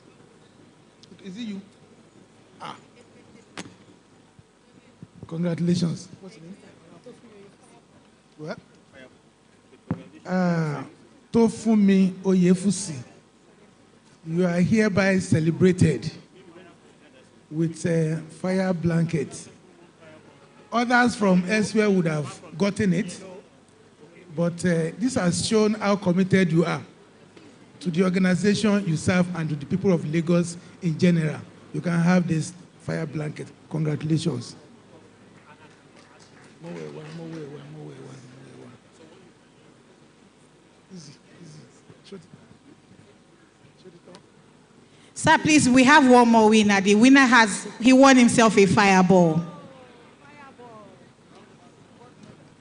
Please, a round of applause for him. And then we still have more, but we're going to be telling you where to check so that the winners can come forward to reclaim their gifts.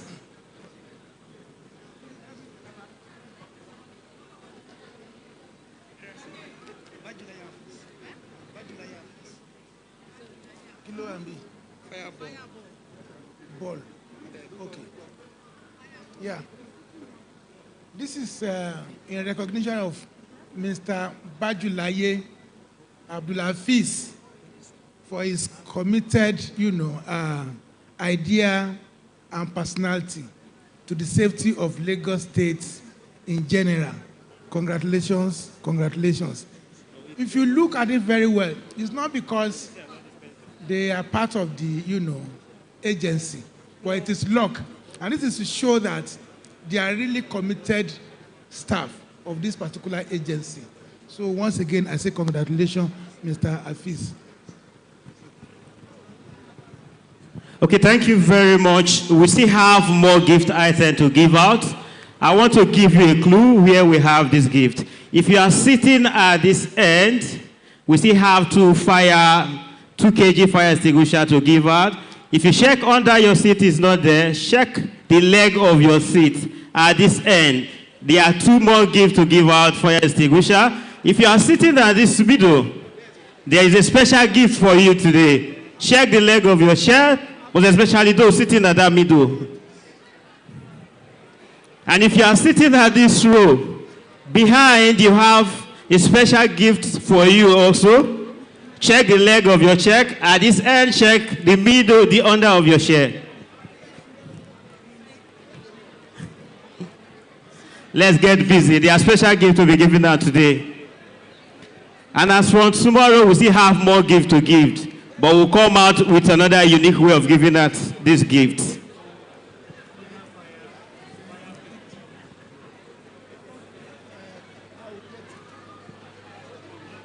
Check the chair close to you. If it's not your chair, check the leg of the chair.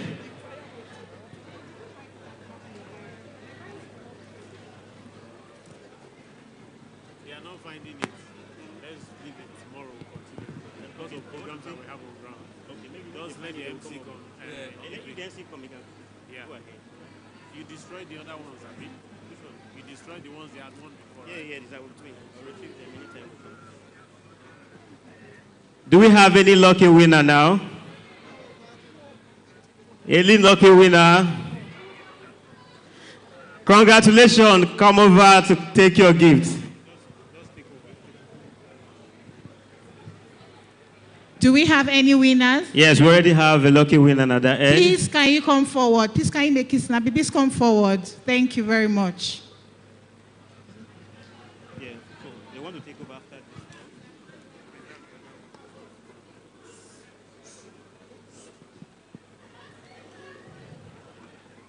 this.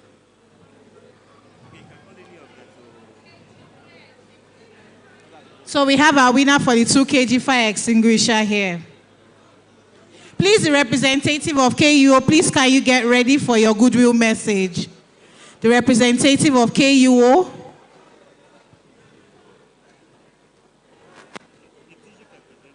Yes.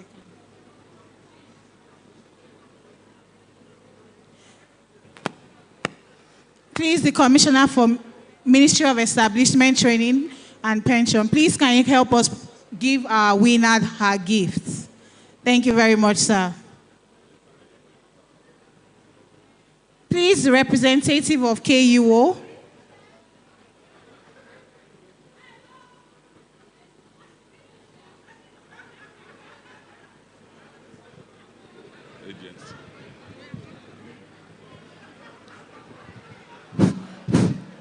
Thank you very much.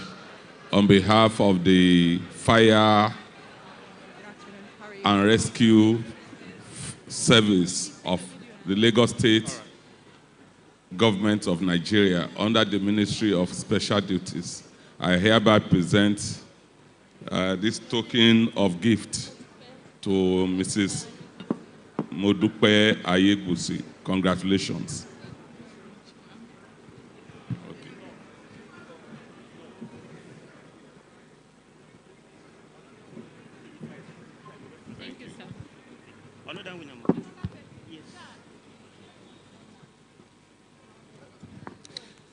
Congratulations. On behalf of the Lagos State Fire and Rescue Service, I hereby present this token gift to Mrs. Chidima Oriato. Congratulations.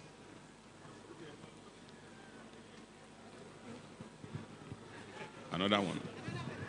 Thank you very much, sir. We have the representative of Coal Fire Service here. Her name is Mariam. Good afternoon, ladies and gentlemen. Thank you for your time and your attention on this fine, lovely, and constructive day and event. All protocols observed. I thank you for your attention. So Coal Fire Safety is originally a Ghanaian company. That's where our head office is. And Coal is derived from the Tree language in Ghana, which means togetherness and community. Because we believe safety is a community responsibility, as we are trying to achieve over here in this beautiful event. Our company does fire safety as a whole, under which we have specialized fire engineering and also extra low voltage. We have our in-house engineering team, and we are constantly being trained in order to uphold the latest technologies and the latest standards released by institutions such as NFPA, British Standard, and also observing the fire safety protocols of the country that we are operating within.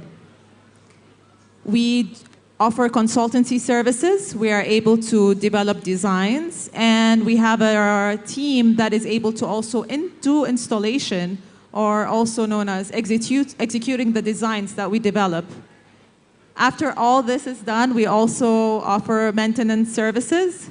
Under our fire fighting solutions, we like to be as innovative as the industry allows us, allowing us to do installations of the traditional firefighting lines that are related to hydrants, landing valves, sprinklers, regular sprinklers, water mist, and also localized suppression solutions such as FirePro aerosol suppression solutions, ThermoShield patch, which is a very creative automatic firefighting solution that is placed inside electrical sockets. You'll be able to see more about these technologies when you visit our booth at the back. And everything under extra low voltage, which is fire alarm, access control, building management system, and so on and so forth. Collectively, all the solutions that we offer are meant to solve a problem that we have related to safety in the society that we stay within. Because we always believe that having the right system in place will help us avoid an emergency, which is the whole point of fire safety solutions. We have our presence here in Nigeria. We have our office in Ikoyi. You're welcome to visit us. We have our showroom over there where you can see some of our products. And as I mentioned, we have our head office in Ghana, which if you ever are in Ghana, you're more than welcome to also visit. Thank you very much, ladies and gentlemen. You can find us at the booth at the back, and we'll be very happy to answer any questions that you may have. Have a lovely day. Thank you very much. Please, I would like to call on the Zonal Controller, Federal Fire Service, the Assistant Controller General, Ijeoma Achi Okidi, for her goodwill message.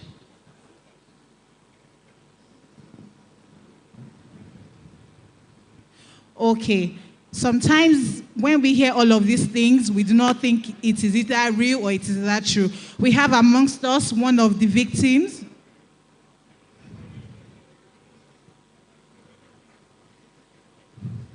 Assistant Controller General Ijeoma Achi Okidi for her goodwill message. Thank you, ma'am.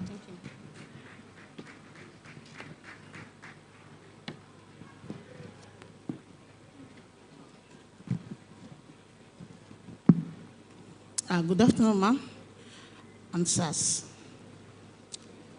I'm representing the Zonal Controller for the Fire Service Zone A at the Lagos International Fire Service Conference. She has an official assignment that was she has to run and fulfill the assignment. Standing on a safety protocol, it is with the great pleasure and a deep sense of responsibility that I bring warm greetings from the Federal Fire Service Zone A, covering Lagos and Ogun States, to all participants, organizers, and the stakeholders gathered here for the Lagos International Fire Safety Conference 2025. This year's theme, leveraging technology and committee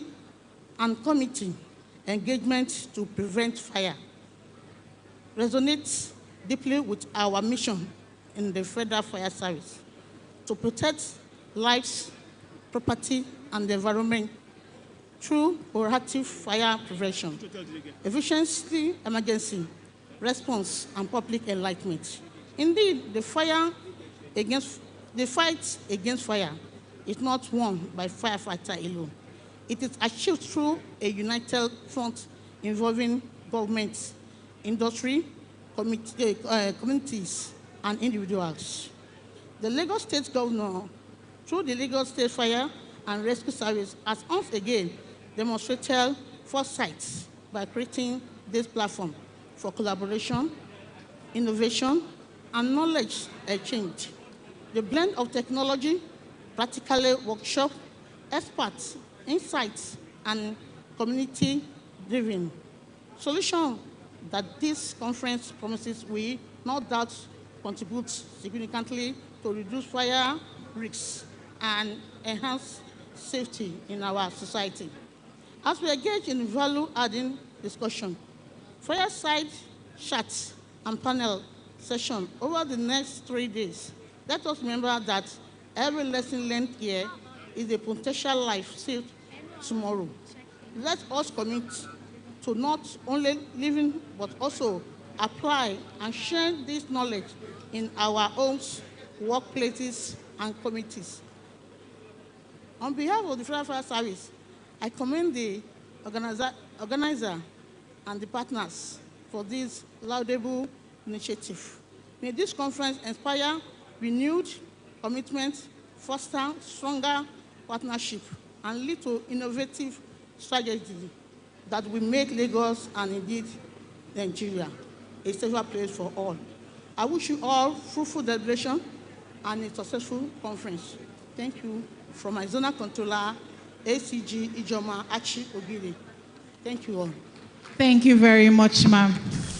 Ladies and gentlemen, one of the most powerful reminders of why we are here today comes from those who have lived through the reality we strive to prevent. Today with us, in a world where safety is crucial, Brickfire Equipment Limited leads in fire prevention and response. Located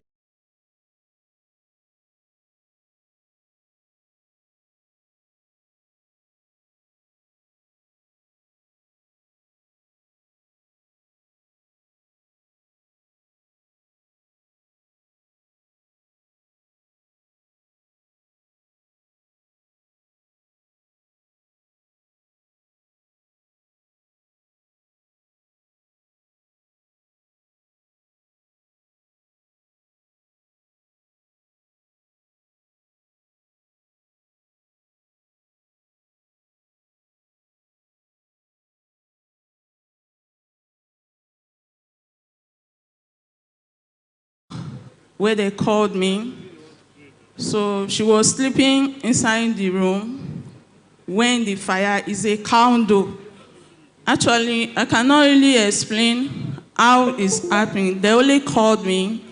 I should go and meet my daughter in the hospital. So when the fire was burning, it was my husband that went inside the room, bring her out.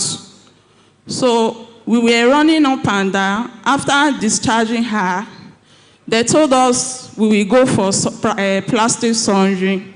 And it's going to enter theater 3 times. We can be able, because the 2 hands was closed, cannot be able to use it. We try and paid some money so that they can open the hide. So in the month they discharged her in the hospital, I lost my husband. So we traveled to the village. We spent some time there before coming back to Lagos. And since then, things are very difficult to us. We cannot be able to do the remaining surgeries. And the hand is affecting her seriously. Please, I want to plead every one of us. I need our sisters who did not, I don't want the money. If there is anybody who can help me just to help us for the being, I don't need money, just for her to be okay. Please, I'm pleading you. And have not married. My husband is late. I'm the one alone.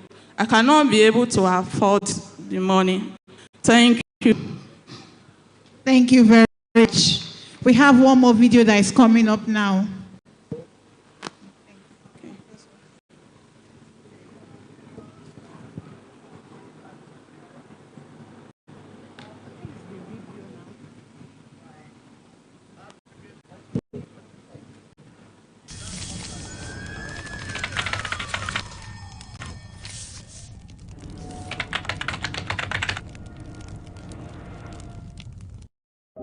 in a world where safety is crucial, Brickfire Equipment Limited leads in fire prevention and response. Located on Owodone Street in Lagos, Nigeria, Brickfire offers top-notch fire safety products designed to protect lives and property. Their extensive showroom features a wide range of products, including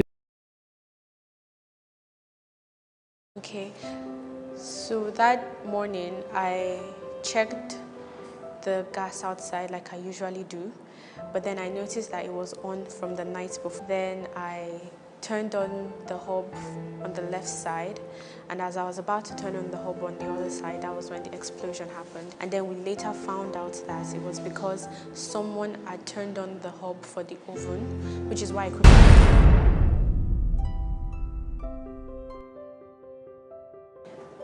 I was an inpatient for 2 months.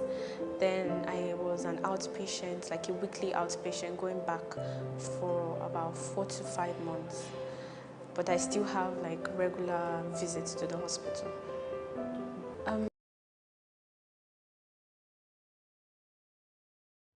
Here is a short from various fire incidents who are willing to share their stories for others to learn. My name is Faole Oreoluwanimi.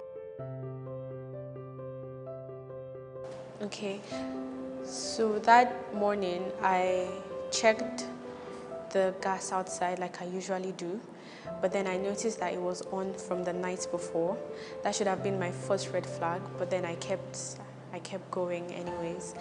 Then I turned on the hob on the left side, and as I was about to turn on the hob on the other side, that was when the explosion happened. And then we later found out that it was because someone had turned on the hob for the oven, which is why I couldn't smell the gas because it was inside the oven. So by the time I tried to switch on the next hob, that was when the explosion happened.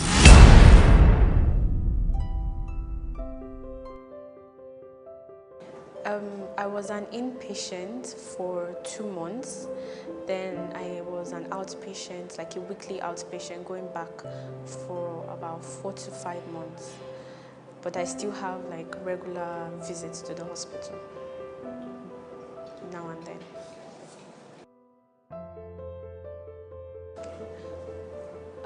It was difficult at first because some parts of my body, like I had contracture. I recently got a surgery, but then it was difficult to do some things, and it's still kind of difficult to do some things.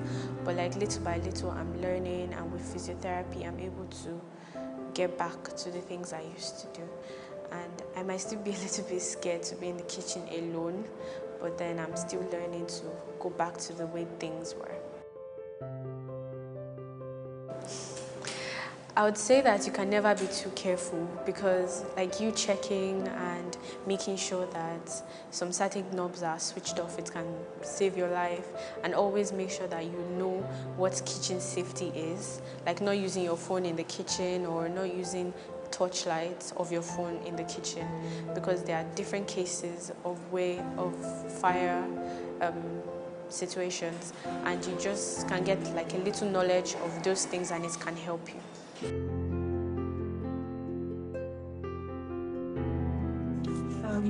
Also, people tend to keep the gas tank and the gas cooker right beside each other. I would also advise that they keep the gas tank outside and then just have the gas cooker inside the kitchen, because that can also increase chances of a gas explosion. Actually, I started an NGO to raise awareness of burn injuries, but I've not necessarily been so consistent, which is something I'm working on being more consistent on. But then I want to at least help people understand the different ways that burn injuries can occur, so that we can help reduce the occurrence. And anyone that asks me, I am always eager to share with them about my experience.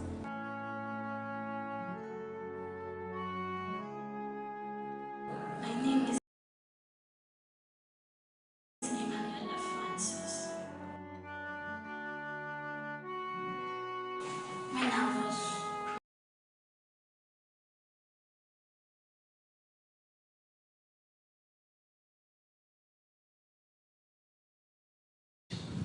Seplat Energy.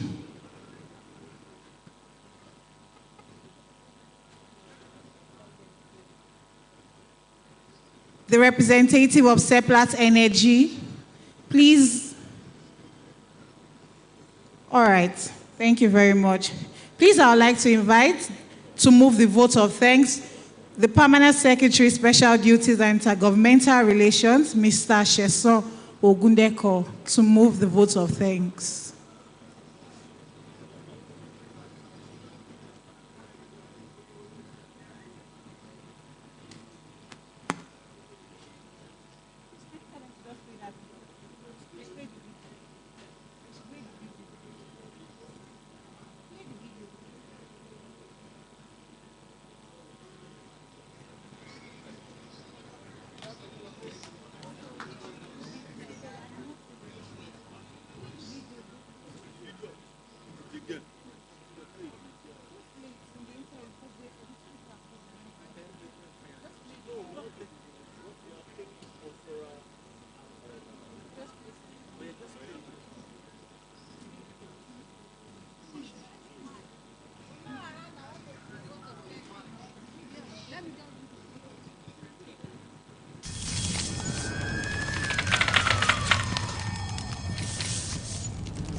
In a world where safety is crucial, Brick Fire Equipment Limited.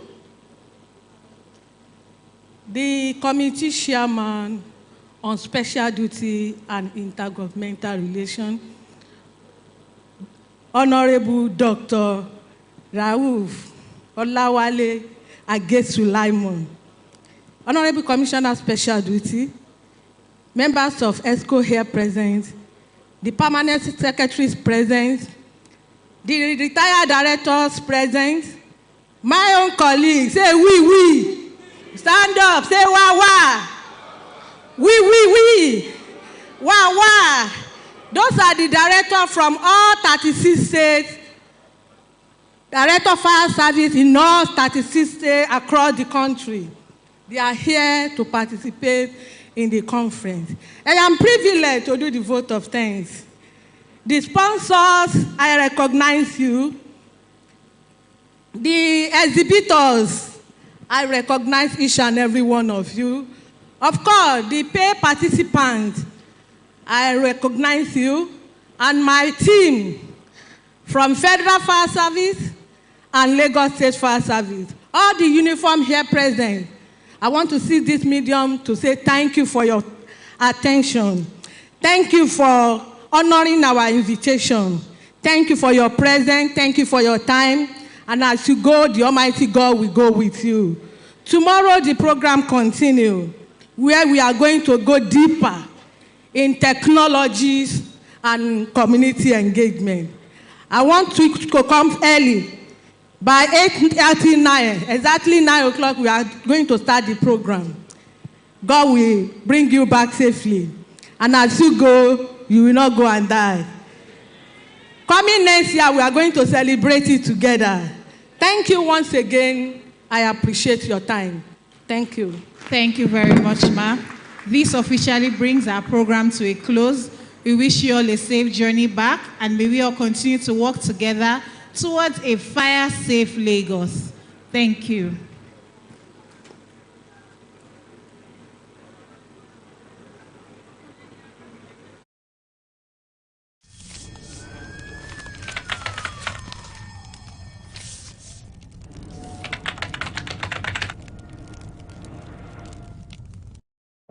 In a world where safety is crucial, Brick Fire Equipment Limited leads in fire prevention and response. Located on Owodone Street in Lagos, Nigeria, Brick Fire offers top-notch fire safety products designed to protect lives and property. Their extensive showroom features a wide range of products, including fire extinguishers, alarms, sprinkler systems, and emergency kits. Brick Fire also engages in fire risk assessment and community safety training. Customer convenience is prioritized with accessible facilities and a spacious warehouse ready to fulfill large orders. The founder, Mr. Inkena Onwozuzu, is a respected leader in the industry, recognized for his contributions and partnership with local fire services. Brick Fire is dedicated not just to sales, but to empowering communities through education and fire support. Brickfire equipment where safety meets innovation. Visit us at www.brickfire.com to learn more.